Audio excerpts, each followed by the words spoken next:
Hey guys, welcome to Green Bean Fiction. So in today's video we are gonna see, what if Deku awakened vampire powers? Movie. This story is a hero's Fangs by Lotus_Moonveil. Before starting, make sure to hit that like button, as your one like motivates me to bring more stories, and subscribe the channel if you are new so you won't miss our latest videos. Deku's paw. Why does Kachan hate me? Why does he always hurt me? I sigh as I grab my charred book from the small koi pond. After taking time to dry and fix the tiny bit that was ruined, I begin my walk home. On my way home I mull over what Kachan said to me. Honestly, it was kinda tempting, but I don't want to leave my mom alone. That's when I notice a horrid smell.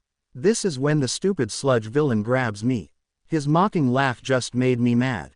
First my classmates and now a random goo dummy. I'm done with it. I then somehow bit him. He yelled in pain and tried to pull away. How are you biting me? Let go, you brat, or I will break your bones before I finally kill you, he screamed, which made me chuckle for some reason. After a bit I learned what his quirk was, how to trigger it, and how to defeat it. After focusing a bit I became a pure emerald-colored goo. I then forced the sludge dude out of me before All Might suddenly punched him. After All Might punched the sludge villain, I helped put him in a bottle and returned to flesh. Thank you, All Might, may I have your autograph? I give him my notebook and a pen to sign it. He signs it and suddenly mid-autograph he poofs into his real body. He looks panicked and I probably would have had my jaw on the ground if I was still an emerald slime. Swear to me you won't tell anyone about this. My real form must stay a secret. All Might yelled at me. I nod and swear to keep it a secret. After a bit of me repeatedly swearing to keep his secret, he calmed down. So young one, what is your quirk?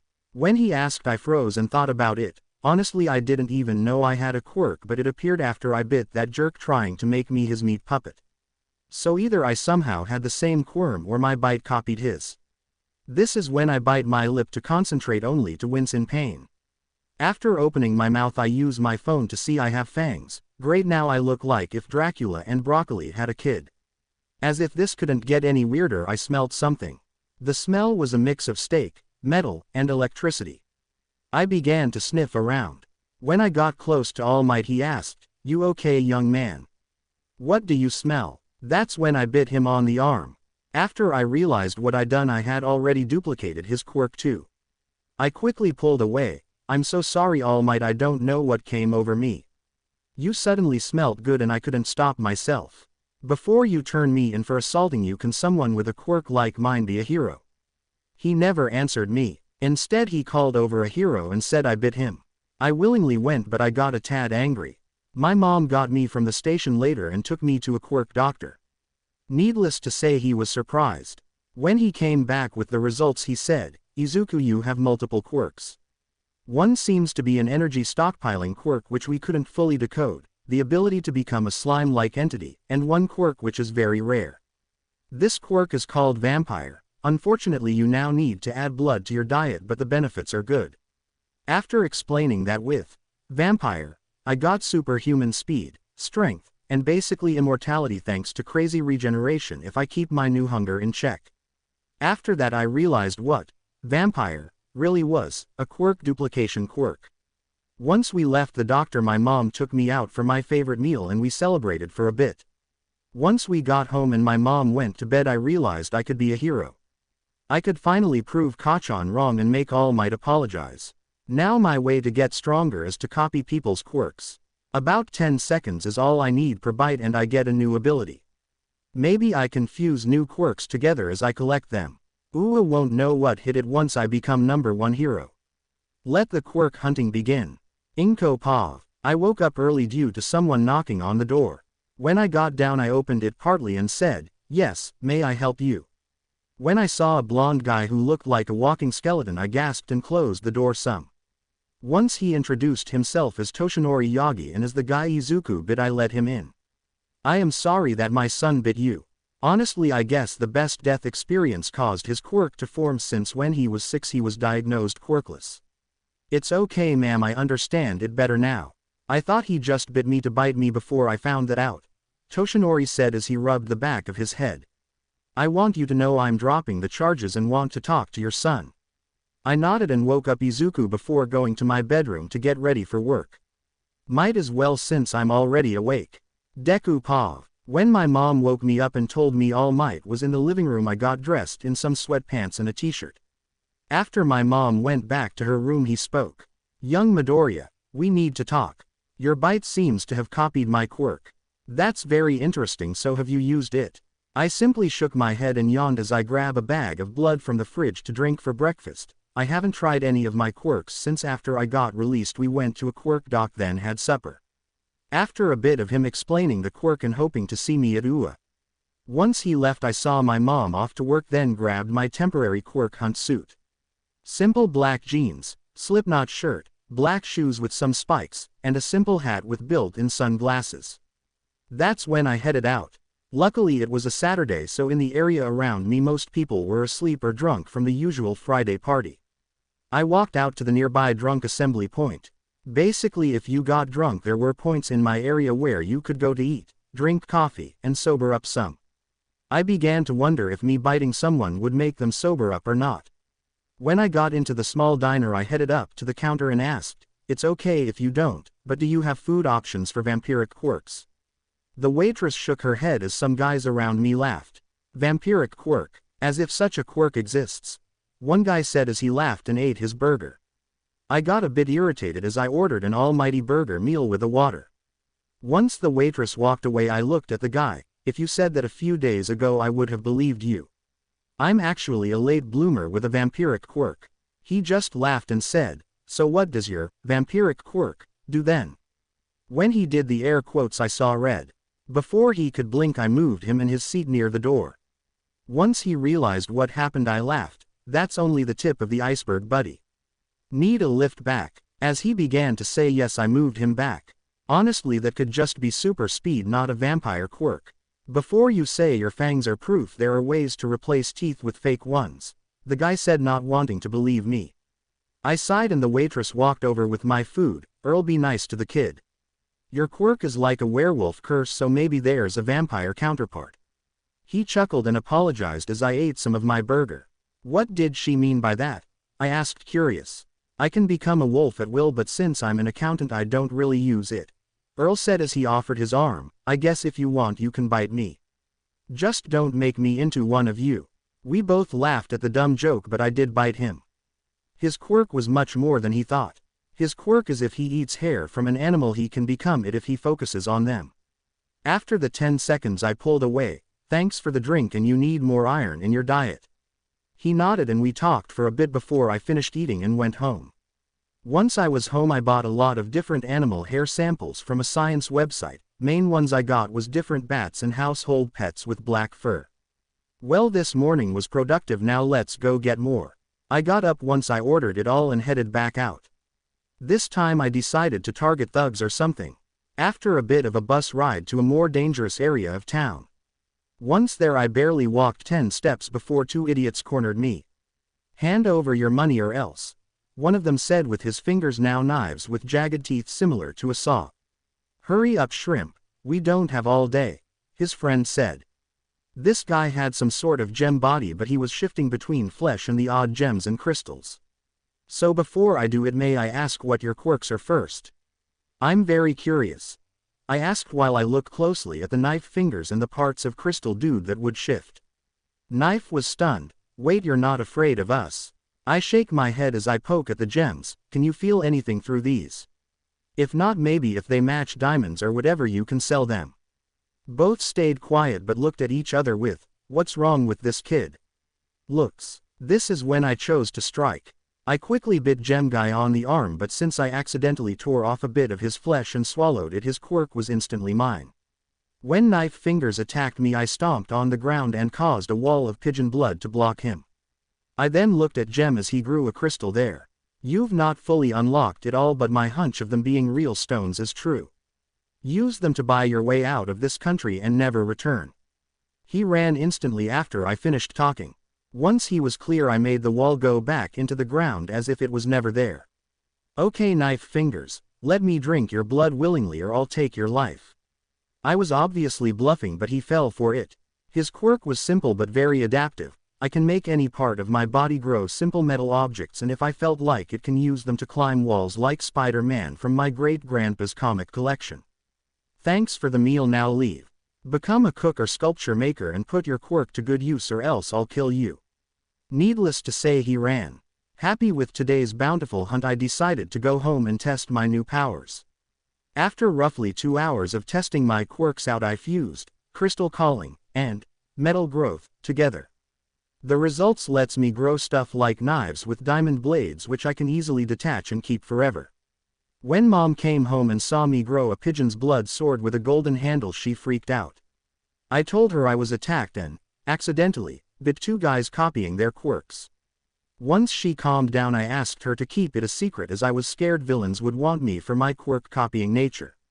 After supper, I went to my room to think about what I have done. I attacked 2 people and hopefully scared them straight. I figured out more of my quirk's abilities, and I lied to my mom. What scared me more is how much I liked the fear in their eyes and how easy it was to lie to my mom. Was I now a villain, or am I something in between a hero and a villain? Quirks so far. Fangs for 1. Biting and drinking someone's blood for 10 seconds or eating a piece of their flesh lets Izuku copy their quirks. 1 for all. Same as in the manga and anime. Sludge morph. Izuku can become an emerald-colored slime at will. Animal morph. By eating hairs of an animal, Izuku is able to become them if he focuses on them. Crystal calling. Izuku can grow gems and crystals on his body and remove them. If he wants, he can summon gem structures, then make them vanish. The gems, crystals will match naturally found versions. Metal growth. Izuku can grow metal from his body and shape it into simple objects like knives, screws, and a bat. On their own he can't remove them, but he can choose any metal if he knows its chemical makeup. Crystalline metal growth. Izuku's first fusion quirk, which lets him grow items of both metal and crystalline bases. He can also reabsorb the created objects.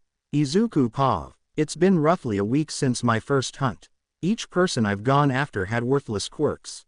1 lets me run super fast, which I could already do, some strength enhancers which would be worthless without 1 for all, and fangs for 1, and a quirk that lets me change my eye color. Actually, the last one is useful. I can now give my eyes a spiral pattern and use it to hypnotize and claim it's part of vampire, which I'm claiming on my quirk section of my ID. I've decided to go hunting near Rebirth's hero agency. The villains around there are usually tougher according to the news reports. After getting my hunting outfit on, I went to Hosu after telling my mom I would be home late. While on the train, I see Gem Dude from my first hunt. Deciding to torment him, I walked over. I thought I told you to leave the country. I quickly looked him over, seeing that he is dressed much nicer. I'm sorry, Fang, but I did take your other advice. Me and Kyle, the one with the knife fingers, we decided to get a job at a jewelry store. We've made a lot of money and went straight. I just went to my old place to grab the last suitcase of my stuff, and I am taking it to my new apartment in Hosu. At first I glared at him at first, which is hard to see through the sunglasses, then smiled. Good to hear, Gem Head. I hope the bite healed well. GH stared at me a tad stunned. You're not mad? And the bite vanished about a minute after I ran. With a laugh I shook my head. No, I'm glad you listened to part of my advice. I hope you and Kyle do awesome at your jobs. We talked for a bit and she showed me some of his and Kyle's works. A very detailed snake band made of green gold with fire opal eyes was my favorite. I like this. Can I keep the picture? I'll make a version of this for my mom later. He just nodded and gave me his email. Since you got me and Kyle on the straight and narrow, you make an email and message us and we will send you all of our designs. It's the least we can do. Small note, there's actually a green gold. Green gold. This alloy is created by mixing silver, copper and zinc to yellow gold.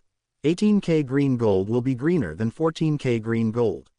When the train stopped, we went separate ways, him home and me to the bank.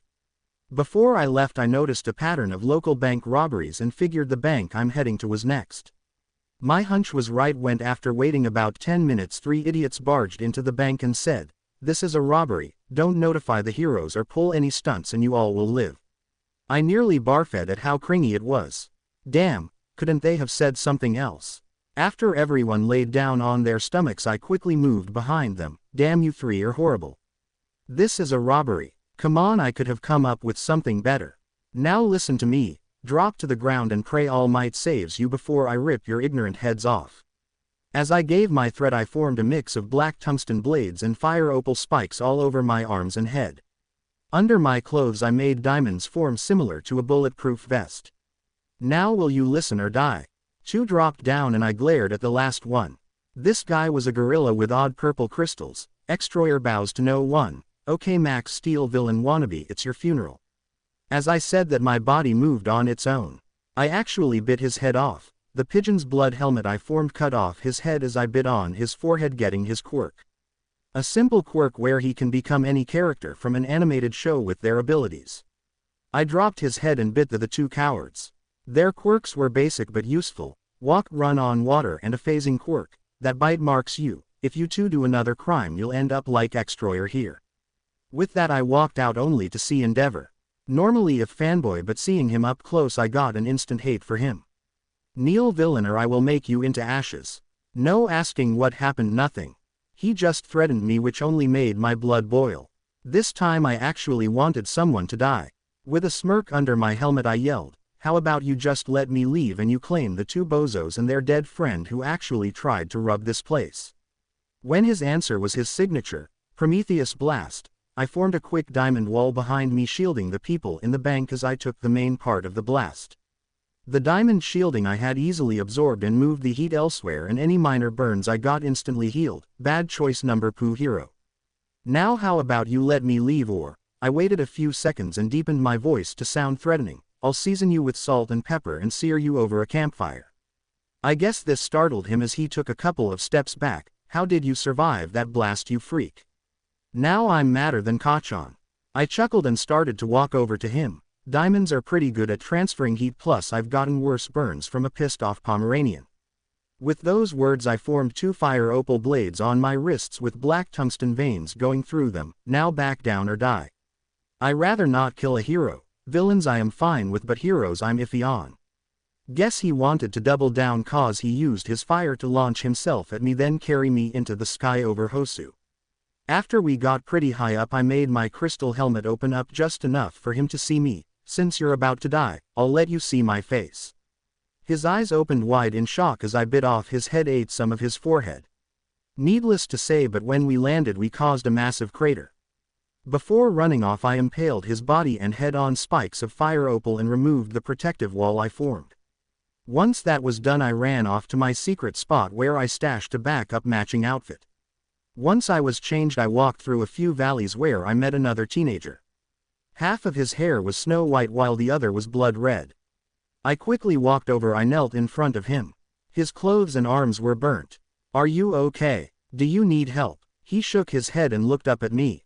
I'm fine, I'm just hiding from my dad. I sat next to him and sighed. I'm guessing your father burned you. What an asshole. Why isn't he in prison? His response couldn't have been timed better. It's because he is Endeavor and all his crimes are overlooked. I chuckled some. Well, I guess you can say karma got him. He's currently dead and impaled on spikes of fire opal. When the dual-haired kid looked at me in doubt I formed a fire opal shell over my unique hair and turned my eyes black before removing my hat with built-in sunglasses. I'm guessing you want proof. Before he can do anything I mimic Endeavor's stupid fire hair and mask. After a few seconds I stopped the fire, replaced my hat. I killed him and copied his quirk. If you want revenge you can fight me. What he did next shocked me. He started to laugh and cry. After a bit he hugged me. Thank you so much. My nightmare is finally over. If I could I'd like to pay you for killing him. When I finally understood his reaction I hugged him back and gently pulled away. I just want a drink. Well, two actually. Something strong and some of your blood. I need something to wash his bitter taste out of my mouth. Seriously, he tasted like a turkey who was deep fried for way too long mixed with ash. I stick out my tongue and made a wrenching noise causing the boy to laugh. At least he didn't taste like flaming shit. At this we both started to laugh uncontrollably. When we both calmed down he took me to his house where we both drank some soda and I drank some of his blood. As a test I made sure to leave a good amount of spit on him. Before he could say ew the spit vanished, his burns healed as if they never happened, and the bite mark vanished. So my spit heals, that's new. Must be a part of my natural quirk. When he asked, I told him about Fangs for one and the quirks I've copied including his. He didn't freak out, he just shrugged and accepted it.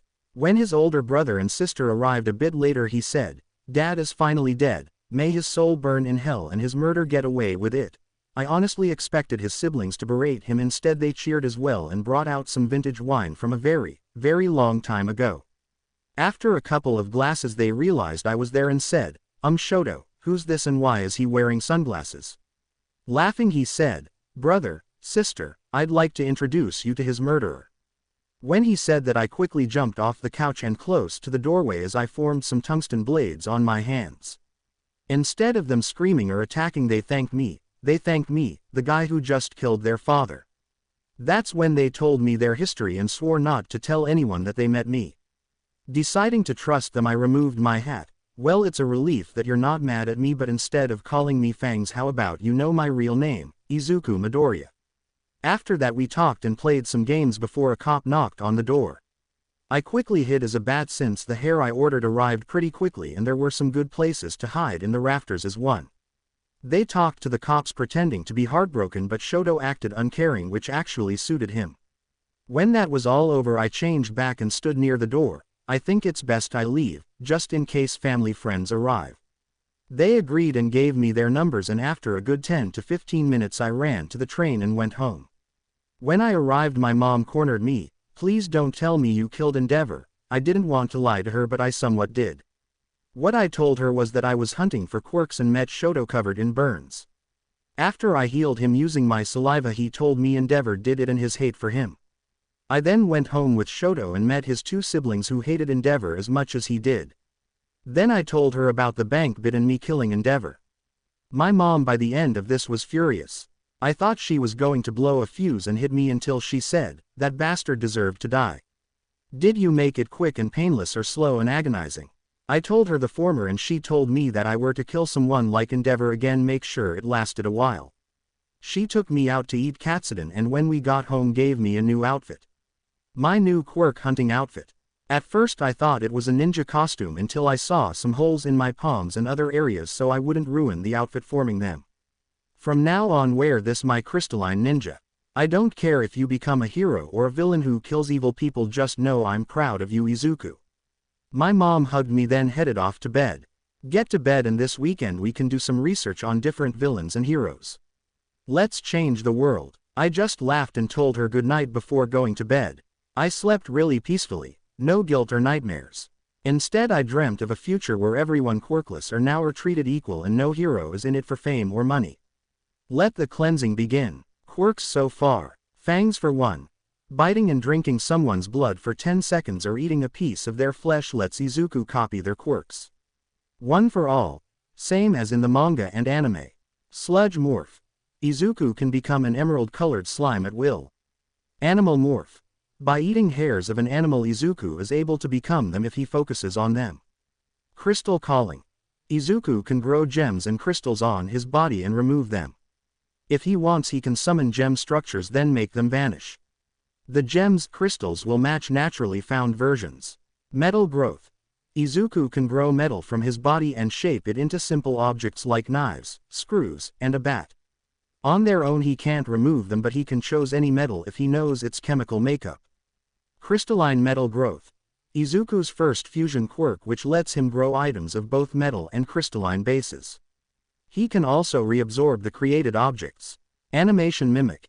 Izuku can become anyone from an animated film or TV series and use their abilities. Water walker. Self-explanatory. Phase state. This quirk lets Izuku walk through walls that are not lead, radioactive, or thicker than 1 foot. Asshole's fire. Endeavor's quirk which Izuku is planning on destroying later. Might put it in an animal then destroy it. Half hot half cold. Shoto Todoroki's quirk. Izuku Pav. It's been months since I've killed Endeaho. Shoto and I have been meeting up every few days where he and I hunt down possible quirks for me to use. Yesterday he somehow found a base for the League of Villains. Apparently he has seen at least 7 different people walk in and out. After I've watched the place for about a week I decided to just walk in wearing a disguise. After putting on my quirk hunting outfit I form gems over my eyes and hair. I headed into the building. Once inside I saw it was a bar and there were already some people there. A blonde girl with fangs throwing knives at a dartboard, a scar face with staples all over, some vapor person who's cleaning a beer mug, some blue-haired guy with a hand fetish, and a Deadpool ripoff. Before I could even say something, HF caused a glass to decay into dust. Get out of our bar before you end up like that glass. If this had happened before I got a quirk, I would have ran like the devil knew my name. For some reason I just chuckled and removed my hat, showing my fire opal cap and eye covers. I'm sorry to intrude, but I just need a drink. Some of my gems are still singed. Apparently this is enough for them to realize I killed Endev Horse, since all of them except Smokey to back away. Blondie, wait, you killed Hothead number 2. My reply was a simple nod as I make his flames appear in one of my hands. This caused a voice to come through a small TV. I didn't notice at first, so you can take quirks too. How exactly is your done? I glared at the TV. I don't answer cowards who don't show their faces. This upset HF so badly he instantly tried to decay me. Before he could touch me, I quickly moved to another stool which was behind him. Calm down, hand fetish, I was just stating a fact. My comment made the rest of the people here laugh, or at least that's what I think Vapor Face was doing. Kinda hard to tell with him. TV. Calm down, Tumora. Everyone can have their opinions. HF Tumora. But sensei, he called you a coward. TV. Enough, Tumora. Kurogiri, can you warp our guest to me after he gets his drink? Vapor Face. Kurogiri. As you wish, master. So what would you like to drink, number 2 killer? Me. Can everyone just hold out their arms for a bit?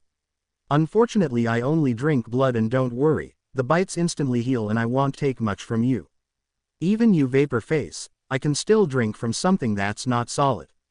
Blondie instantly put her arm out. If I can bite back, we are even.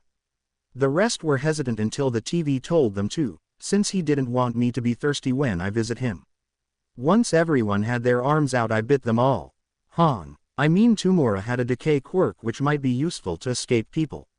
Bleached Deadpool had a duplication quirk which might be very useful to spy on people or create alibis. Kurogiri was surprised when I was able to bite him. What kind of fangs do you have? I shrugged and licked my lips as I copied his warping quirk. No clue, but you taste really good. Blondie and I traded bites, but instead of her getting blood, she got a mouth full of pigeon's blood.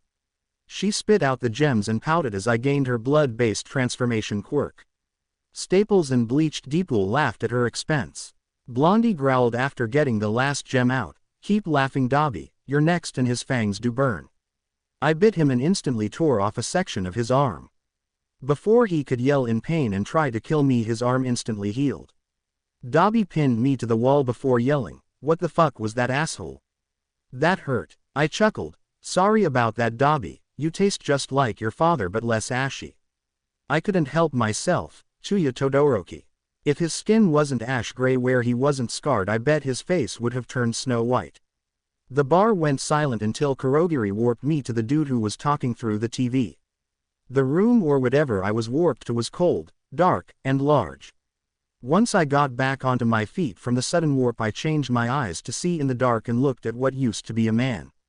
Lots of life support machines connected to him and no face except for his mouth. So you can see in this darkness. What all do you have quirk-wise? The living corpse asked. I've lost track since I've killed the number Pooh hero. Your followers' quirks are useful, but they don't have full control yet. They've barely tapped into some of their quirks except Bleached Deadpool. I replied as I form a diamond chair to sit on. So what do you want to talk about, TV man? He laughed and said, so you've finally awakened your Fangs, son. It's been a long time, Izuku Midoriya. I made sure to sound oblivious and confused. Who's that? I honestly have no clue who you're talking about. I do go by Fang though. He laughed and breathed some fire from his mouth which he quickly put out when he accidentally got a machine. I know my own son. It's been 9 years since I've seen you in Inko. I walked over to the guy claiming to be my father with rage. I slapped him and bit him, copying every single quirk in him. When I hit his original quirk all for one and a vampirism quirk, I instantly knew those two made mine. Once I was done, I backed away. Great, my dad is a villain. The one thing I hate worse than fake heroes. I understand now why you left, but why didn't you try to contact me and mom? Did you know what I went through for the past 10 years? My voice was filled with rage and bloodlust, but when he replied I knew he was sincere. I knew what you went through, but if I hadn't locked away your quirk so it would only come out when you're about to die, it would have been worse. A son of a villain usually get killed. If I could I would have stayed and trained you, but with All Might chasing me I had no choice. I laugh. So the person I used to idolize is the reason my father left. Well, he's the reason I see the truth behind heroes. He's next on my murder list. But I'm going to make it a big event. Where all are you hurt? After he told me I spit on him, which began to heal him before he got mad. The machines in him popped out as his body was restored. I think I may have went overboard as he began to look like a 14-year-old like me. Sorry Dad, I didn't know it was so potent. I rubbed the back of my head as I undid the gems on me. As we looked at each other I realized the only difference we had was hair and eye color. His snow white and mine a lush green.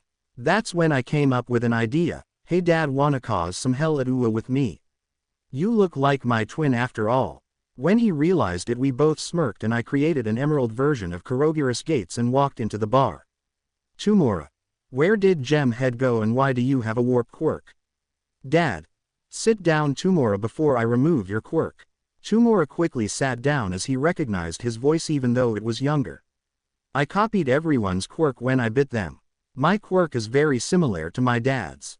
I told everyone with a smirk. My dad then said, my quirk is all for one, just like my villain name, but my son's is more advanced with his. I can't copy quirks but he can, and without prolonged contact. Now if you excuse us, we have 9 long years to catch up on. We started to walk out when Blondie stopped us. Okay, so why do you look like twins and you owe me some blood? She gave me a creepy smile when she said I owed her.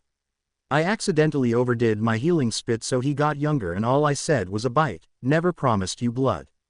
That's my boy. We both laugh as I warped us home, leaving a room of shocked villains and one pissed off bitch. After I showed him around our new house, which I paid for when I beat up robbers and gambled in fights I knew I'd win. Dad was surprised that Mom was okay with it. I chuckled and showed him some diamond-bladed knives, some jewelry and such. It helps that I bribe her, but she's glad I'm changing the world one false hero at a time. That's when Mom came home. Hey Izuku, who's your friend? As she asked, she was putting away the shopping and pulling out the ingredients for katsudon. Inko, it's been a while. I'm sorry about what I have done to you and Izuku. My dad actually was sorry and looked it, but I couldn't help but chuckle. Dad, I can't help it, but you act like me when I'm sorry. It looks so silly and cute. I fell to the floor laughing, causing my dad to glare at me and my mom to hug him and cry. Once we all got ourselves back together, we all caught up and ate supper. That's when I told Mom my plan to really ruin people's views on heroes with Dad. Mom, our plan is to claim Dad as my long-lost twin which you thought was dead. We will both then go to UA and learn all the quirks we can and all we can about heroes. Dad chuckled. I will get the paperwork done to make it look real. Once we get into the school we will cause small villain events to happen until we ruin the school's reputation. Once that is done we reveal ourselves and kill all the heroes at once. Honestly Izuku, how much have you planned of it already? I smirked. I've planned out some events but not where or when. We need to get into the school to do that bit. Also this. I gently bit my dad, but instead of drinking his blood I blew, imagining the quirks he didn't have getting copied into his body. Once I was done I watched him use gem calling for a bit. Do you still have this in your collection, son? You'll need it to keep up your appearance as the Pooh Slayer. We all laugh at the joke and I formed my swords. Trust me Dad, with us both having fangs for one we will be unstoppable. Let's change the world one bite at a time. Izuku Pav. It's roughly been 2 months since Dad and I have reunited and started training at a nearby beach. We cleaned it together by moving it into a pile and crushing it down a lot. Once we got a complete pile we waited till it was night time to eat it, thanks to a metal absorbian quirk which turns metal into energy and makes our other quirks stronger. Honestly it wasn't much of a boost, but it was a start. We fought each other on the beach for a while as a way to help Dad adjust to his younger body and me to learn multiple fighting styles. Dad. Izuku, why don't we quirk hunt later? We could use a few more fighting or creation-based quirks. Me. I guess, but there's not many that are easy to get to. The Monkey King quirk is in America and the only creation quirk I know is. Dad, after waiting a second. You think of something, so. I mean Izuku. Me. What would happen if we fused AFO with creation? Would we be able to create anything without any drawbacks, or would we be able to make quirks? Dad. I don't know, but let's find out. Where's the creation quirk at? After we train till the sun sets, we decide to head to the Yaoyorozu estate. Once we got near, Dad started to laugh. As I gave him an odd look, he called someone on his phone. After a minute of him talking and using a voice-altering quirk, the gate opened and a guard led us into the house. Once we entered the mansion, we were led to the foyer where we waited. That's when a young woman walked in and bowed to us. Momo. Hello, I am Momo. It's nice to meet the kids of one of the stockholders in my parents' company. What's your two's names? Me. I am Izuku, and this is my twin brother Hisashi. We both were hoping to train with a person getting into UA through recommendations. I must apologize in advance just in case. Our quirk is vampiric in nature and we might bite you. Momo. Wait, those kinds of quirks exist. I thought they were a myth. Dad laughing a bit. No, they are quite real. Depending on how much blood we have, we get stronger or faster for a limited amount of time. Me. There is a werewolf quirk too. I met a person with it in a dinner once. Momo. Quite interesting. I'll remember your advanced apology just in case it happens. She then gave us directions to the private gym and went to change into her training outfit. Once we got there and put our bags down, I looked at my dad. Me. How are you connected to the Yaoyorozu company? Dad. He sells me gear or does us favors while we steal patents, trade secrets, or kill for him. Very good deal since it's very easy. Once I got that answer, we removed our hoodies, leaving us both in sweatpants and a tank top with thick-soled shoes. When Momo walked in, I nearly got a nosebleed. She was in a red bikini top and booty shorts with light blue sneakers. What my dad said next made me slap him, but we both laughed at how absurd it was. Dad whispering in my ear, if only I wasn't married and was actually this age. Momo. You two ready to train? Dad. Yes, but why are you in a swimming suit? Momo blushing. My quirk is creation and it requires my skin to be exposed. Once we hear that, we both apologize for being insensitive and get ready to train. We started off with some hand-to-hand fighting between the three of us before we did some quirk-based fighting. As I punched Dad into the air, Momo shot me with a fucking cannon. After I get over the shock, I quickly dashed to behind her and bite her arm. When I had copied her quirk, I moved away only to see her blushing as she tossed me new pants and shirt. I didn't understand why at first till I quickly looked down and rushed to a nearby bathroom to get into the clothes. My dad was on the floor laughing since what I didn't realize when she shot me, all my clothes except for my boxers and shoes were vaporized. After changing, I walked in blushing darkly with my dad still laughing his damn head off. Me. I am so sorry I bit you basically nude. I didn't realize it as I hit blood frenzy. Hisashi, if you tell Mom I'm destroying your favorite plushie. That threat made my dad quit laughing, causing Momo to laugh and apologize as well. Once we hot drinks and a small snack, Dad and I left, scheduling another training session in 2 days, without the cannon. Hisashi AFO POV. As we walked home, I glared at my son. Me. I swear if you touch any of my plushies, I will tear off your arms and make you eat them. Izuku only nodded as he messed with Momo's quirk. Once he was done, he smirked as he caused a tail to pop out of his back and hair grow over his forearms. Izuku. Dad, we can create custom quirks now. I have a few quirks I want to make for fun, but immortality, a furless monkey king, and a knowledge quirk are definitely needed. Me. I agree, but what are you making for fun? If they're powerful enough or just able to cause chaos, I want them. Also add shapeshifting to the list. Izuku. One lets me create specters just to screw with people and claim it's vampire. The other lets me copy items and abilities from anime and such. It's honestly a boost from the become an animated character quirk I copied before I killed Endeavor. Me. I thought you were just claiming it. You actually killed him. Izuku. Yep, and made his 3 kids that were living with him into villains. Shoto, lead me to you. We then headed home and gave each other quirks as we made them. As a joke, I created a fart laser and gave it to Izuku. The timing couldn't have been any better. The literally second I gave it to him before he fully understood it, he farted. An emerald green laser left his rear, hit a nearby car's side mirrors, then hit a bookstore's window, causing its alarm to go off. The look on his face was priceless. The perfect mix of what just happened, holy shit, and anger. Once he got over his shock, I ran home as fast as I could with him cussing me out as he chased me. Inko was waiting for us with a cast iron skillet on her lap. Inko. Now boys, why are you home late? My sweet cinnamon roll cussing, and an alarm going off nearby. Izuku. We are late because we went after a certain quirk. The alarm and cussing are both Dad's fault. Inko. So Hisashi care to explain what quirk you two got and why those two things are your fault.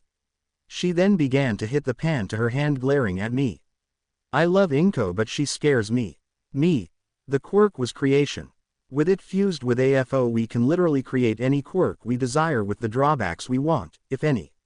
Well, I used the quirk to create fart lasers, gave it to Izuku right before he farted, causing him to destroy a bookstore window. Just as I finished saying that, she literally used the cast iron skillet to send me through the door and into the street. Once she fully registered what happened, she apologized, helped me in with a boosted telekinesis Izuku gave her, and started laughing. After Inko got me and Izuku fixed the door. Izuku. Mom, do you want more quirks? I know you just prefer the psychic type, but with quirk creation you can make any quirk. Inko. Sure, why not, just don't give me anything with farts or lasers. Izuku went to bed angry as Inko and I laughed our asses off. I gave her some quirks before we watched TV together until we fell asleep on the love seat. How much I missed civilian life. Izuku Pav. It is finally time to do the test to enter UA. For the past few months Dad and I trained with Momo and created some vampiric quirks to use with what we already had. Once we had gotten a good few, I registered my quirk, changing the quirk bit on my ID from quirkless to ultimate vampire.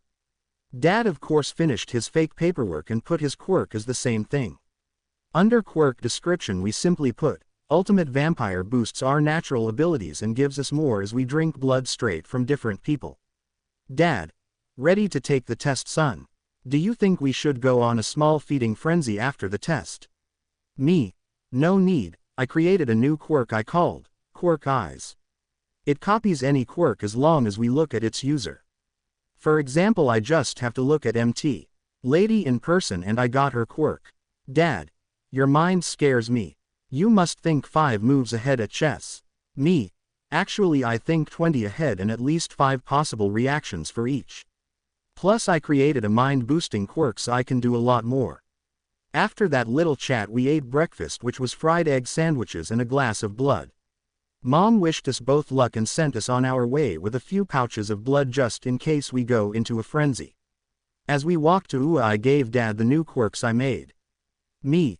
Da. Hisashi, since this is a hero test there might be a hidden objectives. If someone gets in trouble, help them out. Dad. Only to do our plan. Hopefully we will both be in the same testing zone so we can work together and get a higher score. Me. Not likely, but it may happen. If we do end up in separate ones, don't work with anyone but help if they are in trouble. I read the pamphlet they sent in the mail. There's 4 robots and all are really big, so building in their test zones may be destroyed. Dad. So rescue if needed, destroy bots otherwise. I simply nodded and we both talk about different shows we enjoyed and some very old cartoons.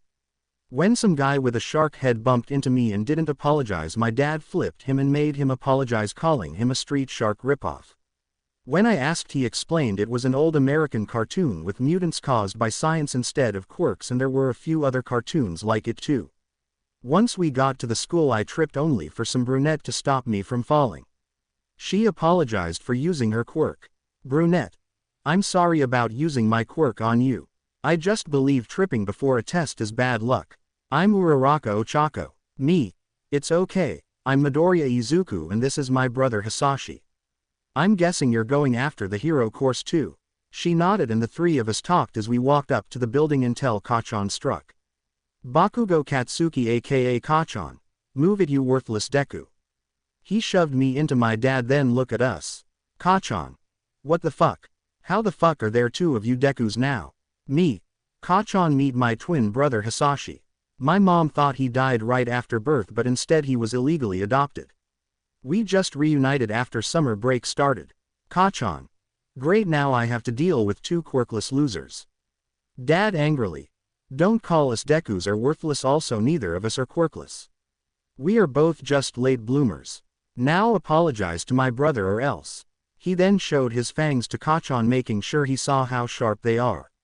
Kachan quickly backed away, not expecting it, which made me chuckle, showing my fangs. Kachan. Really, Deku, fake fangs?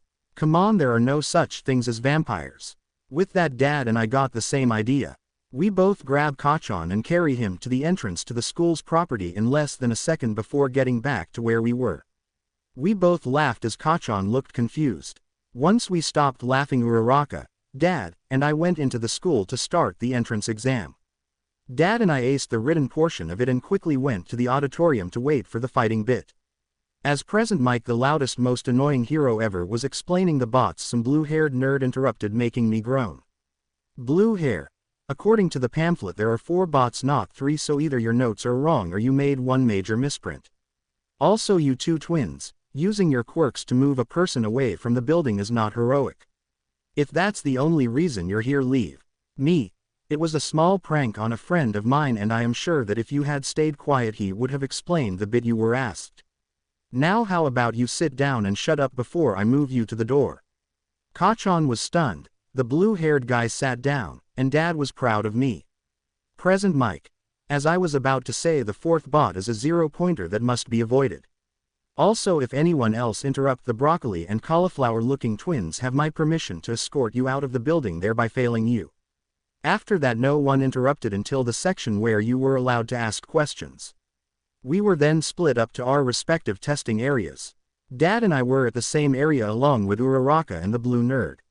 I was going to help calm down Uraraka, who looked tense when blue nerd stopped me. Blue. Don't you dare ruin her focus. If she fails, I'm blaming you. Me. Look, blue hair, I'm going to calm her down to return the favor for her helping me earlier. Now you're being a hypocrite by sticking your nose in my business. Now get in line and shut up. I quickly walked over to Uraraka, calming her down, causing her to smile and relax some. Once she was relaxed, Dad and I got ready, mirroring each other's starting pose since we both had an attack plan. Once present Mike said go, we caused a sonic boom as we ran in and raised hell. We would trade off tossing bots and destroying them, so we both had the same points. After we both got 60 each, we felt the ground shake and people started to run away screaming. We both saw why. The 0-pointer was taller than a 4-story building and was heading right for us. After looking it over, I saw Uraraka was trapped under some rubble from the building the bot was destroying. Me. You save her, I got the bot. Dad ran down and started to throw the rubble covering her at the robot, freeing her as he attacked. I then jumped at the robot, forming a giant blade of pigeon's blood. Once it was fully formed and I was close enough, I cut off its head and kicked it into an area with no building or people, causing a crater and the head to be a metal pancake. Of course, Uraraka thanked us, and present Mike grabbed Dad and I, leading us to the principal's office. Principal Nezu. Hello Izuku and Hisashi. I'm Principal Nezu, and before you ask, no, I don't know what species I am. Now you're both here because you both have the same quirk. What aspect of it did you use to form that blade? Me. Drinking some blood. Sorry about drinking in front of you, but creating the blood crystal sword makes me hungry and I don't want to bite someone. The blade was made of my blood and some water from my body. We don't know how far our quirk goes ability-wise, but one big drawback is that if we overuse it, we go into a blood frenzy where we bite people. It does make us stronger but causes people to hate us. Dad. Honestly, we are both learning about it because we both are late bloomers. It wasn't until the last day of the last school year and 2 months after first both to manifest our quirks. Nezu. So which one of you bit All Might? I looked down and raised my hand as my dad looked at me surprised. Dad stunned. You bit our idol. Why didn't you tell me you met him? Nezu. Well, even if you didn't apply, All Might wanted to have you accepted to UA, but I didn't know you had a twin. We told him the lie, he believed it, and we left. Once we get back to the entrance to the property, we get stopped by Kachan. Dad and I wanted to slap him as he started his attempt to bully us. Kachan. I saw you both got escorted to the principal's office. Did you Dekus get banned from the school? He starts to laugh. Dad. No, we were told we were both going into class A-1 when school starts. We both passed with flying colors. We even destroyed a 0-pointer. Me. Yep, and if you do end up in that class with us, I will not tolerate bullying. If you try to, there will finally be consequences. With him stunned by what I was saying, Dad and I headed home to eat supper with Mom. We were all proud that we both were instantly accepted, but we wouldn't know our scores until the letters were sent out. After supper I texted Momo. Me. Hey Momo Hisashi, and I got instantly accepted. Momo. That's awesome. Do you know which class you are in? Me.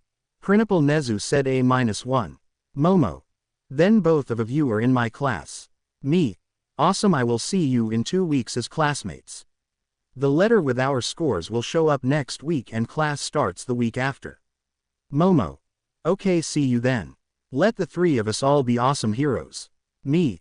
The greatest true heroes. Night. After that I went to bed.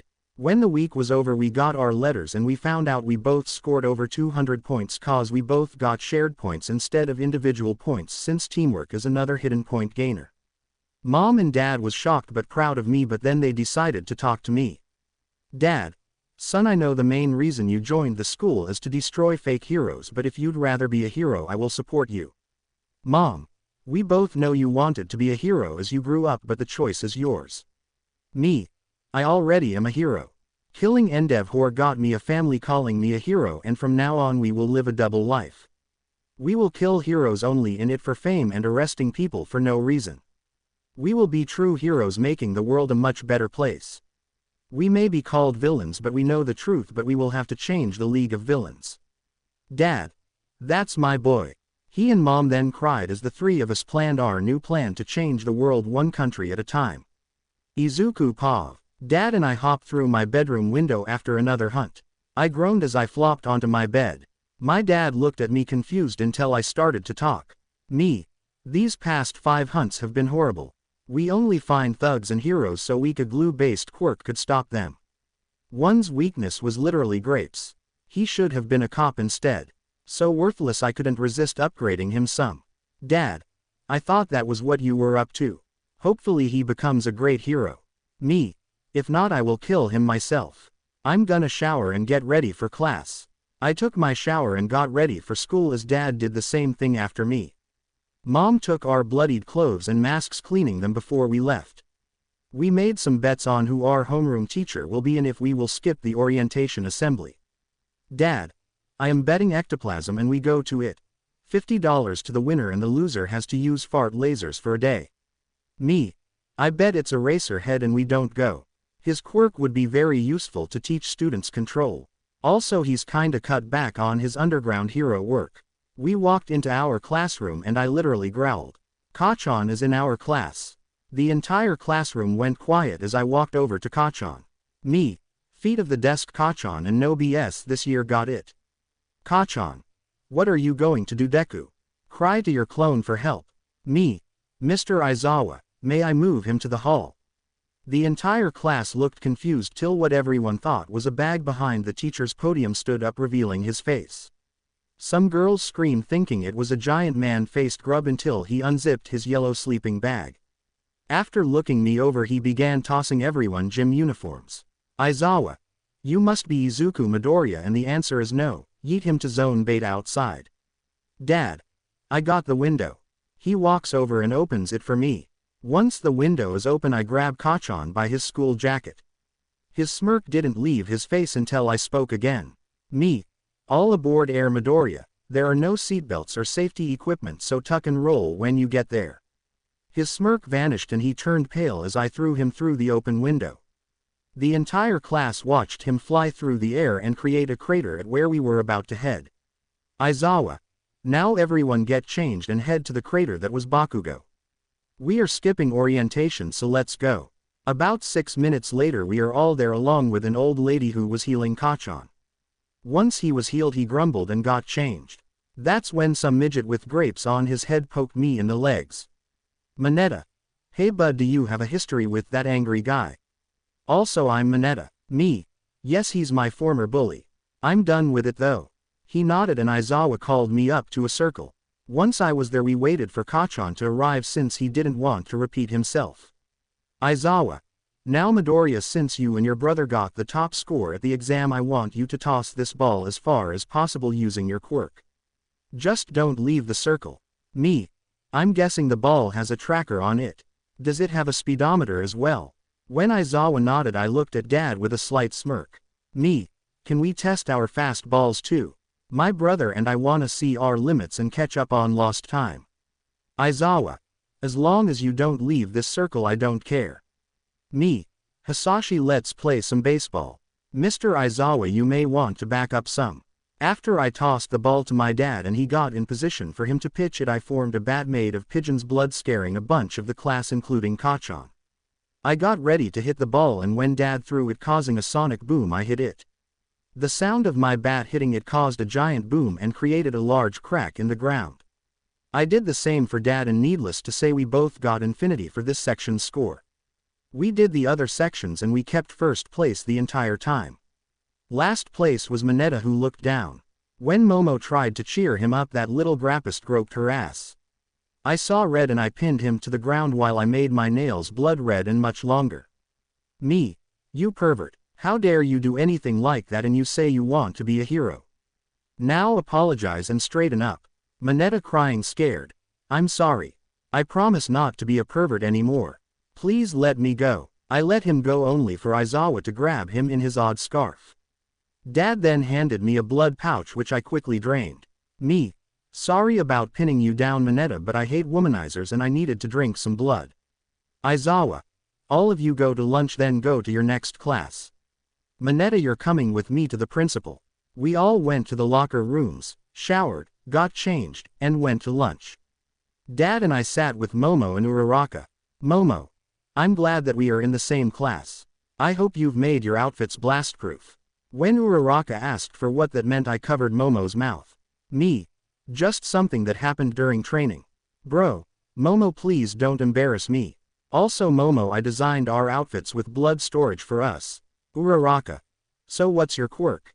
I saw you make a bat, grow your nails, and your physical abilities are astounding. Dad. Our quirk is called Ultimate Vampire. Basically, the more blood we drink from different people, the more powerful we get. It also helps us heal faster. We still don't know our limits yet. Me. I have an idea we can try later. I read that according to some people that vampires could boost others' abilities. Dad. Oh yeah, and hypnotize them. Maybe we can use that to cure Manetta. Momo. So how would we test the boosting bit? Me. It's done by a bite if I read the tales correctly. I wonder how it'll affect your creation quirk. Momo. Let's find out. I gently bit her arm and boost her quirk by swapping out her need to use her body fats and skin exposure out so she collects energy from the air and can form items through her clothes. Once I let go of her arm, it instantly healed back up. Uraraka. Wow, how does it heal so fast, like it never happened? Dad. No clue at all. It could be either our spit or our teeth inject a quick healing venom or something. As we were talking, Momo began to test out the edit I made to her quirk. She formed a parrot doll on her shoulder through her uniform. She then realized she was drawing energy from the air around her and chuckles a bit. Momo. Boost to quirks proven. I just formed this through my clothes and I didn't use my body fat. I drew energy from the air and made it into the doll. So maybe you can boost more people later. Me, drinking some extra blood. Bad idea, honestly. I nearly went into a blood rage. So maybe one person a week as of now, plus we don't know how long it'll last. If it ended mid-fight, who knows what would happen. We all nodded and went to class to finish the day. As Dad and I walked home, he teased me. Dad. You have a crush on Momo, don't you? You hoping to make her love you so she will become a true hero? Me. Yes to both, and I'm not boosting anyone. I had to use a new quirk to change hers, but I made it have a drawback so I don't just boost people on a whim. Dad. Good point. Now should we just relieve the grappist of his perverted ways or give him a taste of his own medicine? Me. What are you planning? Dad. Make him into a female, hypnotize some men to sexually harass him, and undo it the next day. I bet Aizawa would enjoy it. Me. Oh yeah, you lost the bet. You owe me $50 and I'll only make you use laser farts during our next hunt. Dad, laughing. What a crappy way to go. Death by farts. We laughed and joked on the way home as I wrote down the punishment idea to give Aizawa tomorrow. I got my money and we killed a low-level hero from America that night. The dude left America because he was caught abusing his wife. Needless to say, death by farts was way more than he deserved. I would have tortured him for a while then killed him, but this would be one embarrassing way to teach him his lesson. AFO POV. I stumbled down the hall after some special time with Mrs. Needless to say, my son was a bit surprised when he saw my body from years ago. Son. Oh, morning dad. So that's what you looked like before all jerk-off ruined your face. Me. Yes, my son. So what shall we do today to that? What did you call him, the grappist? Son. I hope you don't mind, but I tried something using Toga and Dobby. Needless to say, Dobby wasn't too happy. Me glaring at him. Son, what did you do to him? Son fidgeting. I injected Toga's blood into him, causing him to become a taller, burnt version of Toga. He then pulled out a picture of the results. If Toga wasn't right next to Dobby, I would have thought she padded her bra, dyed her hair, and did cosplay burns and stapled to make herself look like Dobby. In the background of the picture, Tamura was on the floor laughing in a pile of dust which used to be a chair. Kurogiri was bent over laughing over the bar, and twice, well, he looked like he was trying to take pictures with a brownie. Me. Please tell me this won't last forever. Son. Don't worry dad, I undid it after I took this picture.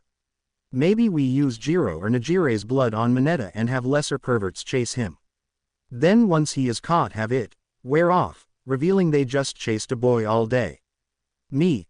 Wow, you are devious. Remind me to never ground you. I'm actually scared of what you'll do. I cooked up breakfast and changed back into what we have nicknamed twin looks. Once Izuku and I ate, we told Inko bye and went to school.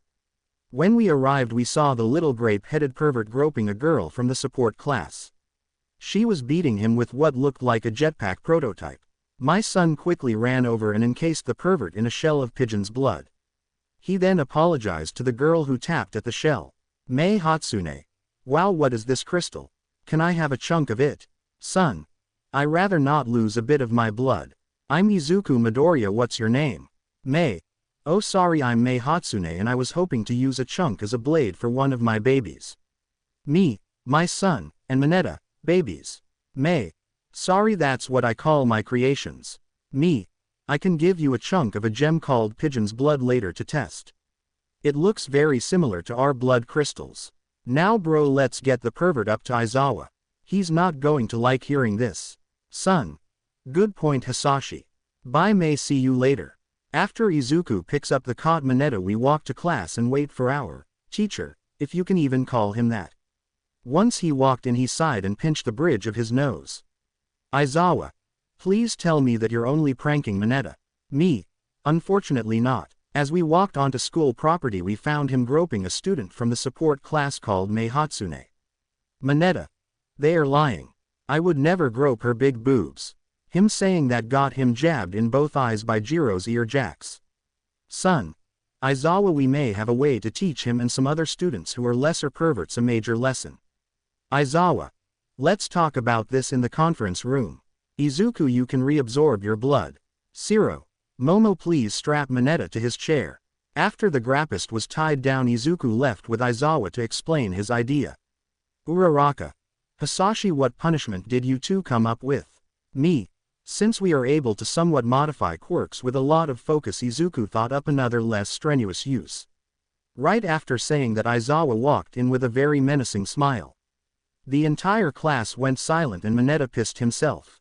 Aizawa sent Ashido to get the janitor before letting Izuku talk. Izuku. Aizawa is letting me handle Gra.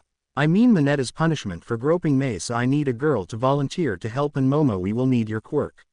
Also Denki, go to Site Gamma please. After he left, only Momo volunteered to help more than just her quirk. Izuku bit her arm for a few seconds, then bit Manetta. What happened next was kinda shocking, but thank goodness Sarah's tape stretched a ton. Manetta first quickly grew up to Momo's hay in about 10 seconds and his balls shrank into his head. After that phase was done, his body began to swell up to match Momo's as his hair grew out but kept its purple color. After a few minutes of grappist wiggling in his chair, we saw a purple-haired version of Momo. With them side by side, I saw that the newly changed pervert was more gifted in a couple places compared to the original. What struck me as odd was he now had a permanent purple pearl necklace and bracelets like the moms in certain films I will not name. If Izuku did that on purpose, I might have to give him the talk sooner than expected. Izuku with a very wide smirk. Momo, I am sure you know what to do now. Momo. Actually yes I do. I think my old hero suit design will do, but I'll blindfold him so he can't look at his body while he is changed. She then dragged him to an empty classroom with a very evil smirk. The other girls followed, including Ashido, as she arrived with the janitor. The rest of the class wanted answers, but Izuku shook his head and said, be patient. After a bit the girls returned with a dolled up Manetta. The suit really clung to his body and was purple. Momo. I redesigned it so that it can't be removed, plus only lasers able to cut through titanium can cut it. Also Izuku, I've noticed her grape balls moved to her wrists. Izuku walked over and looked. That I didn't expect. I thought his hair just smoothed out. Are they still sticky? Momo. Not at all. But he can form them into swords and throwing stars. He actually tried to cut off our uniforms, but the blades were dull. Once Momo said that everyone through the entire school felt Izuku's bloodlust. He then grabbed Manetta by the ear and dragged him to Site Gamma.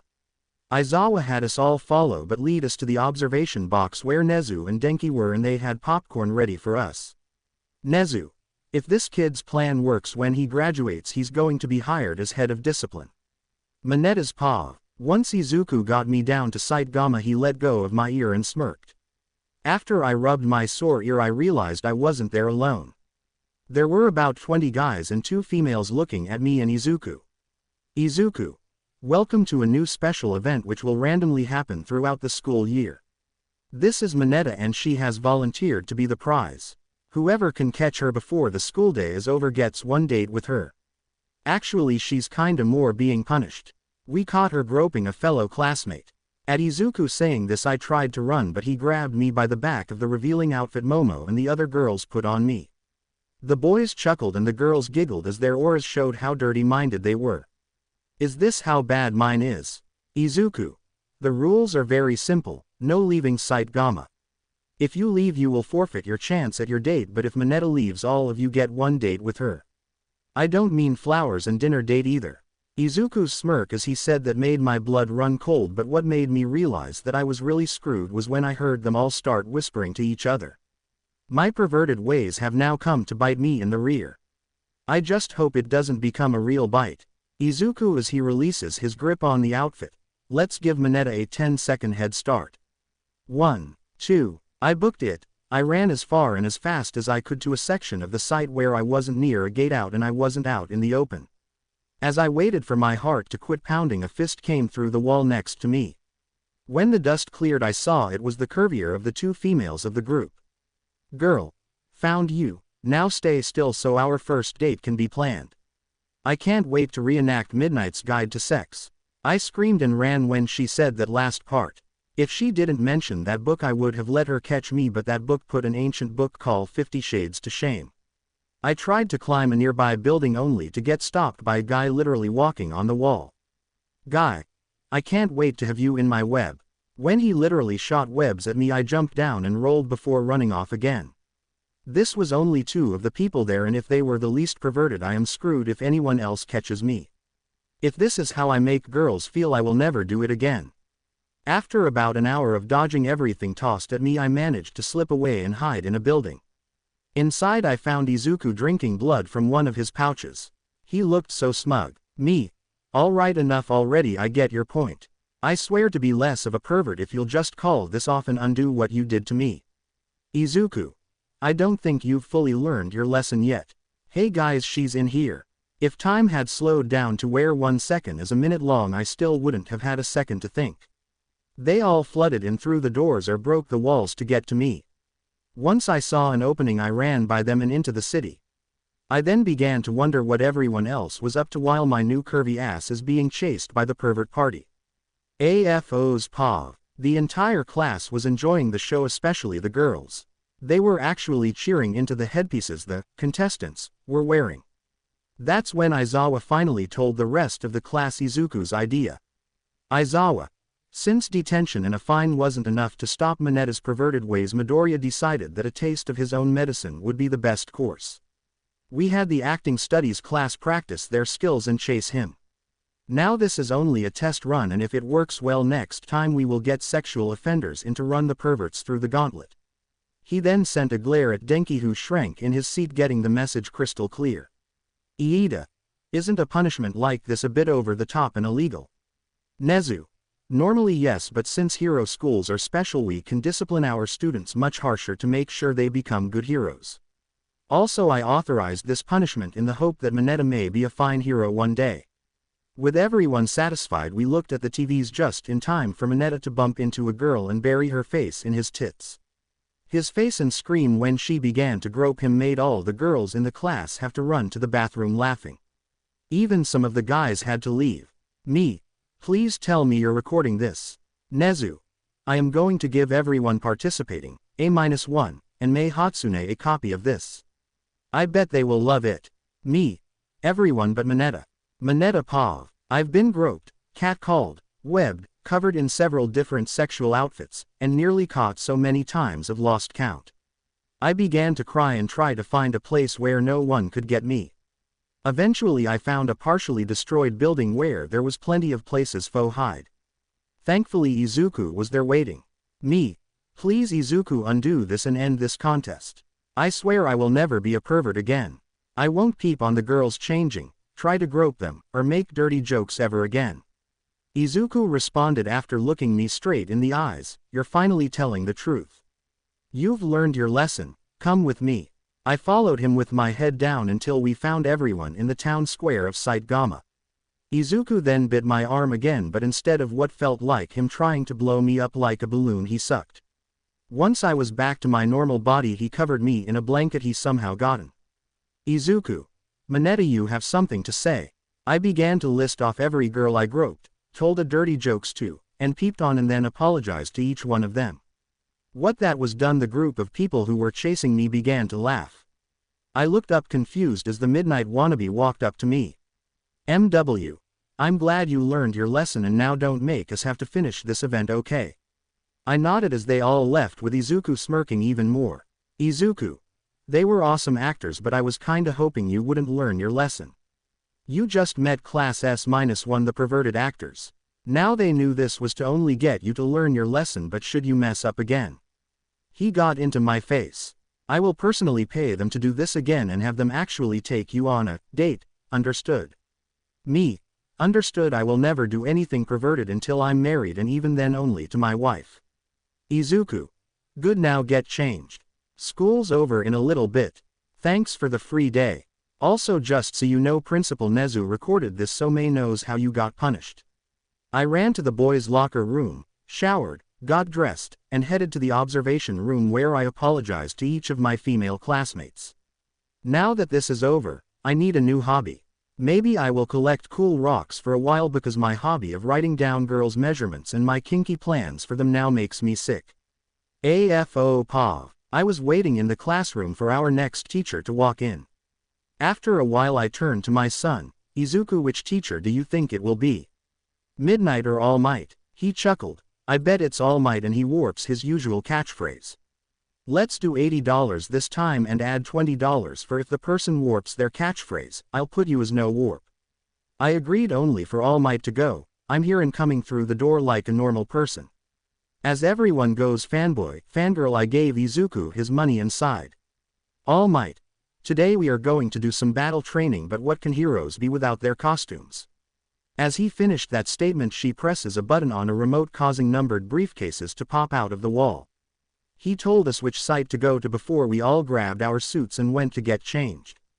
Izuku and I decided to fuck with All Might by wearing business suits with special sunglasses that can become a hood similar to the one I wore to keep myself alive when I had to change hideouts. Our suits were both blood red, but our ties' colors matched the other's hair. We were the first two changed and we waited for the rest to arrive. Momo came out shortly after us. Her outfit was a blood-red version of an old comic book villain's outfit called Catwoman, but she added some mini generators on her legs just in case she needed to make something really big really fast. Izuku had to look away and steel his nerves as he almost instantly gets a nosebleed. Momo. What do you two think of my outfit? It's based off one of my favorite ancient comic book characters. Me. It looks nice, Momo, though the three of us kinda match now. Momo. Well, Izuku did boost my quirk, hence the red. I hope you two don't mind. Izuku stuttering. IDD don't mind Momo. His face was so red you'd think he was wearing a skin-tight mask that matched his suit. Momo. Good, maybe once we graduate we can all work at the same hero company. This causes Izuku to go into supersonic mumble mode. Even when I slowed down time he was talking too fast. Me. Color me impressed, I can't even keep up. I doubt even the Flash could. Once everyone arrived, All Might explained what is going on with Izuku still going.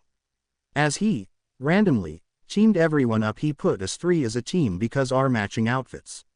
He did slow down a bit when he saw what Izuku and I were wearing, but continues almost as if nothing happened. He then used what looked like pool cue balls to select which teams will fight each other. Us against Bakugo and Iida with us as the villains, how fitting. Momo after kissing Izuku's cheek to snap him out of it. Izuku, if we win, how about you and I go on a date?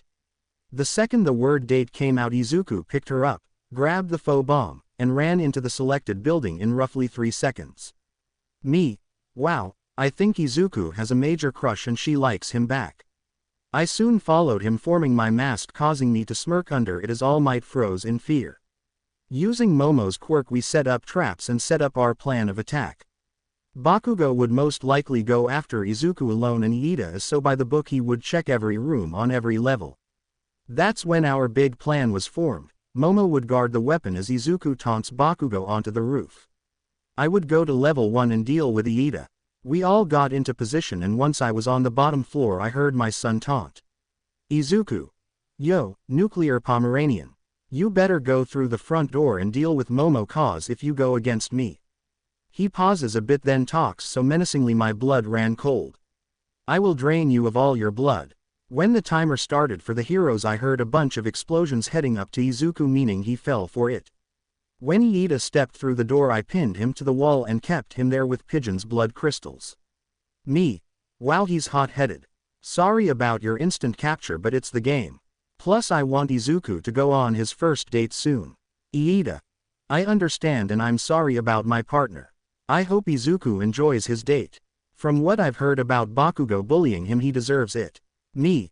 Wait, Izuku was bullied. Tell me all you know. Izuku's paw. I smirk and flip off Kachan before backing away from the edge, drawing a pigeon's blood fencing sword out of my arm. I then activate my mask. According to Dad, it's modeled after his fighting mask made into personal health care in a helmet. The piping is replaced with a blood delivery so we don't go into a blood frenzy. When Kachan flies up onto the roof I point my sword at him. Kachan. Okay, you worthless Deku, you are dead.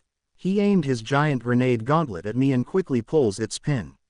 I took the blast and once the dust settled I gently brushed off my outfit and taunted him again with me flipping him off.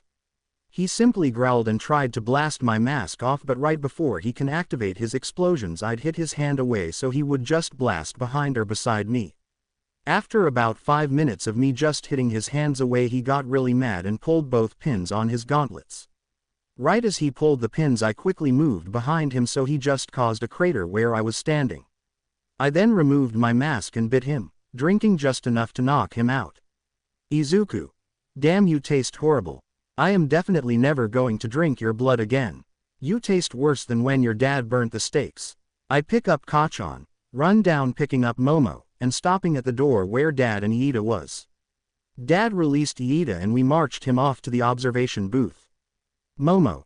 Since tomorrow is the weekend, how about we have our date tomorrow at noon? Me. Sounds perfect, and sorry about you not getting to fight any. Momo. It's fine, but if you ever go to the villain's side I would join so I am not on your bad side. When we got to the booth I got yelled at by All Might for drinking Bakugo's blood, flipping him off, and intentionally making him destroy the building. I had to hold my dad back so he doesn't kill Jerk Might. I then said I didn't bite for 10 seconds and walked away. Everyone was confused by what I meant, especially Momo. I sat in the back of the room and starting drawing out of boredom, not wanting to watch any more battles. Soon Jerk Might will be destroyed and by my hands. Hypocritical bastard. Izuku Pav. I sighed as I sat on the bus to some odd training place. After a few minutes I tried to sleep only for Frog Girl poking me. Sue. Izuku and Hisashi. I remember you both saying you were catching up. What did you mean by that? Me. We were separated at birth. Mom never told me thinking Hisashi was dead. Dad. I was raised never knowing about Izuku, and when we both bumped into each other shopping we just knew. He unlocked his quirk a month before, so when we met mine instantly manifested. Uraraka. That must suck. How do you two know Momo? Momo. Their dad is a stockholder of my family's company and asked for a small favor for them to train with me. Denki. Must be nice training with a hot babe. Me blushing. Yeah, except when she goes overboard. She shot me with a cannon. Momo. I'm glad you brought back up clothes. I thought you'd dodge it. Mina. Did you see his special zone? That caused Manetta, Sue, and Uraraka to hit her upside the head. Well, Manetta just tossed one of his balls into her mouth to act like a gag. Me. Nice aim, Manetta. I'm glad you learned your lesson. Manetta. Actually, I got a girlfriend a bit after the nightmare punishment. She kinda keeps me on my toes. Me. Is it Midnight Fangirl from the punishment? Manetta. Actually, her sister. She is curvier than her sister and has a much more refined taste. Dad. I'm glad you found a girl, but what do you do? Manetta blushing. I'd rather not tell. Unfortunately, it's somewhat like the punishment. Me. I can make you talk using hypnosis. I won't though. I hope you tell me later. It sounds like an awesome story. Manetta. She actually wants to meet you. Hopefully it's not too soon, since I don't know how much longer I can last with her. The bus laughs some, since the first week or two with the grape-headed midget tired out everyone. I motion him over. Me. I can make you more developed. From 3 feet nothing midget to 5 feet 6 inches teen. It may be a tad painful, but I can help you out. Manetta. How about after we do the training so I can sleep during it? I nodded and dodge a frog tongue which catches a fly behind me. Sue. Sorry, frog instincts sometimes take over. Dad. You'd probably win playing Frogger. Sue. What's Frogger? Dad. Very old video game similar to an app called Quirky Road, which I've seen you play. I can't really explain it, and I will try to find an emulator for it. For the rest of the bus ride we just joked and teased Manetta a bit. All in all, we were becoming friends, but if they ever found our plan, who knows what would happen. Izuku Pav. We had finally arrived at the USJ, and I remembered the date from a previous meeting with the League of Villains. I looked at my dad and he nodded. The entire class enters the building only for Uraraka to go crazy because 13 is there. 13 is also known as the Space Hero because of their outfit and their quirk, Black Hole. I pull a small notebook out of one of my pockets along with a pen for their autograph. After I got it, I put it away and apologized for my fanboy ways to go crazy. Though it looked normal, the notebook I got 13's autograph in was not normal. Aizawa, 13, and a few other worthy heroes' autographs made them unable to attack or be attacked by the League and anyone hired by it. After the whole "quirks can kill" speech, Kurogiri's portal appeared, letting hundreds of thugs, Kurogiri, Shigaraki, and one of our Nomu. It was a new kind that could think on its own, unlike previous ones, but was still forced to obey higher-ranking members of the League. Of course, Aizawa jumped down to fight them, but only one charged at him. I had to hold in a chuckle as the guy bounced off an invisible wall and into the thugs behind him.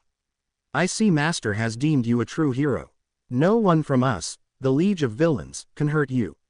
Kurogiri, it's your turn. Kurogiri nodded and teleported my classmates except for Momo and Dad to places where their quirks are useless. To make it seem like he tried to get us, I grabbed Momo and Dad, moving us to the side as a portal appeared where we were. I quickly dug through a pouch on my suit and pulled out a vial of blood. Momo, they got everyone else, and I bet they think they got us. May I inject you like I did Manetta? This is a speed quirk from a family friend, so you can run for help. She nodded and held out her arm for me to bite her. I drank the vial and bit her, giving her the speed quirk. Izuku and I will distract them. When we do that, you go, Dad said as he peeked out from where we were hiding. Momo kissed my cheek. Be careful, okay? I blushed but nodded before Dad and I jumped out and attacked the nearest group of thugs. We heard a whooshing noise signaling that she was gone, and then Shigaraki went off script. The vampire twins, we have been looking for you. Since your quirks manifested, people have put you down. Join us and help us rid the world of false heroes. Dad yelled. We won't join you, hand fetish. Seriously, why would we join someone covered in hands? I couldn't help but laugh as Kurogiri covered his mouth while Shigaraki got pissed. I don't have a hand fetish. Nomu, get them. Nomu charged at us much quicker than we expected. We kicked and punched him, making sure not to tire ourselves out or hurt him too badly. We may have given him a lot of powerful quirks, but we made sure we could still beat him. After a while, Jerk might arrived along with Momo.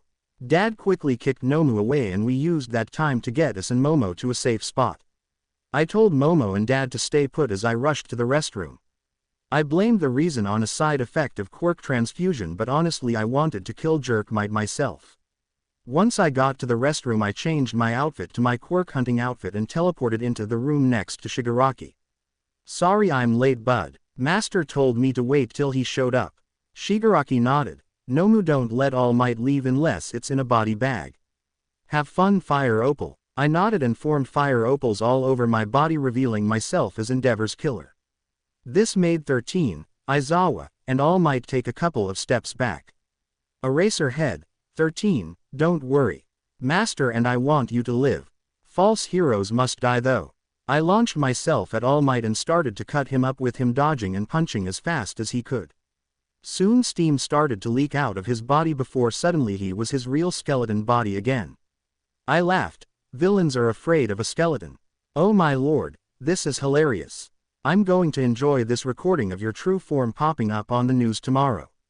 I point to the USJ cameras, and as he looked at them with fear I cut off his arms. With him screaming in pain I walked over to the others.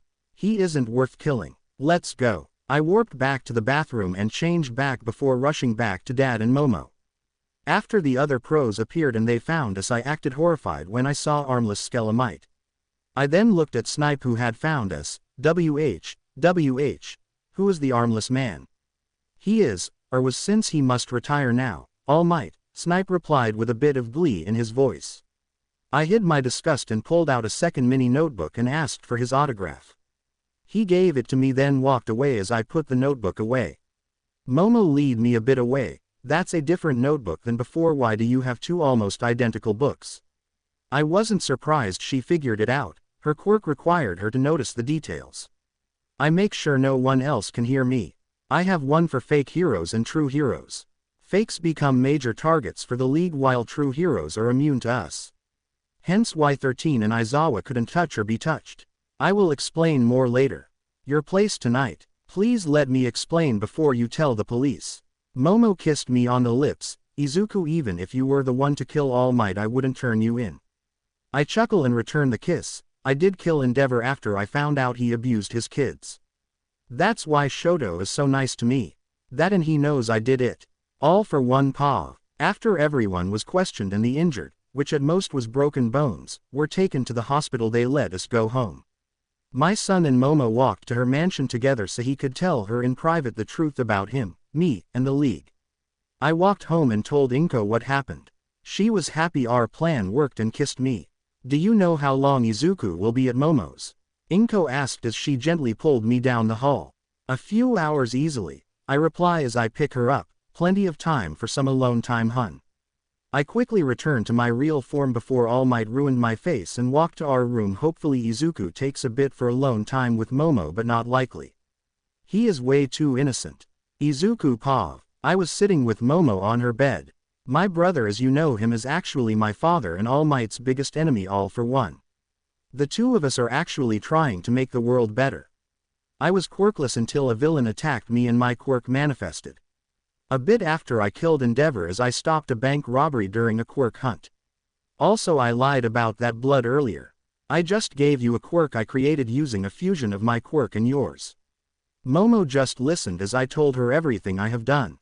She was surprised at some bits of it but accepted it all. She even forgave me for taking a copy of her quirk. When morning came and I had told her everything, I gave her a copy of all my quirks and headed out to head home. She stopped me when I got to the door. She asked why I was leaving since school was cancelled today and laughed as I showed her an image of my mom with a cast iron skillet on her lap. Okay, go home and tell your mom you have a girlfriend who's now part vampire. But first give me a kiss, Count Izuku of the Fire Opals. We were about to kiss when a portal popped out of nowhere and warped me into the middle of a park. I slowly stood up, dusted myself off as I looked around. Iida and Uraraka was there and they looked confused and worried. Uraraka walked over. You okay, Izuku? Do you need the porcelain cream fix your skin? She checked my arm and backed away into a fighting stance. Iida got between me and her. Uraraka, what's gotten into you? Izuku is our friend. That's not Izuku. His skin is real and warm. He isn't our gem-based friend. I thought for a bit, then rubbed my chin as I started to mutter. Okay, a few seconds ago I was with Momo when a portal popped out of nowhere and dragged me here. If there was a gem-based me here, that means he is with Momo. There is a chance that this is just a fever dream and I will just wake up next to Momo. Then again, the gem and porcelain me from here could be there freaking out. That means a machine or a quirk switched our realities. Iida and Uraraka just waited for me to finish before Uraraka got impatient and suddenly my gravity increased, making me sink into the ground some. Wait, when could you increase something's gravity? Last time I saw you, all you could do was remove its gravity, I yelled as I tried to keep standing. After a bit I used erasure to temporarily stop her quirk before I sit down on the ground panting. Uraraka, did gem me boost your powers or did you always have this ability?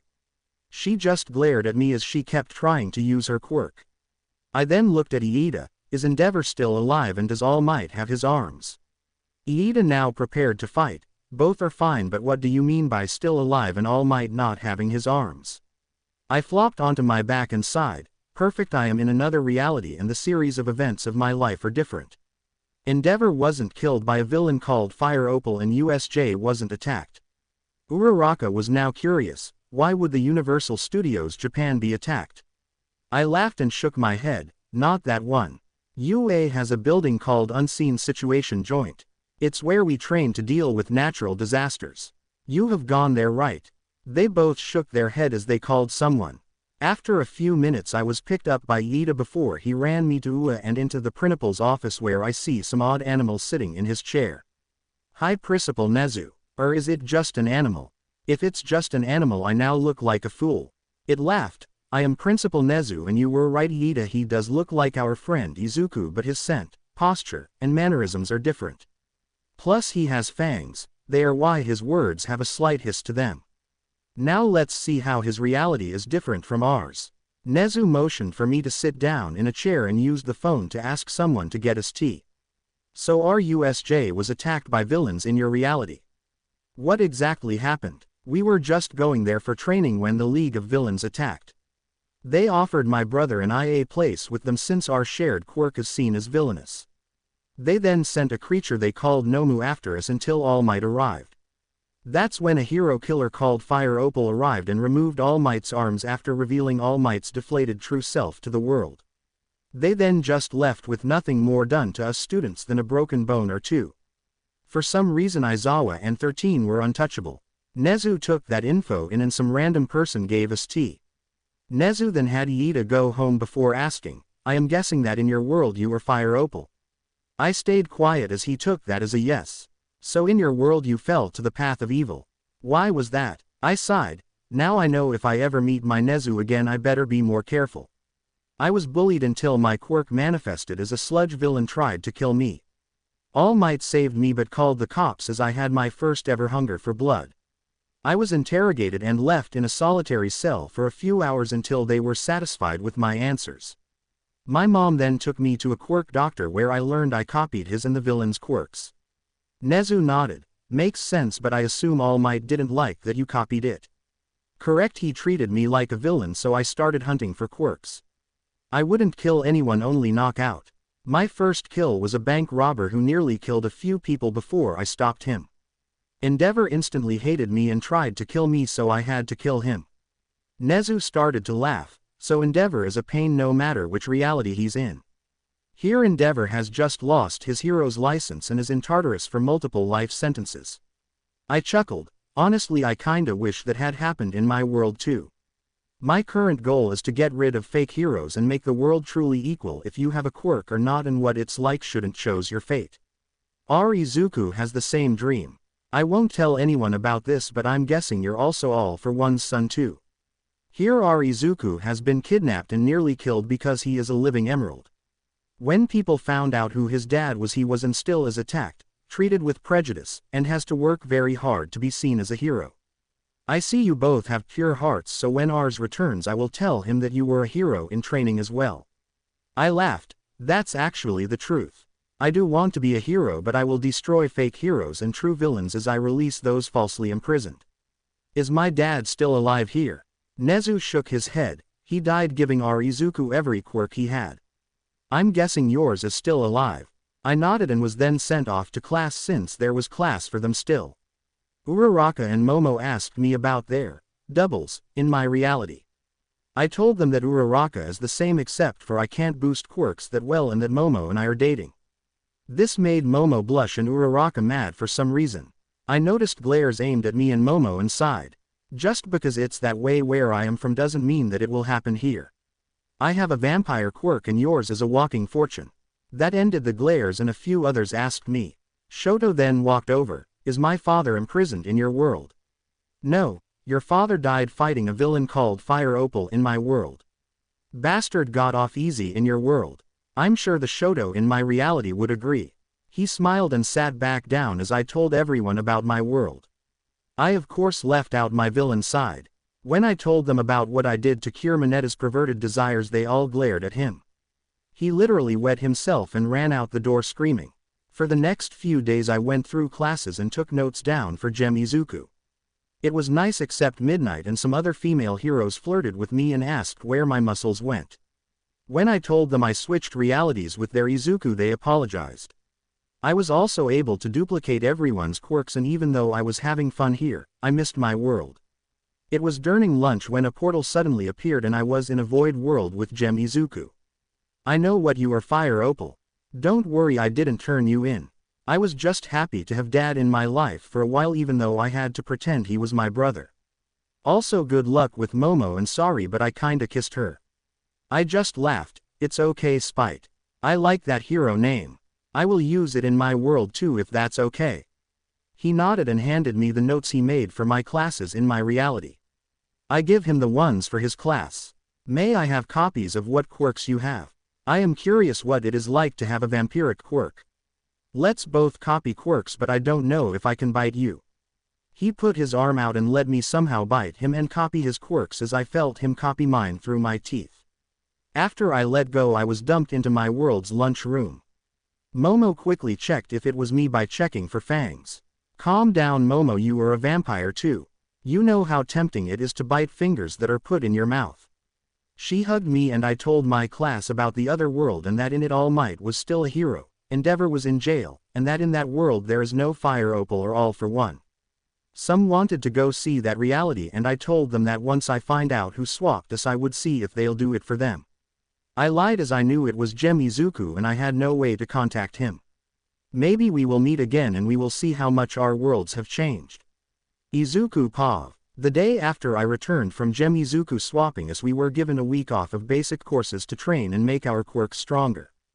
The reason was because of the sports festival is still going to happen even though All Might was armless and I killed Snipe with a sniper shot to the head. It was in public too. He was harassing Toga who was doing nothing but carrying her groceries to the base. She screamed because of the bang and the bullet hitting her arm. I apologized afterwards and healed her to shut her up. She was furious. She tried to rip my head off, literally. Momo, Dad, Shoto, and I trained at Momo's mansion. It was funny when she got into her first bloodlust. She ran right at Shoto and broke everything we put in her way. It was like the very old cartoons where someone is so mad they can run through a safe. Luckily Dad recorded it and showed it to her after she drank some of Shoto's blood. She was greatly embarrassed but it made us all laugh more, until she hit us with a frying pan. I taught her how to use my quirks with her creating a new one which I bet Toga would love. By using the blood of people that are bleeding she can create what she nicknamed, bleeder items, which are items of solid blood. I quickly copied the quirk by kissing her causing her to giggle. I would have handed it over silly but the kiss was worth it. Will every good quirk I make reward me with a kiss? I laughed. I guess you'll have to find out. The League has a blood lover who might try to date you now you made a quirk she will adore. She smirked. You're the only blood lover for me. When the day of the festival started the four of us were all excited. We all were ready for some fun. We decided that Shoto would get second with the three of us vampires getting first. The first challenge was an obstacle course. We all turned into bats and flew over the entire course, but we followed the path and dive-bombed different people to keep Shoto in the lead with signaled dives at him which he avoided or blocked. We got our planned places and worked together during the cavalry battle. Everyone tried to steal our point band. I had Momo wear it and told them all my idea. If anyone ever got close we would cut them and create a dome from their blood, but we had to make sure not to drain them too much. Shoto instantly assumed Kachan would try to beat me because he is still mad that I hid my quirk from him. Knowing him, he chose Zero to create a bungee cord, Denki to shock us, and Kirishima because I am sure he has a crush on him. Also, he makes a good battering ram. When the round was started, all of the groups came at us. My dad and I cut a few people and had Momo build the dome. We then just walked around with Shoto creating and melting ice, causing people to act like pucks at a hockey game or get stuck in the mud. Of course, our thoughts about Kachan were proven true. He had what we called the idiot squad. I had Momo create some holes in the dome just big enough for my voice to get through clearly. Hey Kachan, why don't you just ask out Kirishima out already? I know you have a crush on him. Kachan and Kirishima was stunned for roughly 10 seconds. That's when he snapped and used his explosive quirk to come at us like a heat-seeking missile. When he got close enough, we jumped with the dome hitting him in the face. While we were in the air, and the stunned Kachan was reeled in like a fish, I had Shoto cut me just enough to turn the dome into a ball before it healed up.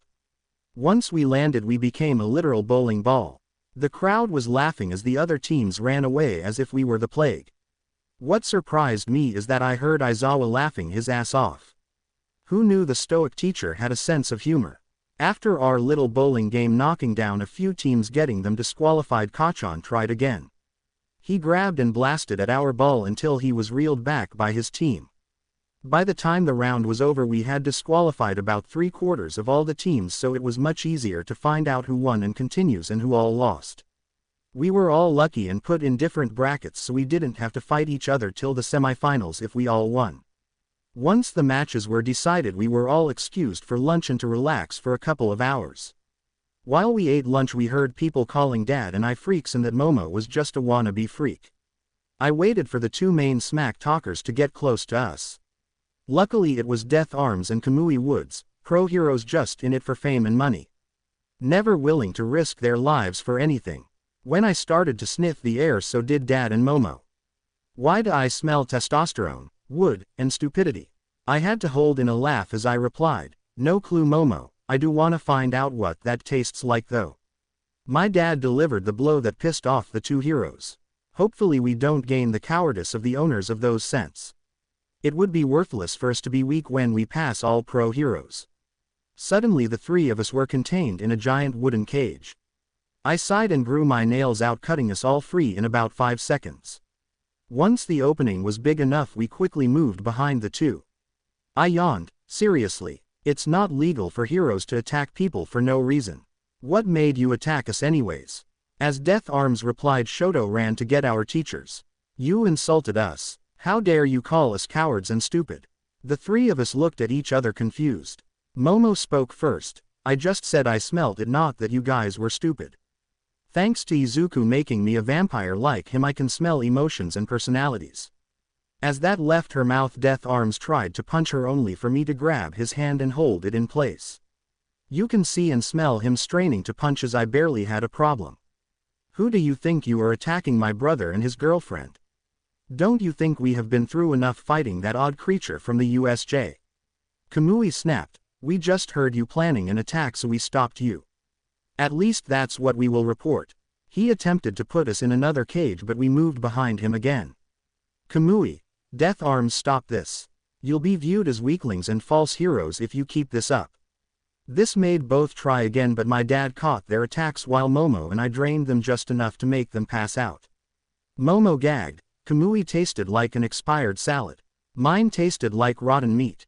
Damn, that was gross. Next time we sample before we knock out by feeding. Police and teachers showed up, detaining us and the heroes. That's when a TV station reporter was actually on our side. She was about to record a report for the 10 o'clock news when instead she recorded our conversation and the fight. We were let go without punishment since our backs were to them before they attacked us. They were put in jail and indefinitely suspended from hero duty pending trial. Our classmates were worried, but Kachan was hoping we were arrested to prove how evil and worthless our quirks are. This made my blood boil, which shocked Momo and my dad. Okay, you nuclear bitch. How about you shut up and listen for once in your rage-filled life? My brother and I are not evil, and Momo was far from worthless before I made her like me. I hope to see you at the finals, where I will put you 60 feet under with a single punch. I threw Kachan into his locker, causing it and the few connected to it to bend and compress like it was aluminum foil. I then marched out to the stands, where I stayed until the match started. Shoto took him to the nurse as I cursed him under my breath. When the matches started up, I won each of mine using one blow each time, not moving an inch. Dad and Momo at least gave their opponents a chance to at least try to hurt them. When Shoto and my dad were supposed to fight Kachan, they backed away, saying he needed all the help possible against me. When Momo and I were to fight, she kissed me then left the ring. People were confused when she vanished and Kachan appeared. Time for my fun and to ruin Kachan's stupid ego. Should have let him die when my team attacked USJ, but then again, this is much more fun. I smirked evilly. Momo, get him his stupid looking gauntlets please. She quickly grabbed them, tossed them to Kachan, then kissed me. Kick his ass, hun. My sweet vampire bride, you know I will. She ran up to the stands as President Mike was yelling at Kachan to put the gauntlets away. Let him use them, I will allow it, and let him use any other gear he wants. He's not a challenge otherwise. This was enough to shut him up and make Kachan even angrier. Extend the fight time allowance please.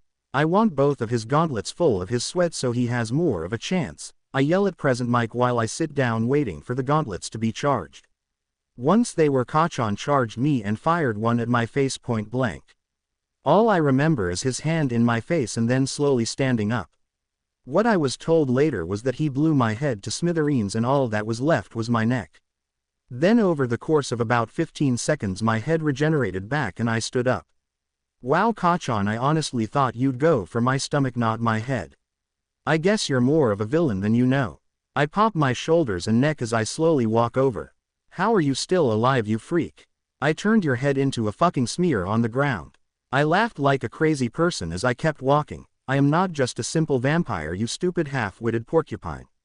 I am the ultimate vampire. Nothing can kill me, not even the queen of vampires. I punched the ground in front of him, causing a 60 feet crater to appear around and under Kachan. Once he was in it, President Mike said I won. When the award ceremony was done by midnight, the R-rated hero Momo got third, Kachan second, and me in first. As she handed me my medal, she whispered, "How about you dump her and go on a date with me?"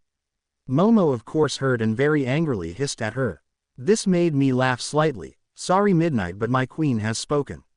It's best not to make a vampire's bride mad. According to legend, if they get jealous they will drain the youth, beauty, and intelligence from the one who caused it. Midnight nodded. Sorry Momo, didn't mean to offend you. It's just that eternal youth is very tempting. Momo shrugged and grabbed me by the arm, leading us to her favorite restaurant to celebrate. We grabbed Dad and Shoto along the way as I called Mom to have her meet us there. Izuku, don't vampires usually have at least 3 brides? Momo asked randomly through the meal. This made me choke on my rare steak, my dad to sputter, Shoto to laugh, and my mom to gush. If my Izuku gets many brides, I can have lots of grandkids. Exclamation mark quote. Inko, don't influence our son. If he wants multiple, so be it, but to make it legal is impossible, Dad stated as he collected his wits. Shoto then asked, if that's true, can you make me a vampire too? I have my eyes on a few girls.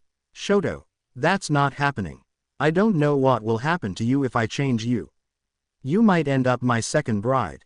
This made him shrug. I'm bi, so I don't mind to be a test subject. This made the entire table go quiet in shock. Shoto looked confused. I thought you knew. Seriously, I've been flirting with you since you helped me out. Shoto, you need to work on your flirting, and your infatuation is just because I freed you from you, Dad. That reminds me, I found your other brother. He was the scared up boy with blue fire from the incident. Shoto hugged me. Please tell me you can talk him into talking with me a game. Dad laughed. Dobby as he goes by now was curious if you'd meet him even though he is a villain. I'm sure you two can meet soon. Momo smirked. Izuku, if you do get more brides, can I get multiple husbands? I began to growl. You will be mine and mine alone. She laughed, saying she was joking and she's okay with me getting a harem as long as she is top wife. This made everyone else laugh as I blushed a red darker than blood. Once they stopped, Shoto moved to the seat next to me. Go ahead, okay, curious if I end up a bride or not. I shook my head. Not here, Shoto. If I do it here we will cause a big scene. Momo was moaning and squirming as I made her my bride. This made Momo blush darkly as the rest of the table teased her until my mom asked, so you're no longer a virgin? This made Momo and I spit out our drinks. We didn't do stuff like that. I just bit her neck and injected her with quirks and some venom I felt my fangs make. Not my fault she's into biting. We all chatted and joked till we all went to our respective homes. I sat on my bed and thought about what Momo and Shoto said. Me with multiple brides. Who would I chose? What all does my venom do? Could I trust them with my secret? Eventually Momo showed up in my window and crawled in. Hun, are you okay? I felt how on edge you were and flew over as fast as I could. I hugged her. I'm sorry, Momo. I didn't mean to keep you up. Now we know my brides feel my emotions. We talked through the night. Eventually we figured out an amount of what all the venom did. Brides can't lie to me, and if I give an order they must obey. Also we assume they must be willing to become a bride to be one. I decided to attack a random couple, turning both of them into my brides. This proved that I can create brides of either gender, willing or not. With a simple test I could undo it, and I used a memory erasing quirk to make them forget. I let Momo try to make a bride, but she just created a regular vampire. When they started to burn in the sunlight she undid it and healed them as I made them forget. My original quirk is still a mystery on its limits and all it does. I have many fans and enemies already. Now who should I make into my vampire army? Izuku Pav. I walked into class with Momo as we finished our little chat about my bridal bite, as we called it. We got into our seats and waited for Aizawa to walk in or roll in. After about half an hour of waiting I had Momo make him a gift. Aizawa walked in after it was done and looked at the present box. The paper was his usual black with yellow ribbons. When he pulled out a sleeping bag with sleeves and legs, even I had trouble keeping up with him as he put it on. Izuku, Momo, thank you both, but you could have waited a few minutes to give it to me. Once everyone was in the classroom he explained that the festival was also used to get people into classes that better suit them and to get hero agencies to notice students that could fit their ideals. Then once the festival is done teachers tally up who all got invited to intern at different agencies and put them in the proper bags or boxes. He then invited Midnight into the room. Hello students. Today we all need to choose your hero names. Just remember this name might stick with you. An example is Eraserhead. She then handed everyone marker boards with dry erase markers. I quickly walked up with mine. I am going to use Gem Izuku's name. Spite. The Fanged Hero. I actually meet him before we swapped back and asked permission. Midnight was confused. What do you mean by Gem Izuku? Oh, I guess he was only in the morning classes for a day. He activated a dimensional swapping quirk. He and I switched places the morning after the USJ event. He was a living emerald with a crap ton of quirks. We were actually in a void world for a while as he told me of a few. His father was a villain called All for One and he became a hero anyways. The name made Midnight and Aizawa flinch. Is there a villain by that name? They said not anymore and had everyone else continue choosing their names. Momo chose Vampire's Bride and my dad chose Fangs for All. All of us spent the rest of the day going through our invites and choosing which agencies we would go to. Once we were out of school for the day we decided to spread out where we would go and make sure we stayed away from Hosu. We had a plan for the town and we don't want to get caught up in it as our hero selves. Izuku Pav. I walk home from school as a greenish-blue portal suddenly appeared in front of me. Out came another me with a holographic visor and keyboard. We looked at each other and he sighed. Can I only go to realities where I exist? I just met Gem Me and now I'm looking at. What's your quirk? I laughed showing my fangs. So you and Gem both were curious about a new quirk. Was yours called Sliders too? He was stunned. Wait, he had multiple quirks. Damn, I only have one. Call me Cyber Izuku, that's what Gem Izuku called me. That's when Momo landed next to me and sighed, another you. Hun, are you going to dimension hop as well? I kissed her, of course not, my vampire queen. I would like to see Gem Izuku again but not for a while. This is Cyber Izuku, he only has one quirk. She looked him over and shrugged before heading home. I lead Cyber to my home. Mom was using her greatly boosted telekinesis quirk to make supper as she cleaned some blood from the carpet. Hey Izuku hun, another on. Is he also a son of AFO? Cyber shrugged, no clue. My dad left when I was deemed quirkless.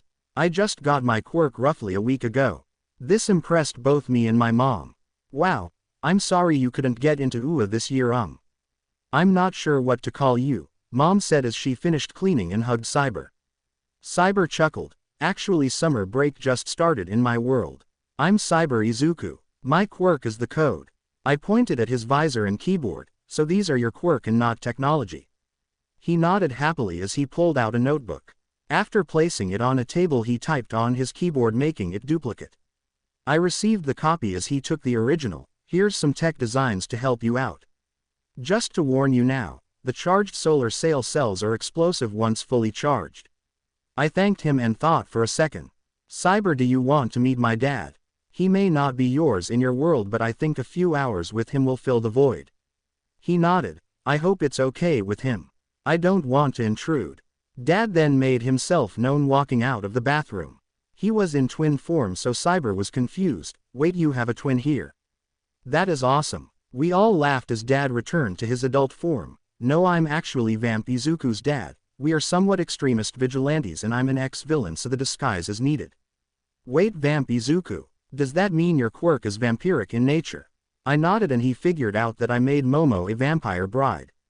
Cyber and Dad played for a little bit before Cyber held out his arm. I don't know if my blood would help your hunger but if it does it's the least I can do. I bit him and copied his quirk before I hugged him. He said goodbye and headed home soon after with a big smile. Next time another you shows up text me, Mom said as she floated the cast iron pan near my head. I instantly promised to before I teleported to my room. I checked his blueprints and smiled at them. That version of me had stuff ranging from a solar-powered flying surfboard to a suit of armor that fits into a necklace. Using his quirk is interesting but I'll save it for emergencies. Just having it boosted my intelligence like crazy so I began to plan our next little event.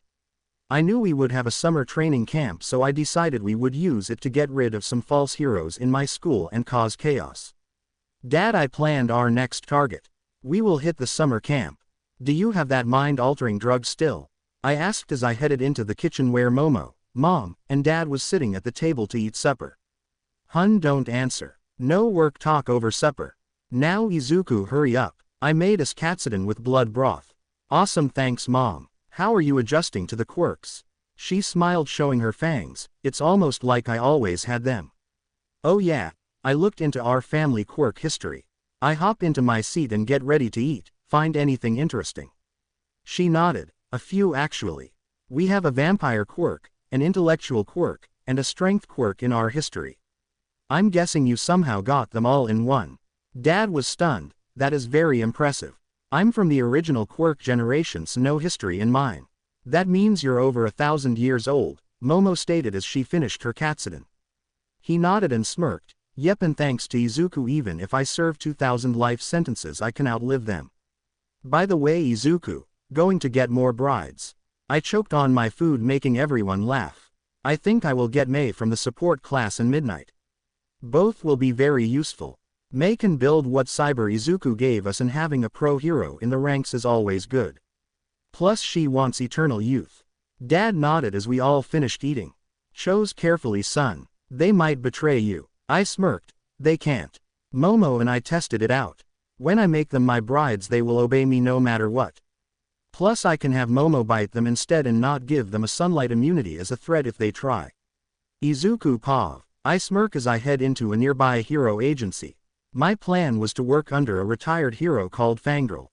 His quirk it to create blood-drinking plants that he used to knock out villains.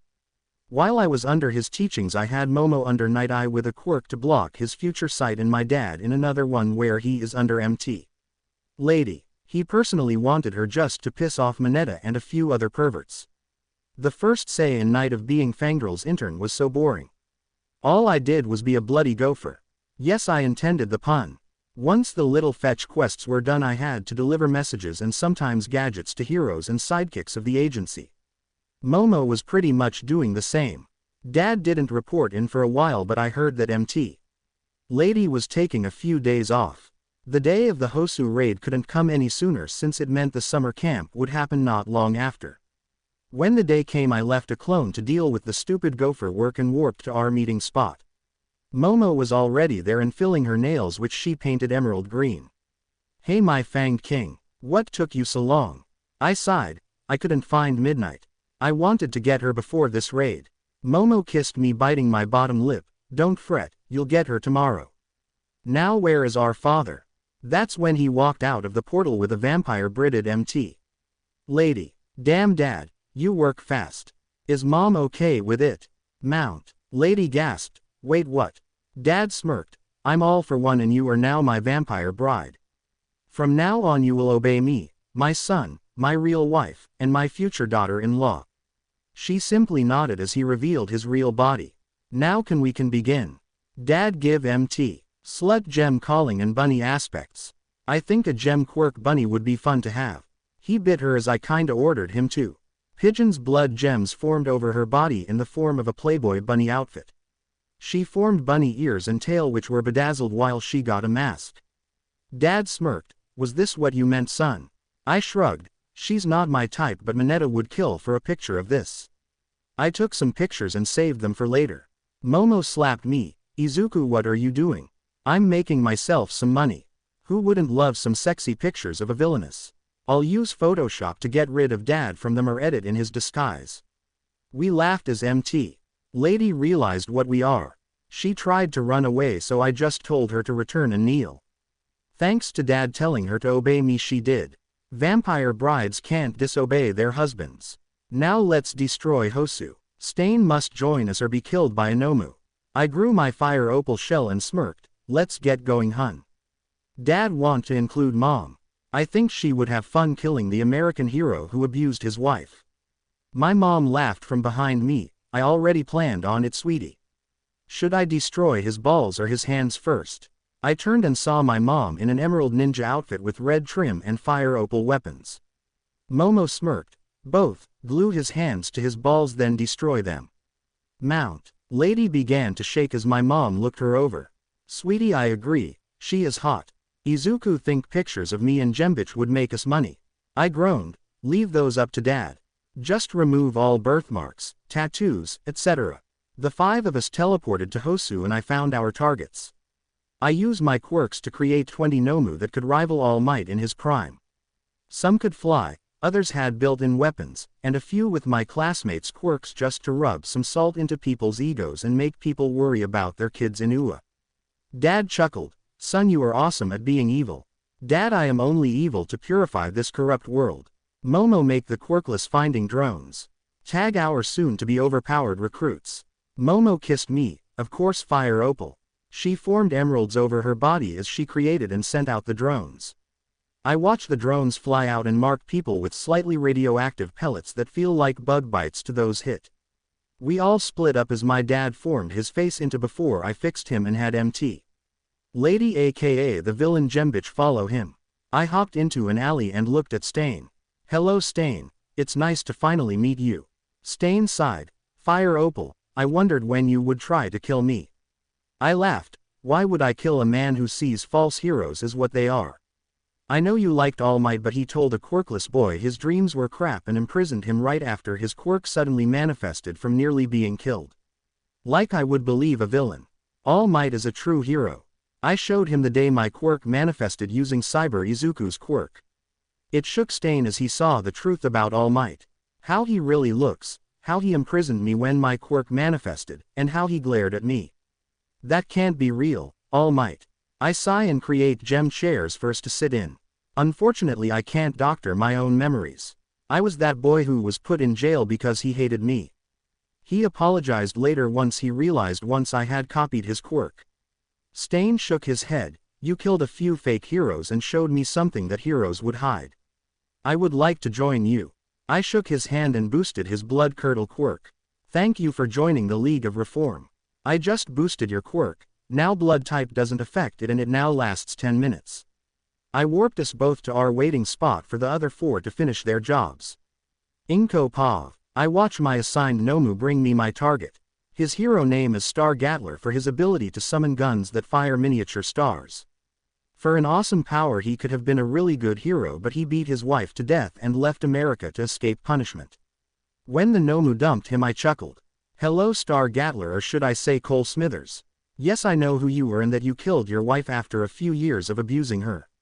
He groaned. Who are you, you stupid looking bitch? I kicked him in the face. Call me Mother Opal. I will be your death as my son agrees you are a fake hero.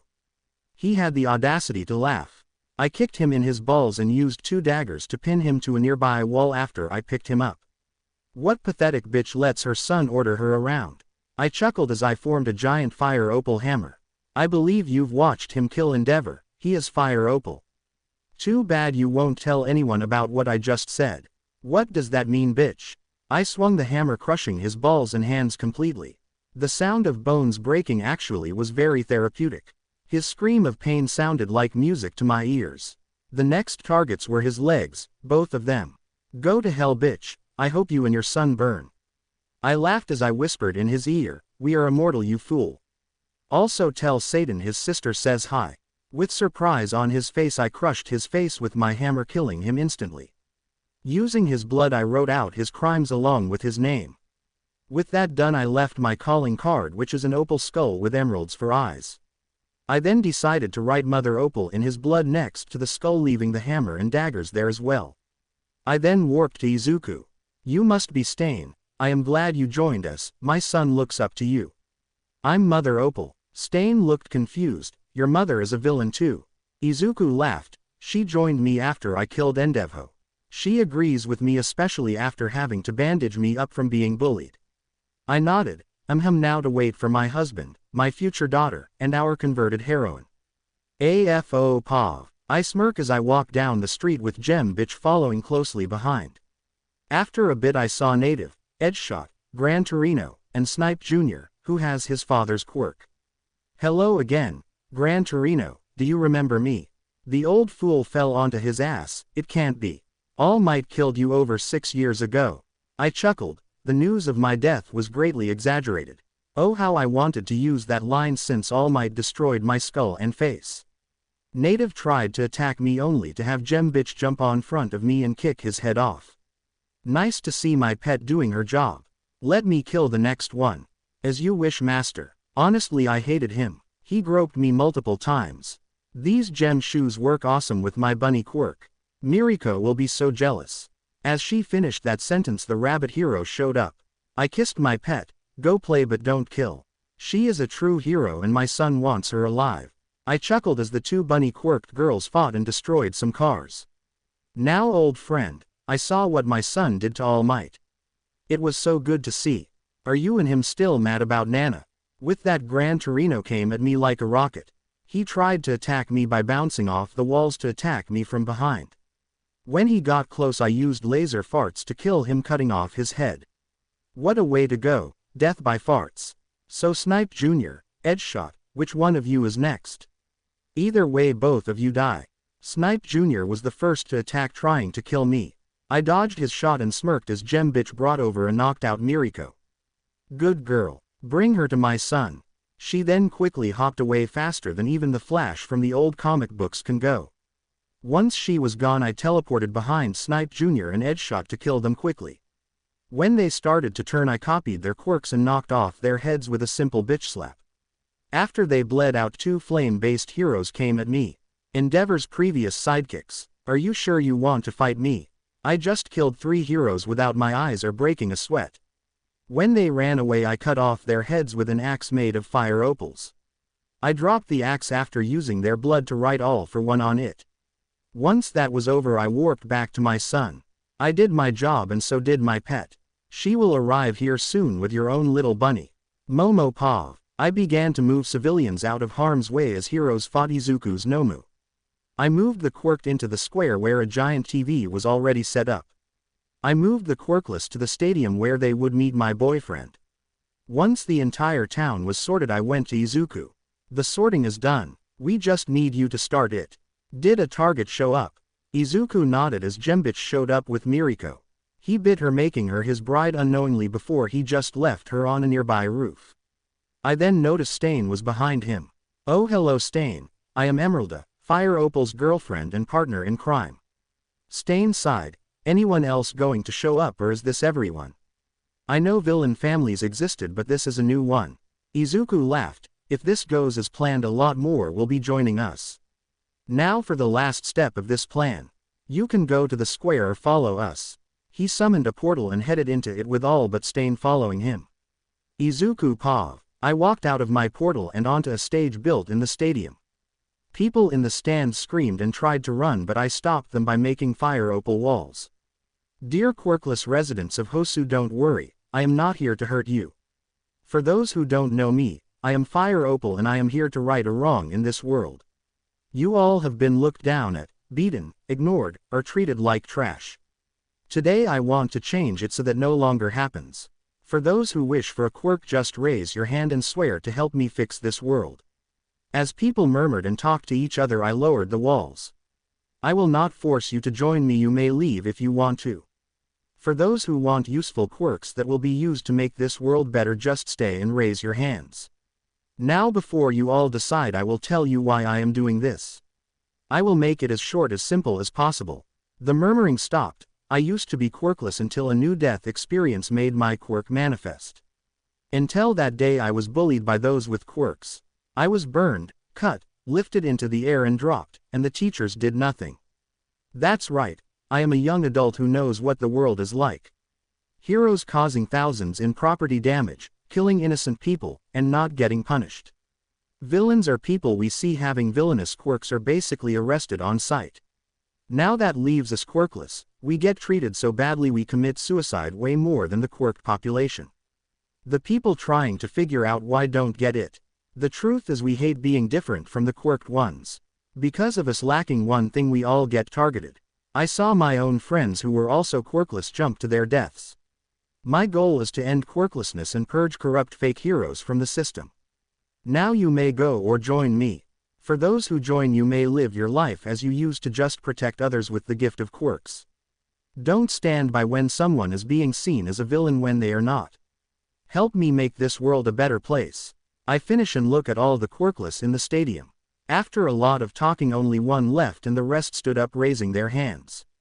I gave most of them quirks that would suit their jobs and still be able to be useful in a fight.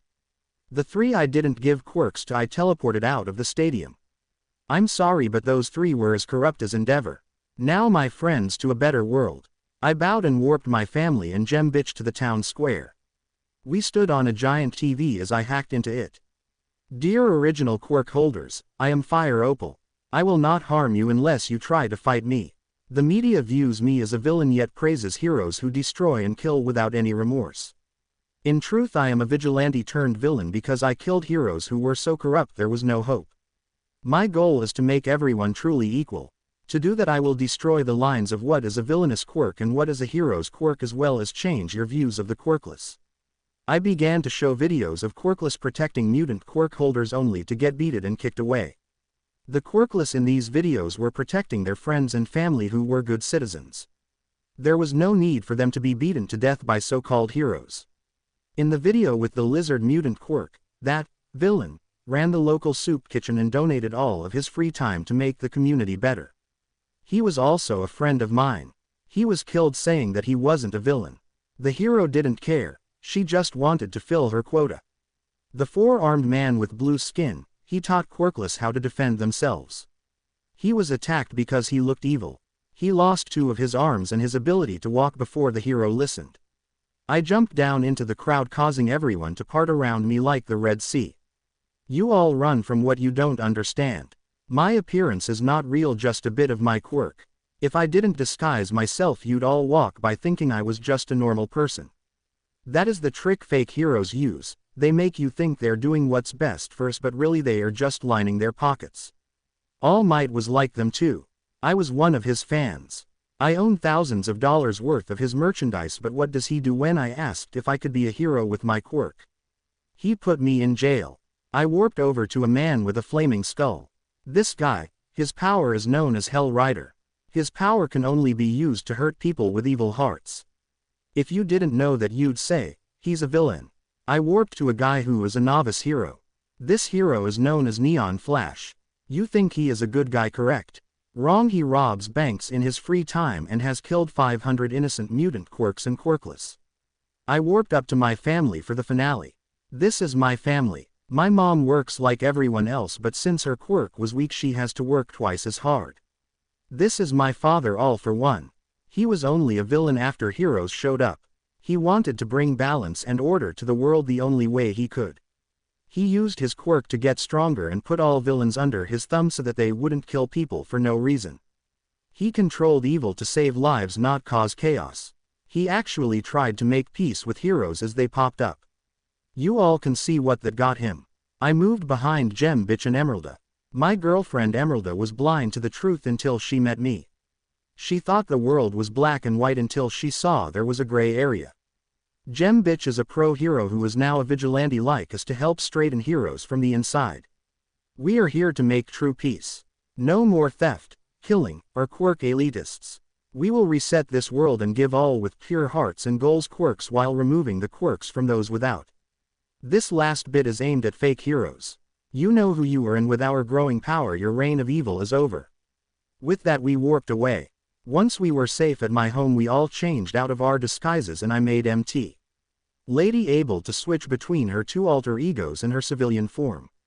I kissed Momo and took her to my room for the rest of the night and the next morning, not caring what my mom, dad, and his vampire bride did. But I do know this, none of us got any sleep. I yawn and check my phone, which was next to me on my nightstand.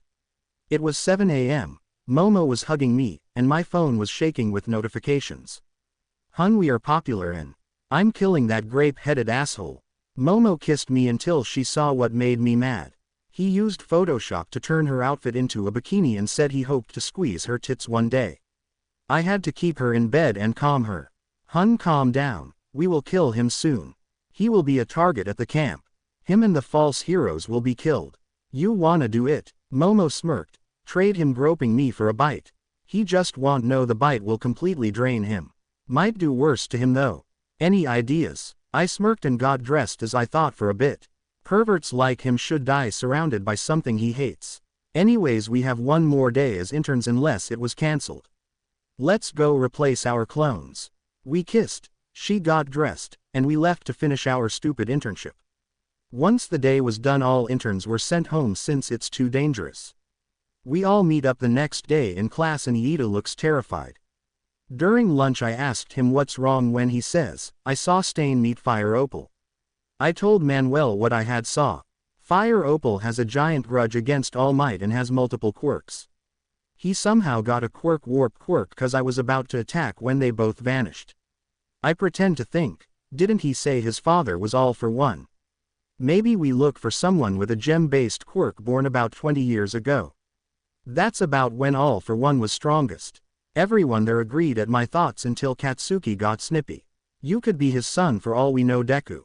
We never met your dad except like 3 or 4 times, plus you have a twin somehow. Then again you were quirkless. I sighed, haven't you heard of forced manifestation? Death Arms and Native were quirkless until something scared them almost to death. I was attacked by a sludge monster forcing mine, and when I met my twin he was being attacked by. Wasn't it your bully? I look at my dad who nodded. He was held back twice because his grades. I was quirkless and an easy target, so I was usually hurt by his knife quirk. He could summon knives somehow. Izuku knocked his ass out after I got stabbed near my heart. That stab made mine activate. Iida thought of something. Hisashi, didn't Izuku have to hold you back when All Might scolded him for biting Bakugo? I sighed. It's because I can temporarily copy quirks if I drink enough blood or get a steady stream for 10 seconds. 10 seconds is safer for the target, but if I drain someone to the brink of death I get it longer. It has to be from the person directly, and All Might doesn't want others to think I'm all for one. Also, you told him about Katsuki bullying me. He thought he deserved it. That stunned everyone. My dad nodded. I hate bullies with a passion thanks to the jerk from my old school. Luckily Izuku calmed me down before I killed Katsuki and All Might for bullying and stopping karma. Momo hugged me and gave Katsuki the nastiest glare I have ever seen. How could you bully my cinnamon roll? The girls giggled and the guys sighed as blushed darkly. We got Katsuki's TCH sound before he left the table. We talked about everyone's internships after he left. We all complained about how boring it was. All of us were basically gophers except for Uraraka, who got taught some self-defense. Manetta kept glaring at my dad as we talked about it. Okay Manetta, why are you glaring at my brother? I already knew, but I wanted to hear it from his point of view. I did more than twice the work than Hisashi and he fucked MT. Lady. I shrugged. It was legal since she doesn't turn 18 for a few more days, plus you have a girlfriend. Iida shook his head. Manetta, I thought you were making progress. How is your girlfriend doing anyways? You've not talked about her for a while. Manetta sighed. We broke up because I wouldn't try something she wanted. I'm not going to say what, but no guy should even want to try it. Momo smirked. What, you can't take what you dish out? That made him stomp away as the girls laugh. Well, next time he peeps you know how to threaten him, I guess. Iida leaned over and asked what it was Manetta was referring to. I simply shrugged and finished my lunch. After lunch we all began to train to do special moves with our quirks. Momo, Dad, and I worked together since our quirks were identical, and I pretended to be shocked when I suddenly created a bar of gold. I pretended not to know why I could create stuff, then blamed it on me making Momo my vampire bride. He was still very mad and made me prove I didn't have any other quirk than my own and Momo's. To prove it, I had to go to Recovery Girl to get a quirk DNA test done. As I walked there I injected my extra quirks into a blood bag I would use for a snack before a blood hunger, or whatever I'm going call the crazy mode, happens.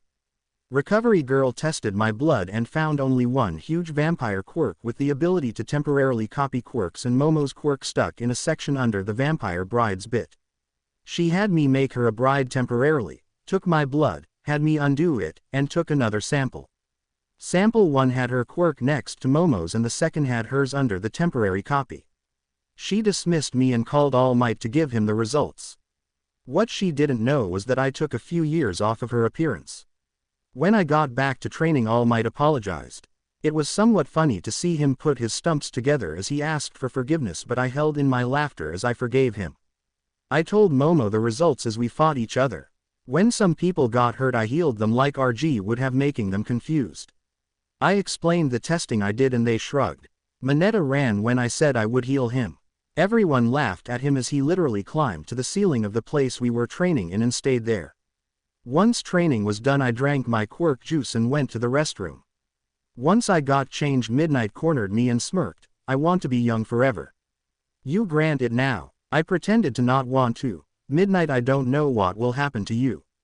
It could kill you. She growled and Momo walked over. Give the old hag what she wants. Maybe she won't be so annoying. I shook my head, but it made you know. It's illegal for us to do it thanks to the ages. Midnight pushed her boobs into my face. I won't tell if you don't. Of course, right before I could say fine and act defeated, Manetta had to ruin it. No fair. First your brother and now you. Why can't I get any hot girls to want me? I then thought up a way to make him part of my army and blackmail them both. Midnight, if you want permanent youth you must get him off my back. She huffed and thought a bit. I am not doing him. I shrugged and walked away kissing Momo. After we got to the end of the hallway we heard her yell, "Fine, but you better bride me tomorrow. I will make a contract or something. Deal, but don't blame me when there are side effects and there must be video proof. I don't like liars." Before I could go around the corner Manetta said he would call me later. Momo looked at me. Why didn't you just bite her? I know you wanted to.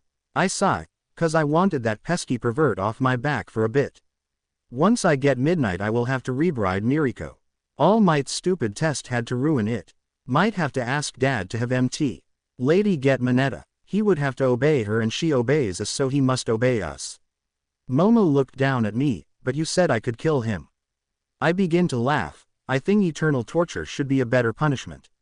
Add salt, let's get his ex too, let her have her fun. With those words leaving my mouth, Momo and I laughed. Being warped does have its stupid benefits. I smirked as I packed up all I needed for the camping training trip. Momo was laying on my bed reading a book. Why are you packing? You know the trip is only going to be 2 days. I chuckled. Gotta look the part now, don't I? If everyone else is packed to the nines and we aren't, they will assume we knew. She sighed. Good point, I will just have my maids pack for me. I don't feel like it. I kiss her and smirk. I hope you hidden your special toys well. That made her blush darkly, then rush home.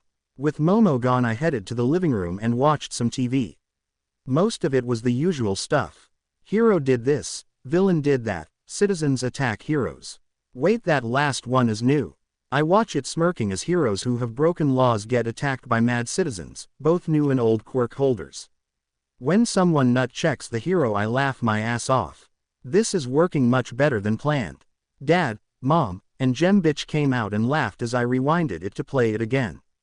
I looked up at Dad. Did you ever think I would cause this to happen?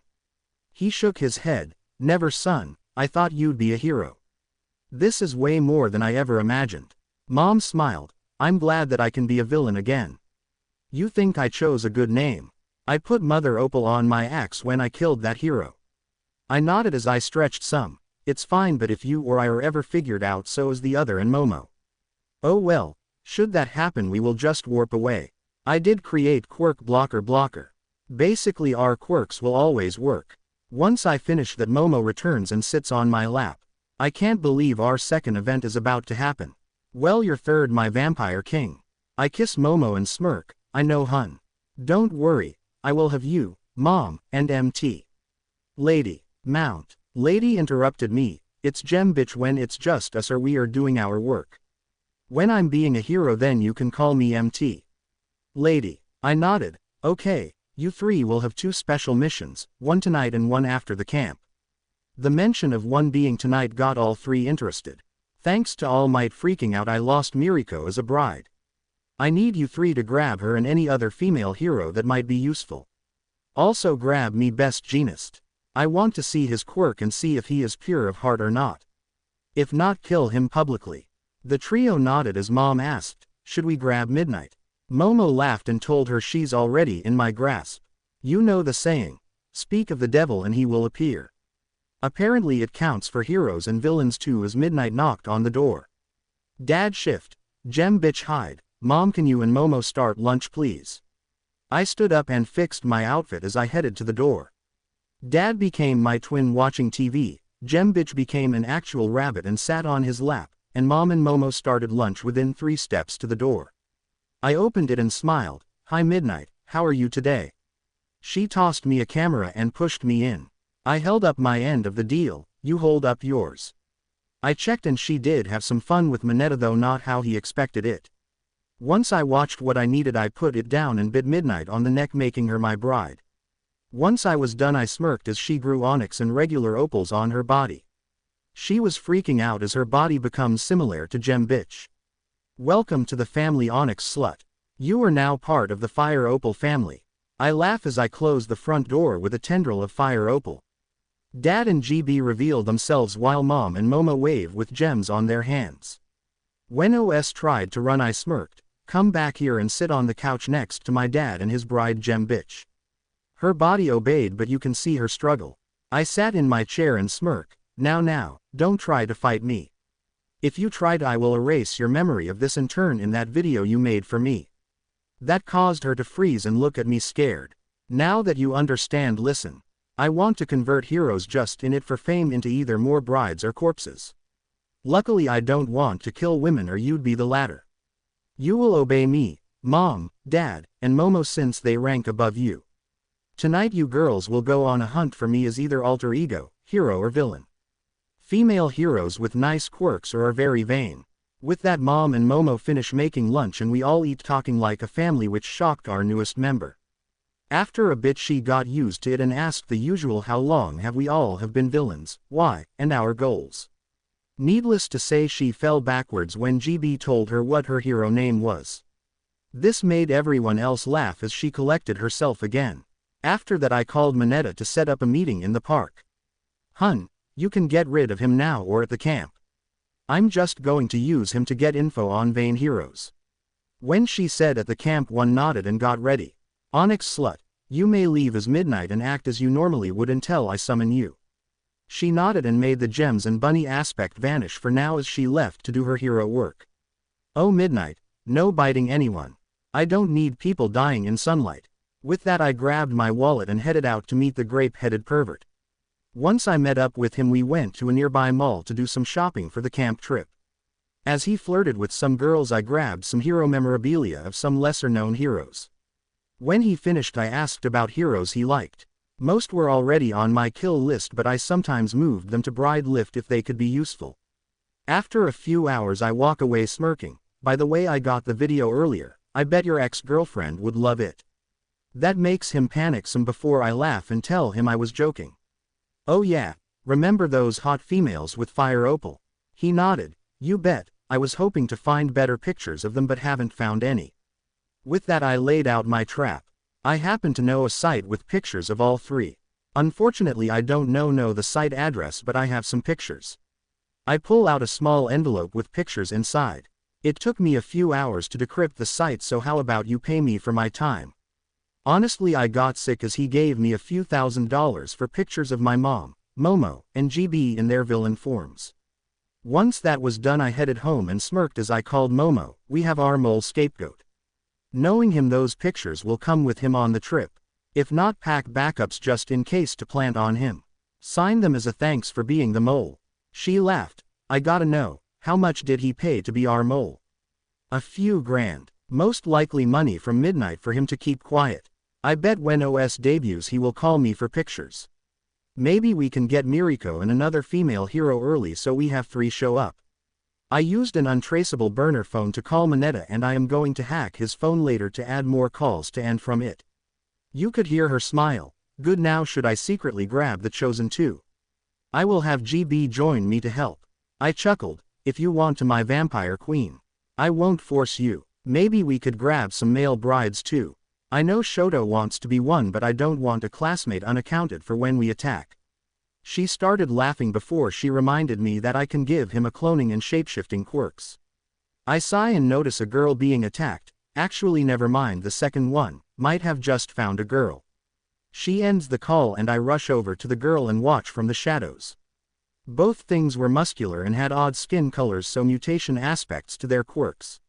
Purple Thug, stop fighting quirkless bitch. We are trying to help you out. Blue Thug agreed. Quirkless slut only use it to get babies with quirks. Quirkless sluts can't be business owners. With that I formed my fire opal outfit and showed myself. My, what do I see here?